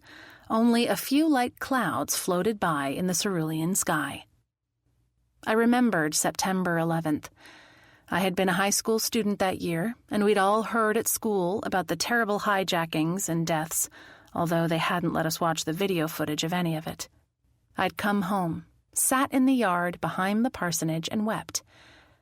That day had been as beautiful of a day as today, and the death and destruction that had happened in New York, not very south of here, made a terrible contrast, one my young mind had had trouble grasping. Today's attack, on an equally lovely day, was minor in comparison, with a blessedly different outcome thanks to my companions here. I glanced at Yvonne and cleared my throat. You were amazing in there. Thanks for getting us out of that jam. It's all in the training, Mac. Have you ever taken a self-defense class? Unfortunately, no. Jin and I have talked about it. I recommend you find one. There are some pretty simple things you can learn to do. Most of the time, all you need is to temporarily disable your attacker so you can break free and run. Sounds wise. That thing you did with your hands beforehand, was it an ASL sign? Yes, it means attack. I was a bit hampered, with Sita holding onto my upper arm. This is what the sign should look like. She laid her phone on the table and repeated the sign a couple of times with sharper, more defined movements. I wasn't sure what you were doing, but I knew you were sending me a message. I didn't know if you signed, but it was worth a try. Where did you learn American Sign Language? I asked. I had a deaf friend at college. He taught me some basic signs, and then I took a couple of courses in ASL.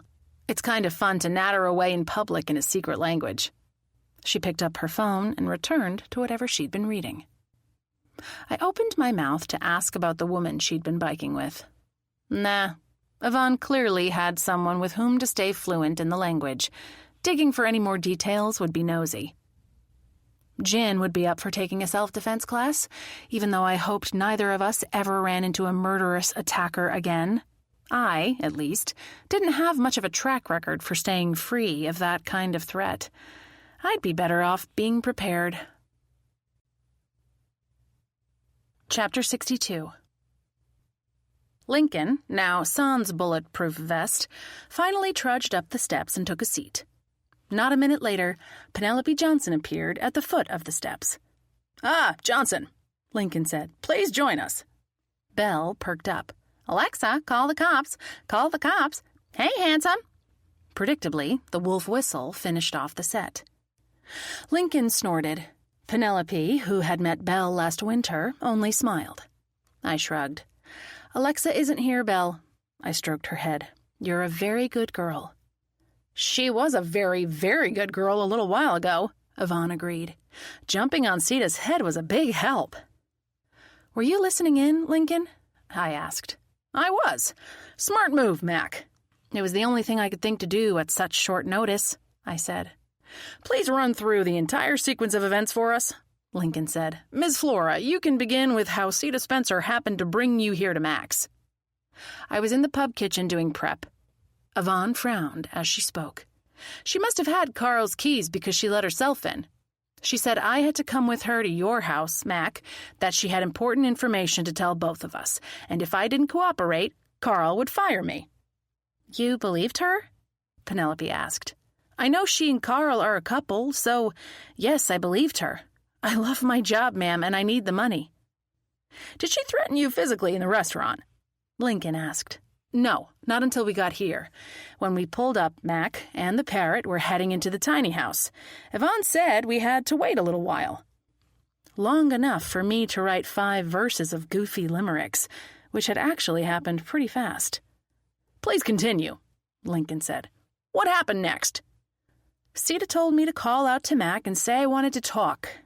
Right, I said. I'm sorry, Yvonne, but I'd wondered earlier in the week if you might have been Burns' killer.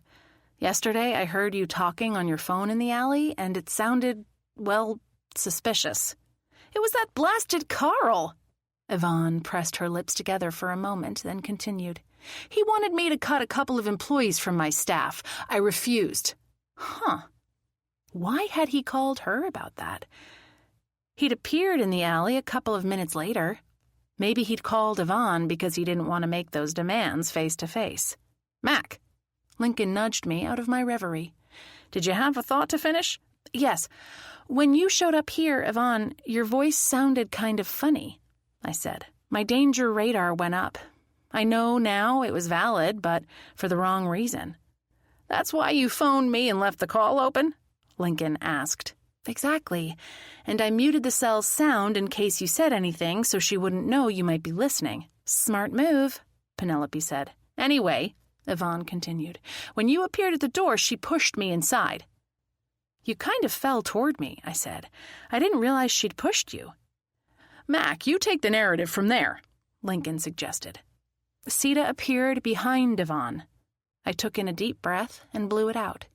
She pulled out a big old syringe and basically proceeded to tell us that she wasn't about to let us ruin Carl's life. I gazed at Yvonne. She said you were on to what Carl did. Were you? Kind of. Like you, I had my suspicions. Except yours were correct, I pointed out. The timing of him showing up seemingly minutes after I found Bruce's body was too strange, Yvonne said. And then he was around all the time, asking questions, mismanaging everything he touched, pretending he was totally shocked that anyone would commit murder in his precious pub. So, yeah, the whole business seemed off. I glanced at Lincoln. Tell me you have him in custody by now. He pointed at Penelope. Yes, ma'am, we do, she smiled. He did not come easily, though, loudly claiming his innocence over and over. Penelope and Jenkins picked him up in the pub, Lincoln said. That part was easy. We simply walked in the back door, Penelope continued. Cabral was in the kitchen, apparently desperate to get meal prep done, alone, but being interfered with right and left by the owner. Poor Yulie, Yvonne murmured. Together with the detective here, we had enough evidence to charge O'Connor, Penelope said. Lincoln really pulled some strings to rush through the DNA analysis because the state lab is incredibly understaffed, not to mention overbooked. We're hoping Miss Spencer will be willing to speak up about why she thought O'Connor needed protecting, Lincoln added. Protection from bumbling would-be sleuths like the Cozy Capers was what she'd said. I didn't care what Sita thought of us. Our group did what we could, and if it helped detectives like Lincoln and Penelope, so much the better. By the way, Penelope gazed at Yvonne, we have closed the Rusty Anchor again until further notice, just so you know. Yvonne nodded. I figured that would happen. Have you learned what pretense Carl used to convince Byrne to meet him at the pub after hours last Sunday night? I asked. We have a witness who overheard a conversation at the place where Sita and Carl are staying, Lincoln said. The witness says Carl spoke of letting bygones be bygones and that he wanted to clear the air. He addressed a person named Bruce and said they'd have more privacy if they met at the Anchor at 11. A kiss and makeup that Carl had entirely opposite plans for, Penelope murmured. Wow! I sat back. That crusty, unhappy man who had made so many others unhappy had thought he was going to reconcile a past wound. Maybe his heart condition had been making him hyper-aware of his own mortality. Chapter 63. I wrenched myself back to the present. Did Carl give Bruce the poison in a drink? Yes, Penelope nodded. Mr. O'Connor apparently hadn't studied up on how to destroy evidence. He seems to have simply added the murderous glass to the restaurant's dishwasher, which is where we found it. He did wear gloves, which eliminates fingerprints, but not DNA. It took the lab a few days to analyze the trace contents, but they did discover taxine in the glass. But only today, Lincoln muttered. Better today than never. I kept that thought to myself. And we found a small container of the stuff in the place where the two are staying. I'll bet Sita provided him with the poison, Yvonne said. We believe so, and we're close to nailing down that information. Lincoln nodded. A colleague of hers in North Carolina has been most helpful. If Ms. Spencer herself were to offer more information in exchange for a small token of leniency, that would help. And if she doesn't, we'll get there, only more slowly. I just remembered something, I began. The first time I met Sita was Monday morning when she came into the shop. She bought several bike items that she said were for her boyfriend's birthday. I said I hoped the weather improved so they could enjoy the trails, and she said things had already improved. At the time, I didn't know what she meant. Now I wonder if she was talking about Byrne being dead. That sounds about right, Yvonne said. I glanced at the door of the tiny house, where a black-clad crime scene tech was doing something with the door. My eyes widened, and I slapped my forehead, swearing under my breath. "Lincoln!" My words tumbled out. I pointed at the techs. "How long are they going to be in there? I have summer rentals checking in this afternoon." He said. At what time? 3 o'clock or after? I can't tell them to go find a hotel. This was a disaster. Nobody could find a decent room on a Saturday night in July with 2 hours' notice. Let me have a word with the team. Lincoln ambled over to the tiny house and was back in 2 minutes. You're all set, Mac. They said they'll be finished in about half an hour. You two were attacked there, but they don't have a corpse to document. Thank you. My relief was a fresh breath washing away the worry. Having to wrangle an unavailable lodging for our very first customers was the last thing I needed today. As it was, we'd have to sweep through there and make sure the place wasn't mucked up with fingerprint powder. Bicycle brakes squealed to a stop outside the fence. I stood to get a better view of who had ridden over here. My grandma climbed off her red adult tricycle, size small, and came bustling up the walk toward the deck. "Excuse me," I said, and trotted down the steps. "Bori, what are you—" "Mackenzie, my love, are you all right?" She opened her arms. "My police app reported a to-do at your address." I stepped in for a hug. "I'm fine. Belle's fine, and a bad person got taken away in handcuffs. You didn't need to ride all the way up here." Our place was up an incline, and my grandma mostly rode on the flat rail trail. "It was good for the old ticker. Hey there, Lincoln." She relinquished me and marched up to the deck.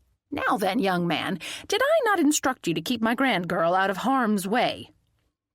He gave a helpless shake of his head. "You know as well as I do, Mrs. Almeida, there's no holding back Mac." I jumped in, preempting Bori's own words. "But all's well that ends well." Tim hurried up. "Mac, sweetheart, why are all these police cars here? Are you okay?" A smudge of purple icing graced his cheek. "I'm fine. All is well." I stood on tiptoes to kiss him. I gently swiped off the decoration. "How's that cake looking?" Chapter 64. Mother Nature smiled on my parents' party.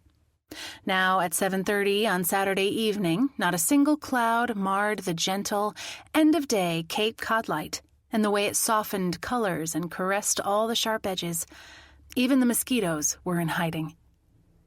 Joseph and Astra's backyard was filled with family and friends. Low music played in the background, accompanied by conversation and the occasional shriek and yip from girl and dog playing together. The catering students were quietly busy clearing paper plates and tidying up the food table.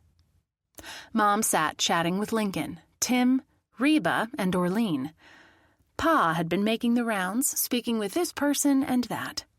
I was pleased to see Al Cabral in the mix. He and Pa were now in an animated conversation across the yard from me.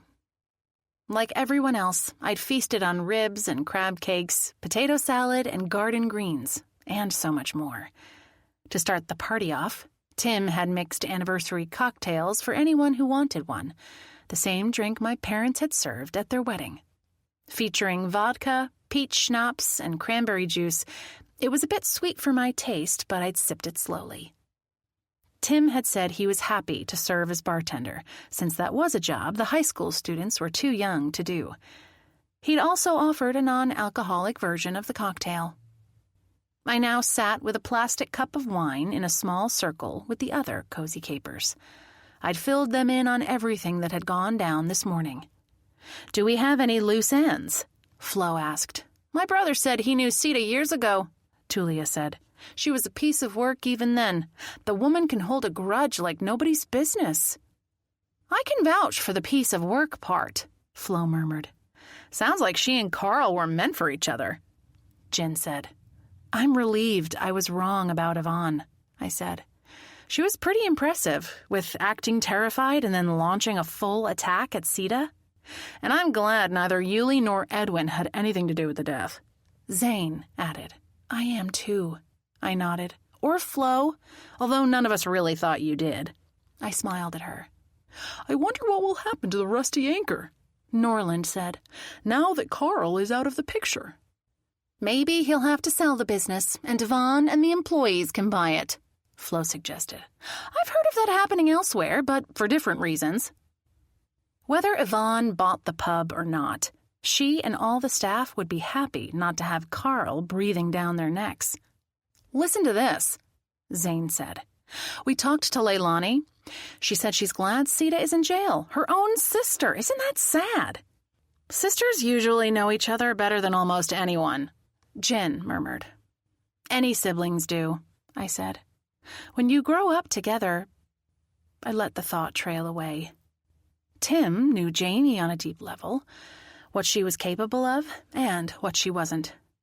I sipped my wine and sat quietly for a moment. "T.T. Mac! T.T. Mac!" Koki raced across the lawn and hurled herself at me, all pink dress and energy. "Guess what?" I held my wine out to the side in the nick of time. "What, darling?" Derek and Nellie strolled up, hand in hand. Nellie's dark cheeks glowed as pink as the fuchsia sundress she wore. She extended her left hand, on which sparkled a small diamond set in a gold band. "See, T.T. Mac?" Koki said. "Nellie's gonna be my new mommy, and look, we have matching dresses." She twirled. "You do, and you're both lovely in them. Even Daddy has a pink shirt on." I stood and hugged my future sister-in-law. "It's official? I'm so happy for both of you." "You mean for all three of us?" Koki protested. "Yes, querida." I focused on the grown-ups. "Have you set a date?" Nellie glanced at Derek and gave him a little nod. "We did," he said. "The last Saturday in August. That's soon!" I hurried to add, "which is awesome. Let me know what I can do, okay?" "You can count on it," my brother said. "And we're gonna have a baby, too," Koki announced. "I get to be the big sister." Oh. Thus setting a wedding date for next month. Now the way Derek and Reba had reacted yesterday made sense when Koki had announced Nellie was tired. My grandma must have already known the news about the pregnancy. Nellie's smile wavered. "I hope you don't mind, Mac. The pregnancy just sort of happened." "Are you kidding?" I asked. "I'm delighted for you both, for you all." Tim might feel sad about the reminder that it hadn't happened for us yet.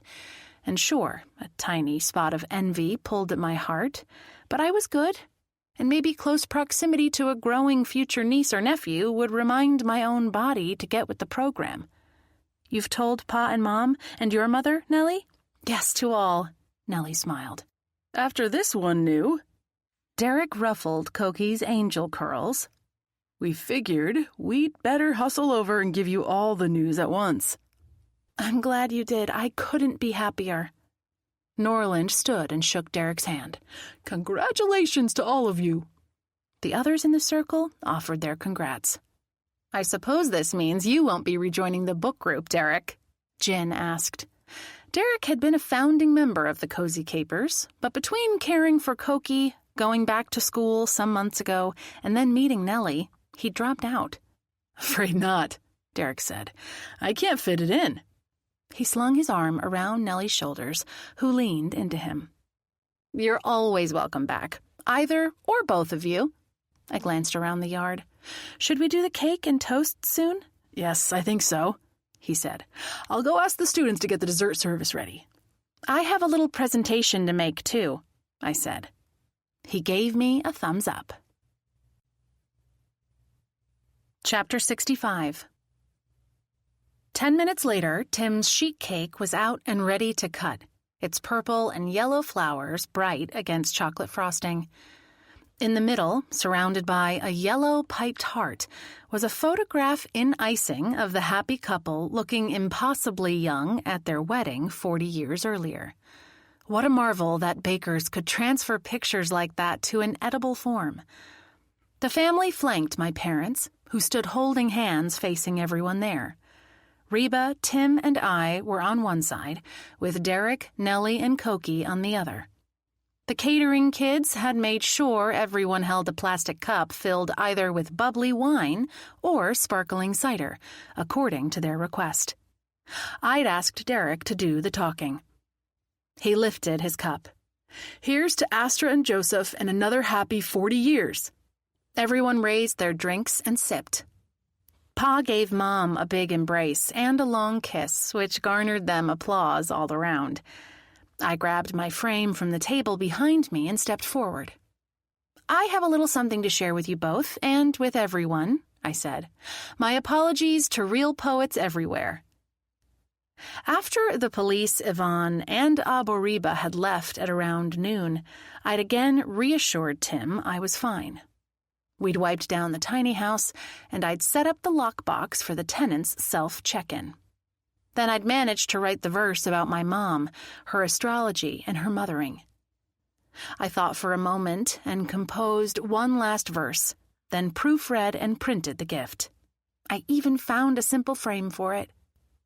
Now I cleared my throat and began to read, beginning with an ode to my parents. I read aloud and made it through the first 5 verses.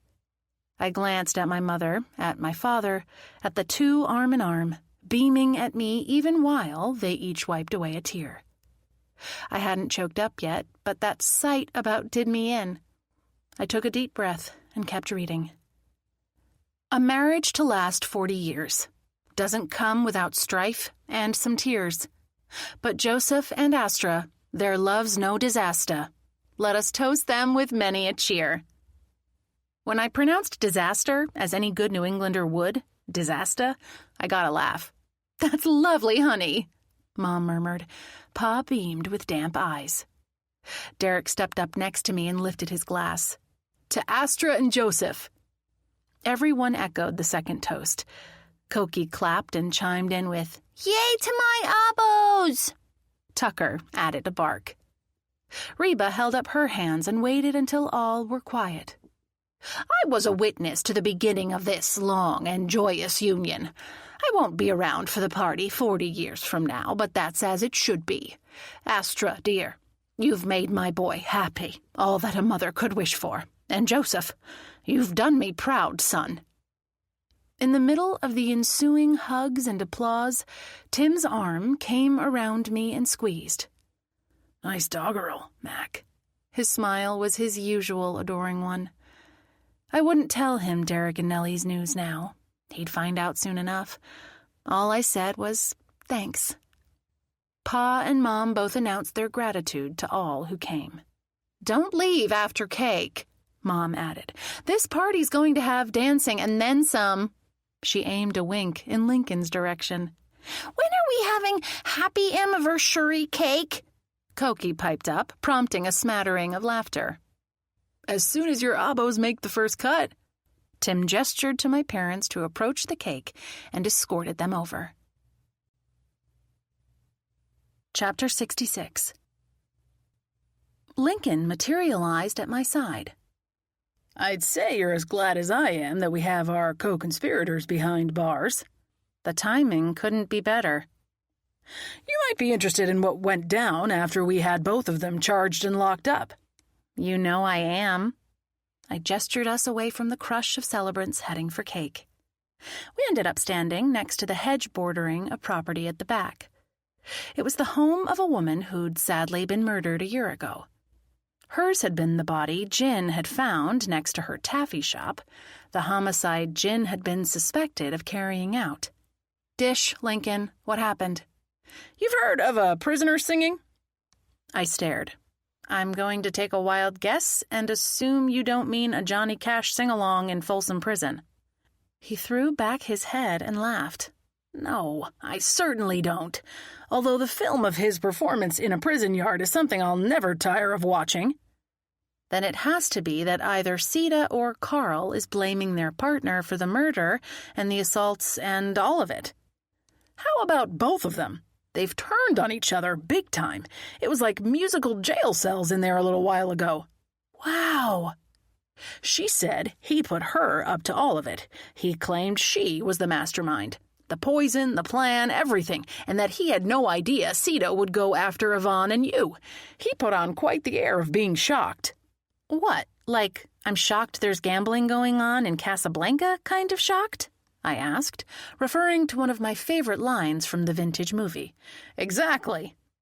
At least it's solved and over. You must be a lot more relieved than I am. It's always satisfying to bring a homicide case to a close, yes. I smiled at him. You're sticking around tonight, I hope. Are you kidding? I wouldn't miss a dance with Astra Mackenzie. I could ask him about Delia, if her last name was linked with his, but I decided not to. I didn't want to do anything to spoil tonight's happy mood, which Lincoln seemed to be sharing, and rightly so. He headed over to snag a piece of cake. Me, I felt a contentment that had been elusive all week. Murderers were behind bars, right where they belonged, and the rain had stopped. All was well in the world again. This concludes Murder at the Rusty Anchor by Maddie Day. Narrated by Rachel Delude. Copyright 2024 by Edith Maxwell. This unabridged audiobook is published by arrangement with Kensington Publishing Corporation and was produced in the year 2024 by Tantor Media Incorporated, a division of Recorded Books, which holds the copyright thereto. Please visit tantor.com for more information on our growing library of unabridged audiobooks.